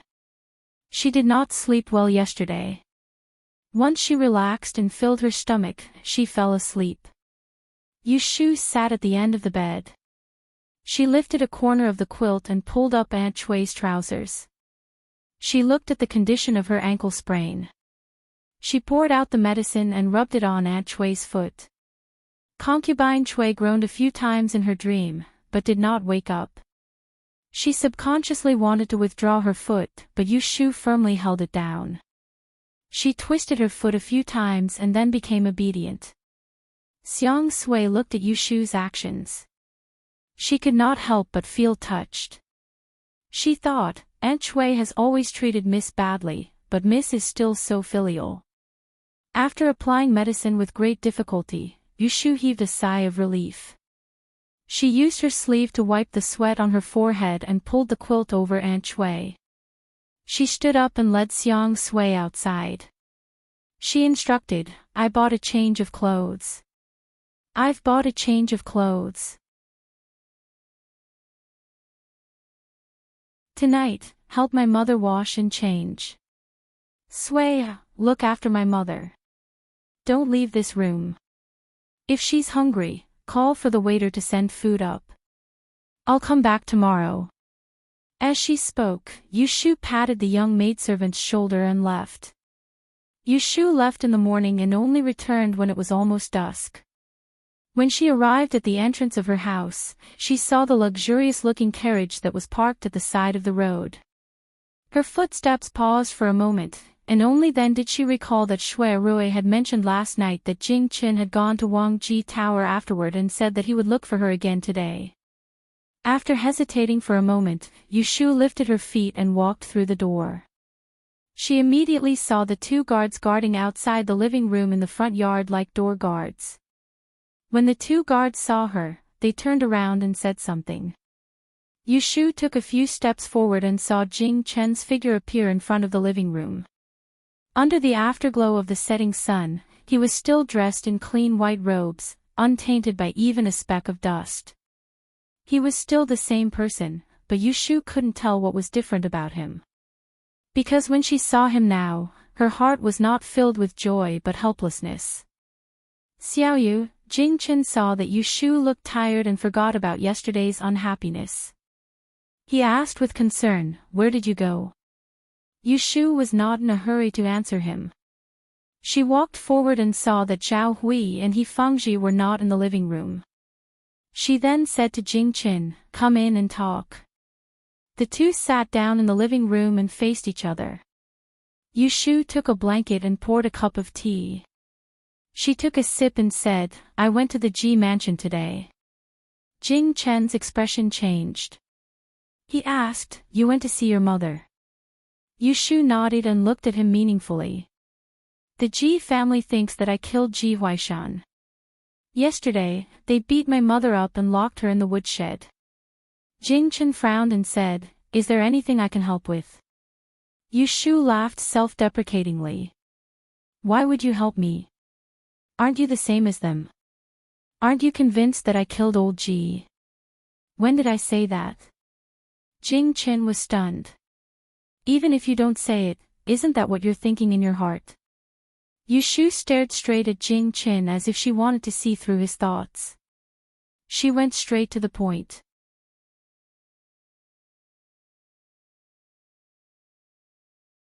Chapter 309. Haven't you thought about it? Aren't you the same as them? Don't you think that I killed old man Ji? The reason why Yushu and Jing Chen parted on bad terms yesterday was because of a disagreement and a moment of anger. However, they were not 5 or 6-year-old kids who would cut ties with each other just because of a quarrel. Yushu had gotten drunk yesterday and was angry. Originally, she had planned to find a chance to talk to Jing Chen after Aunt Shui settled down.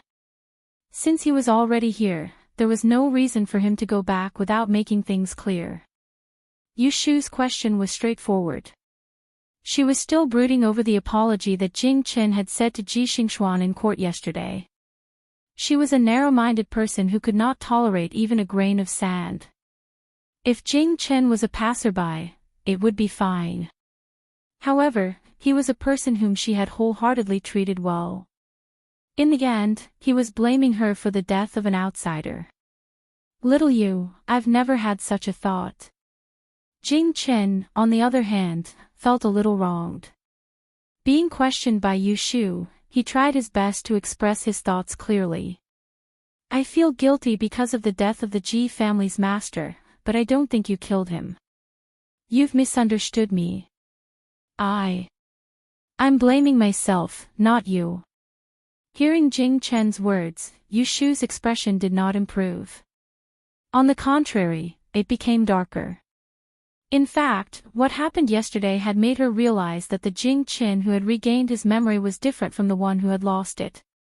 Jing Qin, who had lost his memory, did not remember who he was. He did not know any rules.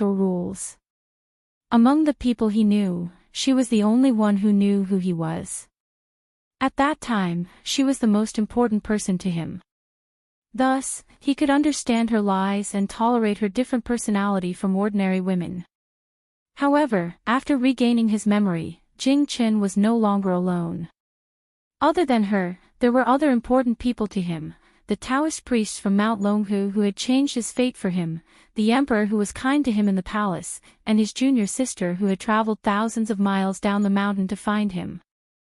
It was because of these people that he could not even fall in love with himself in case Ji Du-xing acted up.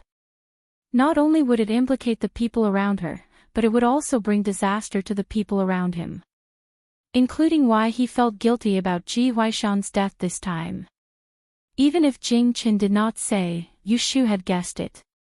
It was not just because of his lies that caused the grandfather and grandson to go to prison. More importantly, it was because of Ji Du-xing. That night, when Ji Xingxuan went to Huixing Street to find people and saw Jing Qin, he did not have a mascot like the 10,000 birthday oration on him. Ji Xingxuan did not have a yellow frost stone to protect her. It was very likely that she had been swept into the tail of the typhoon and shown on by Ji Du-xing. Yu Shu had long known that Jing Qin was a very responsible person. Otherwise, he would not have secretly protected her and helped her escape several times in Yiyang City when he sensed that Ji Du-xing had attacked her. This had not changed from the beginning to the end. The difference was that when he lost his memory, he only had a sense of responsibility for her. However, after he recovered his memory, his sense of responsibility had become a burden. Just like now, Ji Huaishan's death, in her opinion, was completely his own fault, and he couldn't blame anyone else. But Jing Qin still felt guilty, even though he knew that the grandfather and grandson pair didn't have good intentions towards her. On one hand, he felt that they were in the wrong, but on the other hand, he felt that they didn't deserve to die. After a night, Yu Shu could now guess what Jing Qin was thinking calmly. However, she would rather not know what he was thinking, so she would not make things difficult for him. Xiao Yu. When Jing Qin saw that Yu Shu did not say a word for a long time, he thought that she was still angry. He began to feel a little anxious. Then, he thought about her distant attitude when she got out of the car yesterday, as well as what Shui Rui had told him about her drunkenness yesterday. He immediately stood up from his chair and walked in front of her.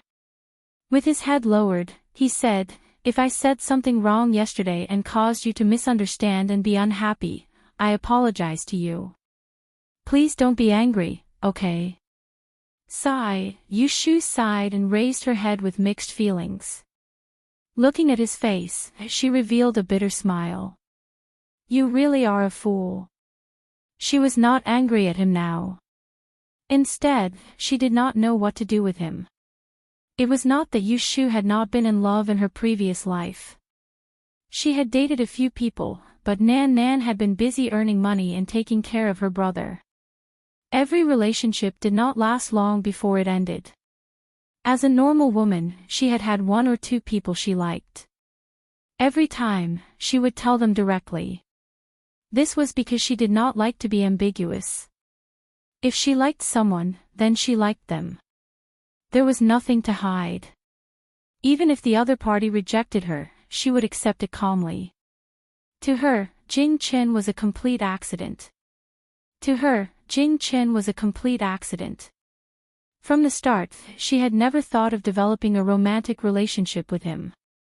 She had only treated him as a good brother who had gone through thick and thin with her.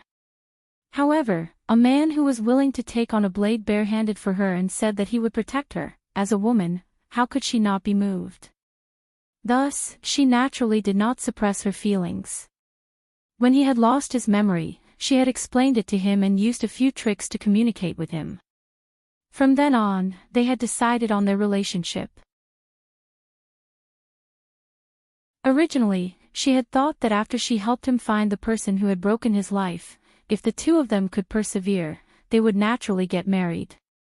Who would have thought that the secret he was hiding was 100 times more complicated than she had imagined? As his memory recovered, the two of them returned to how they used to be. They had just become boyfriend and girlfriend, but they had become good brothers overnight. According to Yushu's character in the past, if they worked together, they would get together. If they didn't, they would break up. She would never have any ideas about Jing-chin. However, this time, she was stubborn. She was not willing to let the meat that was in her mouth fly away. Perhaps it was because she had paid too much and received too much. The days when they went through thick and thin together were unforgettable. Therefore, she could not give up on Jing-chin. She always thought that there was still a long way to go. Maybe one day, this piece of meat would fall into her bowl again. However, before that day came, she suddenly realized that this piece of meat was not meat, but a bone that was very difficult to chew. This made her feel conflicted. She wanted to let go as soon as possible. She was not willing to give up. She wanted to continue staring at this bone, but she felt that it was not right. In the end, how should she treat Jing-chin? This became a problem that gave her a headache. Unable to think of an answer, Yushu decided not to waste her brain. In any case, this was a matter between a man and a woman. Since she could not force it, she would let nature take its course. At this moment, Yushu's mood relaxed again. She said to Jing-chin, "It's fine if you don't want me to be angry, but you have to promise me one thing." She did not intend to be at odds with Jing-chin. She was not really a little girl. She was almost 30 years old. How could she be so pretentious? Jing-chin nodded without thinking. "I promise you." Yushu raised her eyebrows. "I haven't said anything yet, and you already agreed. What if I asked you to kill people and burn things down? Would you do it?" Jing-chin shook his head. "You won't ask me to do those things." He had calculated her correctly. Yushu curled her lips and lectured him resentfully. "You can't just casually agree.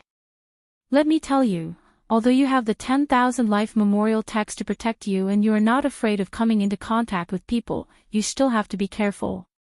Not everyone is as good as me. If you are sold, you still have to help the person earn money." Jing-chin heard the concern in her words.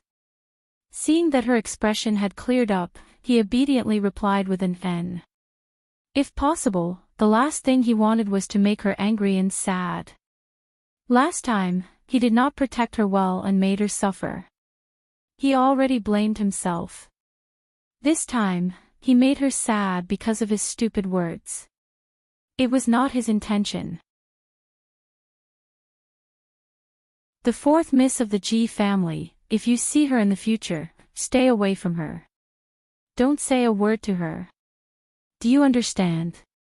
Yushu made a request. It sounded random, but in fact, she had her concerns. Although Jing-chin did not understand why Yushu wanted him to agree to this, he habitually did not question it and nodded. Then he asked tentatively, "Are you still angry with me?" Yushu shook her head with a smile. She waved her hand and said, "Forget it." She was narrow-minded, but she was not stingy. Jing-chin was pardoned, so his expression relaxed. He looked down at her left hand and asked, "Did you change the medicine I gave you yesterday? I heard that you drank. This is not good. Before your bones heal, you shouldn't touch alcohol." Yushu touched her finger and said, "It's not a problem. I drank osmanthus wine yesterday. That wine is good for qi and blood circulation." Yesterday, she wanted to drink strong wine, but she was stopped by Shui Rui early in the morning. "You should pay attention to yourself."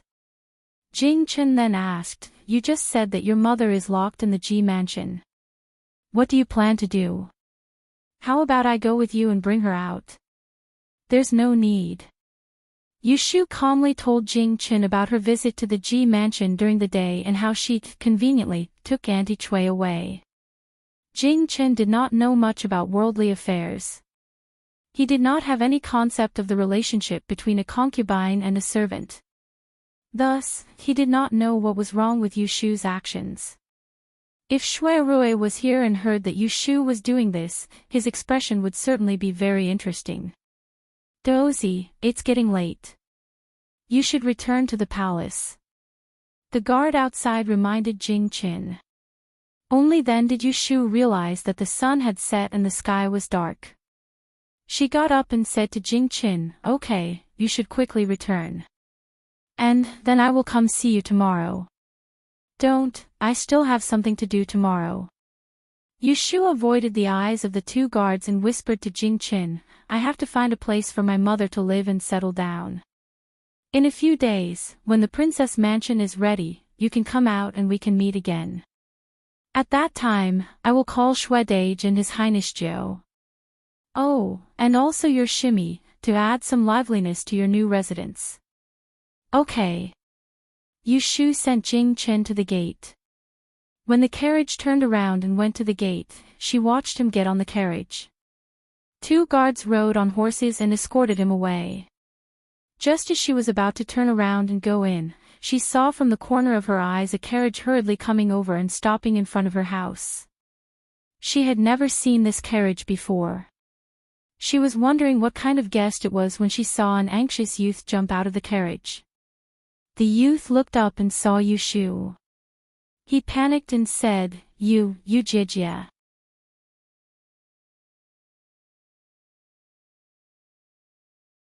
Chapter 310. After taking care of Yu Xiaoxiu's head injury, He Fengji heaved a sigh of relief and gently covered him with a blanket. He turned to the ashen-faced Yushu and said, "Don't worry too much. He did bleed a lot, but the injury isn't deep." Yushu touched Yu Xiaoxiu's forehead and asked worriedly, "Is he really fine? Why didn't you wake him up?" He Fengji said, "He lost too much blood. He just needs to stay in bed for a few more days to replenish his qi and blood." Yushu's heart skipped a beat, but her expression became better after hearing this. She said, "Godfather, look after him for a while. I'll ask him what happened." After saying that, she waved at Hu Tian, who had brought Yu Xiaoxiu back, and called her outside for questioning. "What happened to Xiaoxiu? Did he fight with someone?" Yushu held back her anger, afraid that she would scare the delicate boy in front of her. When she saw Yu Xiaoxiu being brought back with his head and face covered in blood, her heart almost jumped out of her throat. Hu Tian pouted and told Yushu what had happened. "This afternoon, during riding class, Little Redeemer and I were learning how to ride a horse when a madman came up to him and taunted him. Little Redeemer seemed to know the madman, and he warned him that he was going to expose the madman's dirty deeds. Little Redeemer got into an argument with Little Redeemer and pushed him off the horse. Little Redeemer knocked his head on the ground. Needless to say, she knew who the madman was." Yushu gritted her teeth in anger and asked again, "Where did that person go?" Hu Tian said disdainfully, "That coward. When he saw Xiaoxiu bleeding all over the ground, he was so scared that he ran away on his horse. If Xiaoxiu hadn't asked me to send him home to find his uncle before he fainted, I wouldn't have let that madman go. What the hell is this?" Yushu suppressed the anger in her heart and said gratefully to the young man, "Young Master Hu. Thank you for sending Xiaoxiu back. It's already so late. Go home quickly and don't let your parents worry." Yushu had only recently heard from Yu Xiaoxiu that this young master was his companion at Baichuan Academy. His father was a fourth-rank official in the Ministry of Rights. Her maternal grandfather was the one she had just met in court yesterday. He was Shui Rui's current immediate superior, the official of the Supreme Court, Guo Huaiyan, who was known as the White King of Hell. Hu Tianer looked at the sky and saw that it was already dark. However, he felt awkward and didn't want to leave. "Elder sister Yu, what about that madman who beat up Xiaoxiu?" We can't just let him go, right? Xiao hasn't woken up yet. When he recovers, I'll take him to the academy and ask him about it. I'll have to trouble you to go to the academy tomorrow. Tell your academician Song that Xiao is recuperating at home. He won't be going to the academy for a while. Yushu looked amiable on the surface, but she was secretly angry. She thought that no one could beat up their Yu Xiaoxiu for nothing. That bastard Shuowenjia, she would teach him a lesson later. Yushu sent Hu Tian away and returned to her room. He Fengji asked her how Yu Xiaoxiu got injured. Yushu said, he was playing with a classmate when he was riding a horse in class and fell down. As for what happened, we'll have to wait until he wakes up to ask. He Fengji thought that it was caused by the children playing with each other. She only complained a little and didn't pursue the matter further. Yushu took over He Fengji's place to take care of Yu Xiaoxiu. She asked him to go to Zhao Hui's room to take a look. In the evening, Yu Xiaoxiu was carried back. When Zhao Hui entered the room and saw it, she was so shocked that she fainted. Fortunately, Auntie Shen held her so that she didn't fall. Otherwise, it would be no laughing matter for her 7-month-old belly to fall. Yushu didn't eat dinner. She stayed by Yu Xiaoxiu's side to feed him soup and water, and wipe his sweat and tuck him in until midnight. Kim Bao, who was always gluttonous and sleepy, didn't have an appetite like her. He lay at the end of Yu Xiaoxiu's bed with his tail tucked between his legs. Just like that, Yushu only felt relieved when Yu Xiaoxiu's fever went down. She stood up and stretched. Listening to the crackling of her bones, she turned around and went back to her room to get a pen, paper, and other tools. Then, she spread out the paper in Yu Xiaoxiu's bedroom and started to calculate. Out of habit, Yushu would calculate the time of calamity for this family every once in a while. She would calculate the time of calamity for the next 10 days. If there was a calamity, it was better to avoid it. If there was no calamity, it was better to avoid it. Logically speaking, she should have predicted that Yu Xiaoxiu would have a bloody calamity today. She wouldn't have let him go out today. But the truth was that she didn't predict this calamity at all, so she didn't take any precautions in advance. Yushu thought that she had miscalculated today and blamed herself. So, she made a new formula and used the time of calamity law to check on Yu Xiaoxiu's calamity for the past few days. The result surprised her. She carefully calculated the 4 pillars and 8 characters of Yu Xiaoxiu 3 times. The divination showed that Yu Xiaoxiu should be safe and sound today, without any calamity. It wasn't that she had miscalculated, but the truth was that Yu Xiaoxiu was injured and bleeding. Ever since Yushu mastered the time of calamity law, she had never encountered such a situation. In the past, because of the lack of data, she would often encounter elusive numbers, and she couldn't determine what calamity it was. But like this, the result of the divination about the calamity was obviously none, but in reality, there was yes. This was the first time.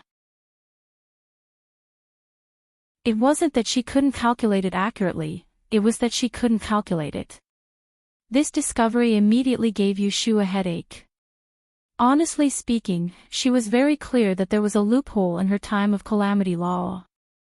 The results of her calculations were too general and not detailed.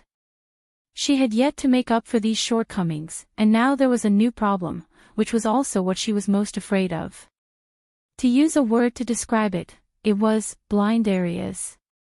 Places that could not be reached by the line of sight were called blind areas, and the answers that could not be calculated using mathematical symbols were also called blind areas in mathematics. Take the simplest example, 0 divided 0. The answer to this formula could be any number, so it could not be established. This was one of the blind areas in division. And when faced with such a blind area, one could only ignore it. There was no way to solve it. In other words, the appearance of the blind areas of the time of calamity law meant that from now on, Yushu could no longer completely rely on this method to ensure the safety of the people around her. Otherwise, something like today would happen again. Perhaps the next person to be in trouble would be He Fangji, or Zhao Hui. Tisk. Yu Shu crumpled the messy paper into a bowl. Looking at the unconscious Yu Xiaoxiu on the bed, she forcefully scratched her itchy scalp. She did not want to see her loved ones get hurt. She wanted the people around her to be able to live a peaceful and stable life. She wanted to know more. She wanted to accurately judge what would happen in the future. But right now, she could not do it. She still had a long way to go. She needed to learn more. She needed to learn more about the study of Yi. Only then would she be able to continuously improve her abilities. It was easy to say. But it was hard to do. All of the exquisite study of Yi were owned by the study of Yi. They were not passed on to outsiders. How could she learn in such a short time? If only Master Qing Zheng was here. Up until now, the thing that Yu Shu regretted the most was that she did not learn more from Daoist Qing Zheng. Now, no one knew where he had run off to, and it was impossible to find him. Then, Yu Shu thought of Jing Qin, but she wasn't sure. But she was not sure if Jing Qin could teach her the mysteries of Mount Longhu Taoism. Moreover, what she lacked the most right now was more systematic learning. For a self-taught Yi Ku, her foundation couldn't compare to those children of aristocratic families who had been exposed to Yi Ku since young, not to mention Ji Xingxuan, who had read a lot of books. Even Xia Mingming was more knowledgeable than her. Yu Shu clasped her hands together. She knocked her forehead lightly and kept repeating a place, Taisher Library, Taisher Library. It had 4 libraries that were open to the public. 13 grade masters taught her everything they knew. It was a place where all the study of Yi families gathered under the name of the Celestial Commissioner. She really wanted to enter the Taisher Library. Yu Shu took care of Yu Xiaoxiu last night. In addition, she was thinking about something else. She did not rest much all night. The next morning, He Fangji came to examine Yu Xiaoxiu. She took the opportunity to go back to her room to freshen up. She changed her wrinkled clothes and rummaged in the wardrobe. She found an old robe and put it on. She tied up her long hair in front of the mirror and wrapped a scarf around it. She dressed up like the day when she set up the stall in Autumn Osmanthus Lane. Aunt Chui and Xiang Sui were still living in the inn in the east of the city. She had to find a house for them as soon as possible. She could not let them stay in that crowded place for too long. Yu Shu brought enough money. She went next door to see that Yu Xiaoxiu had not woken up yet. She told He Fangji that she was going to Baichuan Academy and went out. She rented a carriage pulled by a mule in the market. Yu Shu sat in the shed that was full of a strange smell. She thought about when she would go to Pei Jing's place to get the horse he gave her for her birthday to train. Otherwise, it would be inconvenient to go back and forth in a sedan chair. Yu Shu first went to the inn to see Aunt Chui. The master and servant got up late and were still eating breakfast. They had a basket of steamed buns, porridge and pickles. It was not that Aunt Chui was thrifty.